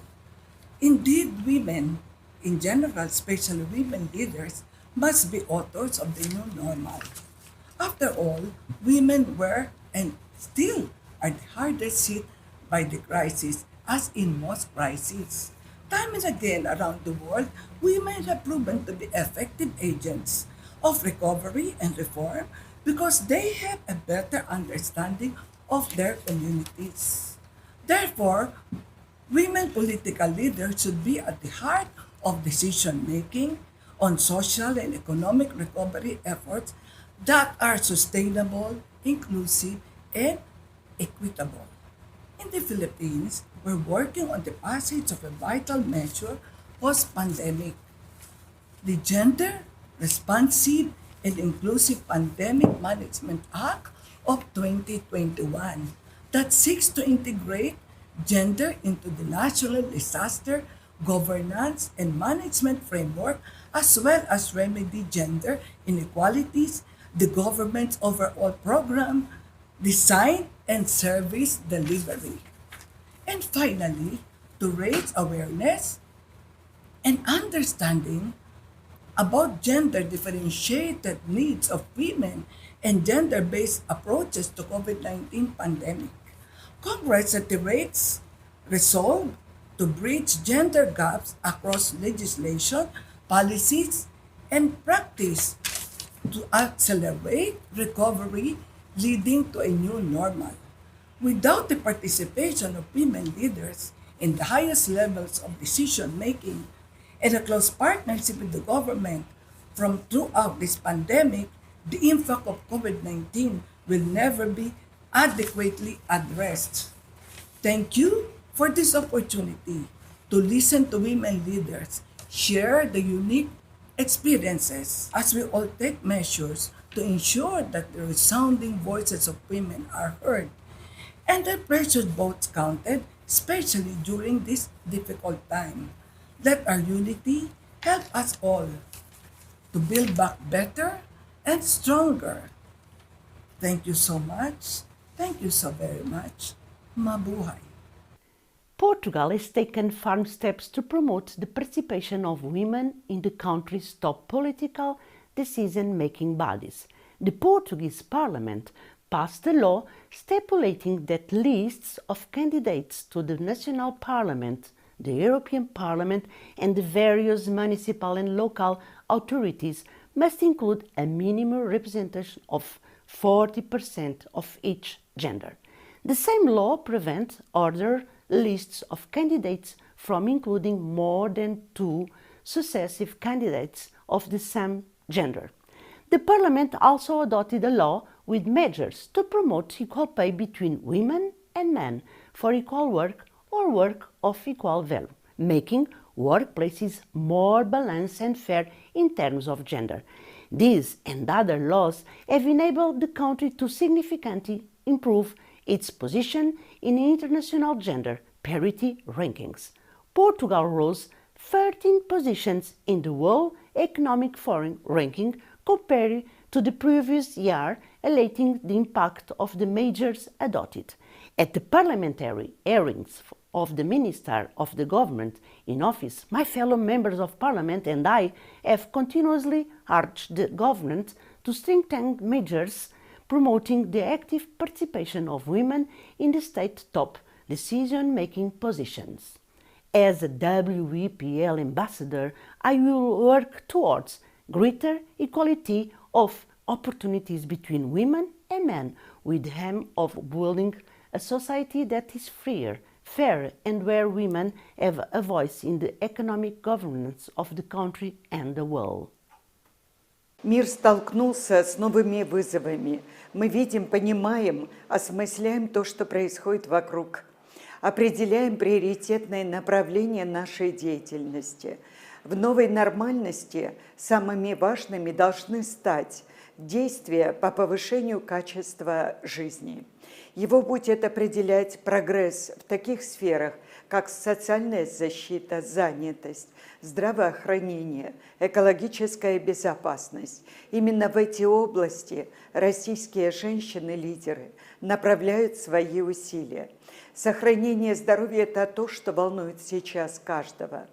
В постковидном мире в России мы видим миссию женщин в создании новой парадигмы охраны здоровья, профилактики здоровья и в первую очередь усиление этого направления и реабилитации. Все это должно помочь справиться, в том числе и с последствиями ковида, и быть готовыми к новым угрозам. Правовая основа системы реабилитации в России создана.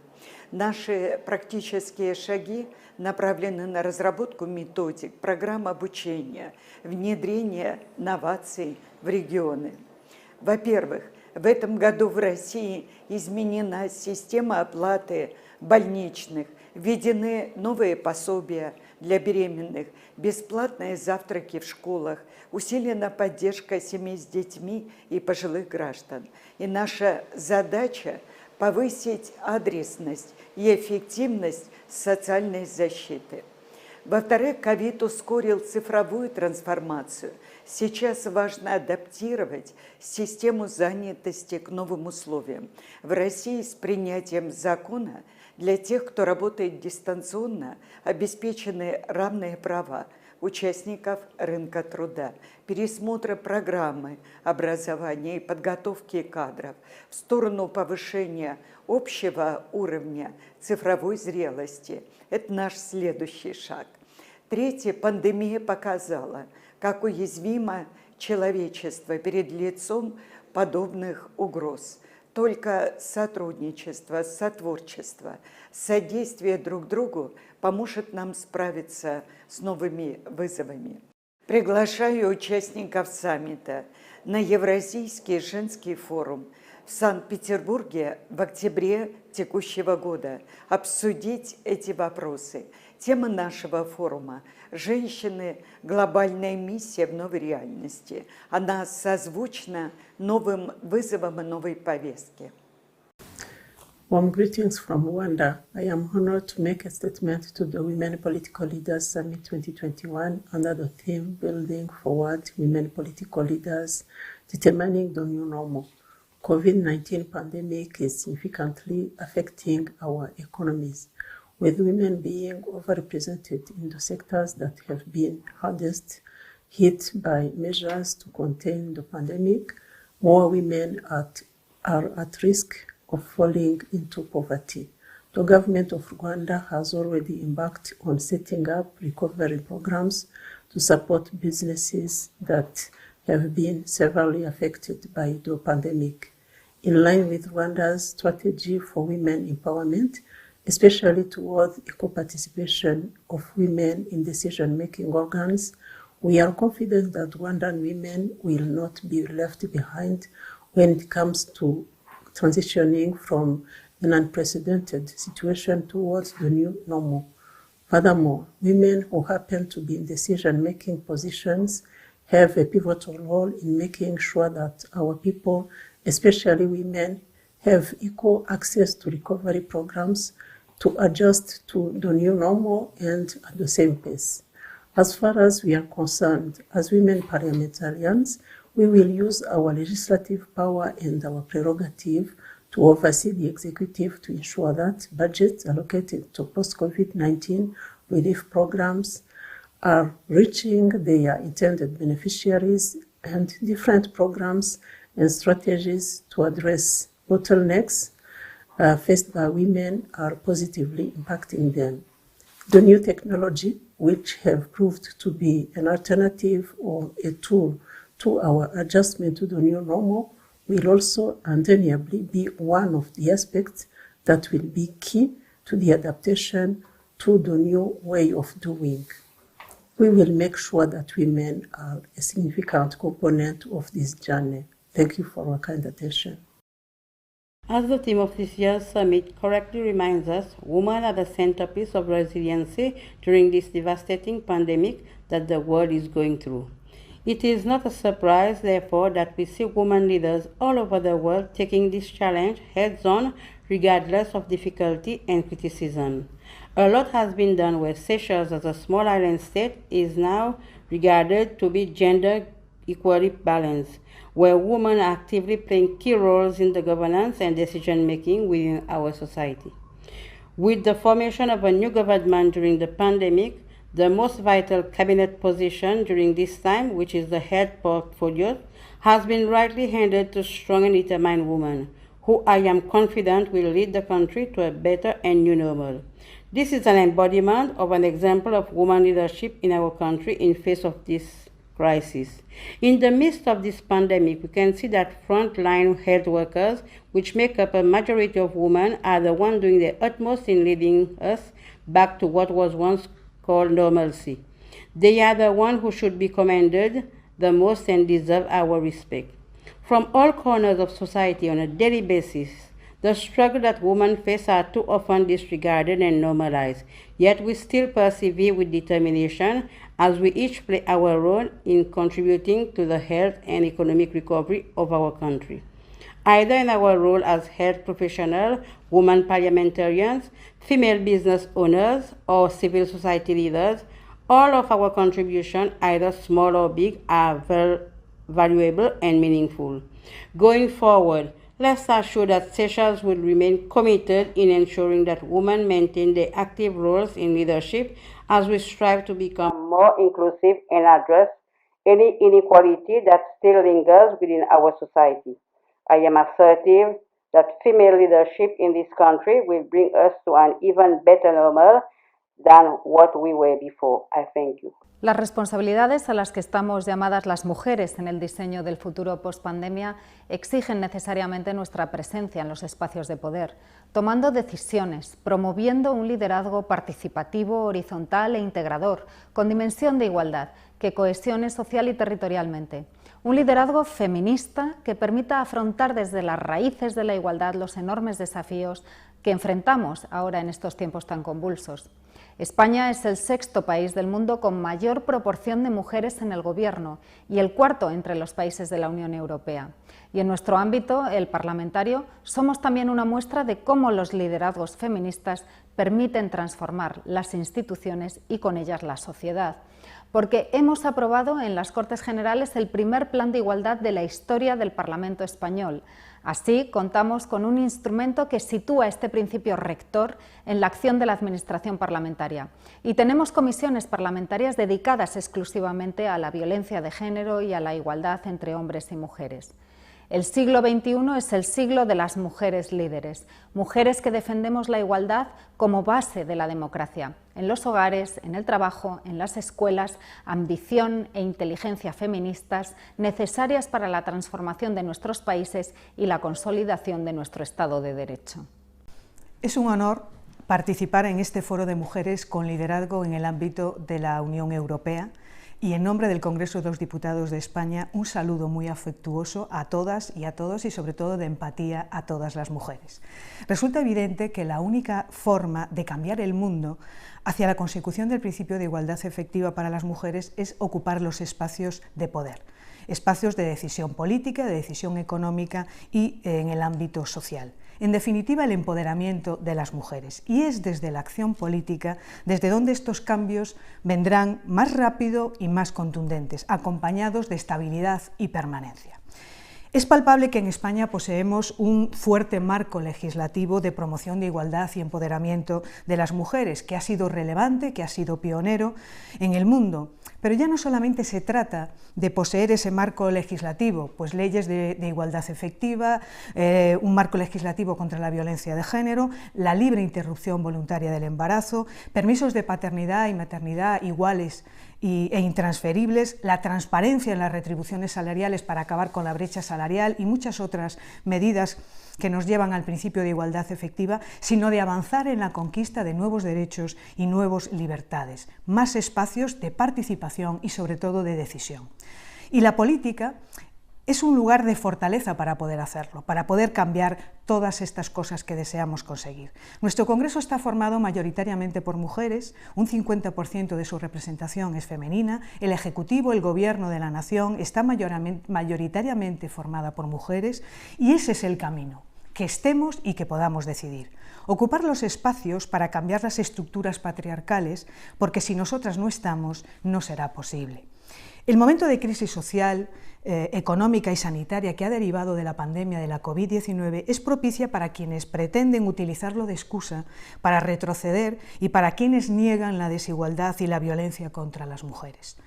Como ya ha ocurrido otras veces, esto no es nuevo. Este negacionismo que ha entrado en las instituciones con un discurso muy primario, simplista, aprovechando además este momento de crisis, debemos combatirlo con la determinación propia de la democracia, de los y las demócratas, porque la calidad democrática será mucho más fuerte, estará mucho más consolidada la democracia en los países si las mujeres ejercemos nuestro liderazgo y ejercemos nuestra libertad y el principio de igualdad en la consecución de nuestros derechos. Por tanto, es ahora que estamos más fuertes, que estamos ocupando más espacios de poder y de decisión y que estamos más unidas que nunca. Por tanto, es el momento, es nuestro momento. Un saludo afectuoso. My name is Åsa Lindestam and I'm the first Deputy Speaker of the Riksdag, the Swedish Parliament. The Riksdag has a relatively high proportion of women members, 48% after the 2018 elections. In this way, the Riksdag is relatively gender equal, but members of the Parliament should also have the same actual conditions and opportunities to perform their official duties, regardless of gender. By highlighting gender equality issues and working systematically, the conditions for achieving a gender equal Riksdag can constantly be improved. We believe that issues related to leadership are important to focus on, and our working group on gender equality therefore initiated a research study about leadership. MPs with leading positions were interviewed on the subject of gender equality-based issues. The study shows that when it comes to appointments and opportunities to exercise leadership, the Riksdag has become more equal over time. We were also happy to learn that gender equality is, in general, seen as something positive and vital, and there is great support for a gender balance in leading positions. Many of the MPs believe that gender equality has increased, but many also still find it difficult to combine family with leading assignments. There are remaining problems, of course, such informal and subtle barriers that seems to disadvantage women in particular. We have made progress, but still much remains to be done. Some of the things we continue to work for are an equal gender distribution on various bodies and contexts, helping facilitate the balance between office duties and family responsibilities, and ensuring that both women and men take part in gender equality work. Thank you. Hello, I am Chitpadgrit Dagon, Member of the House Representative and the WPL Ambassador of Thailand.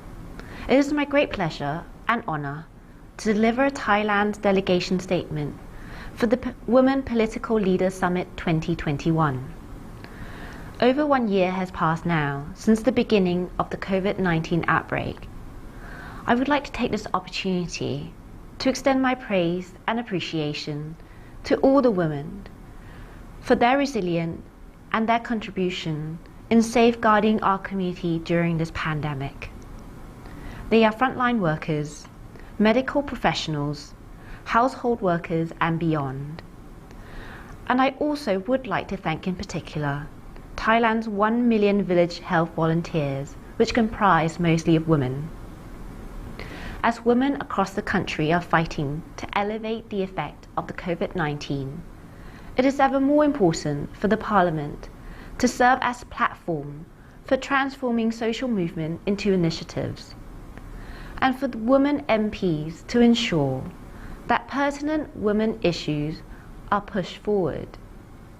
Recently, we proposed national initiatives on sexual assault and harassment prevention, an issue that became urgent since the beginning of the COVID-19 outbreak due to the surge of domestic violence. Meanwhile, we are also working on gender-responsive budgeting to ensure the effect and fair recovery policies for women.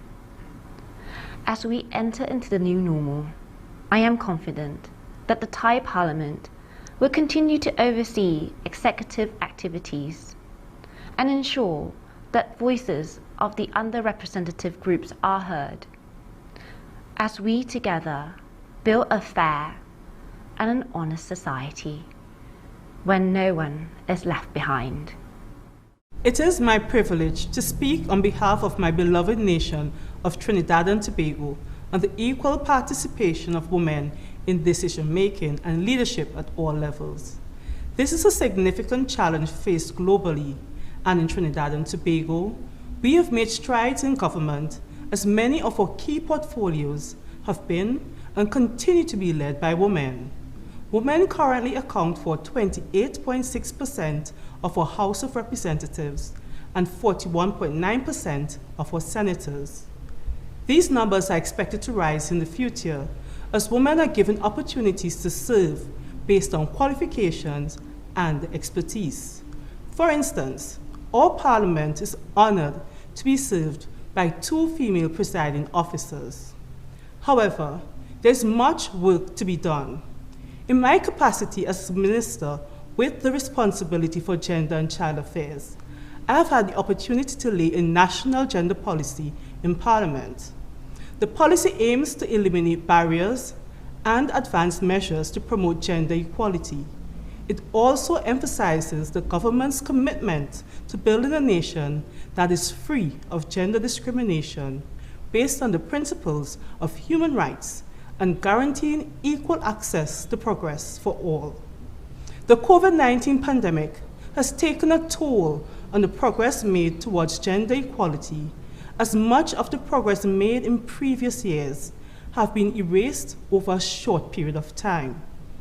As we create a new normal in a post-pandemic world, we have an opportunity to build more resilient and gender-equal economies. Trinidad and Tobago intends to build on the foundation laid in recent years so that we can realize our goal of women having an active and equal role in decision making. السيدات والسادة، اسمحوا لي في البداية أن أعرف عن نفسي.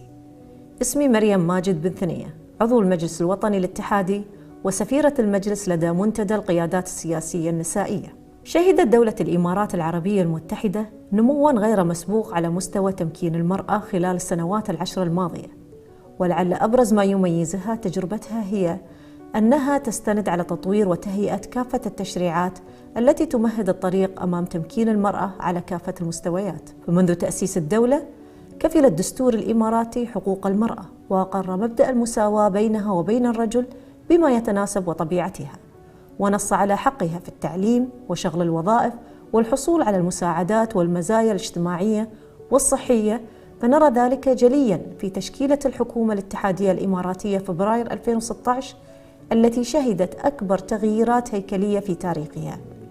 ضمت هذه الحكومة 9 وزيرات من إجمالي 31 وزيراً بنسبة 29%، وهي من أعلى النسب في المنطقة والعالم، وتستحوذ النساء على أكثر من 30% من التمثيل الدبلوماسي، وتسهم بأكثر من 50% من القوى العاملة، بعد أن كانت نسبتها لا تتعدى 6.2% في أوائل الثمانينيات من القرن العشرين، وتشغل 66% من الوظائف الحكومية العامة و33% من المراكز القيادية.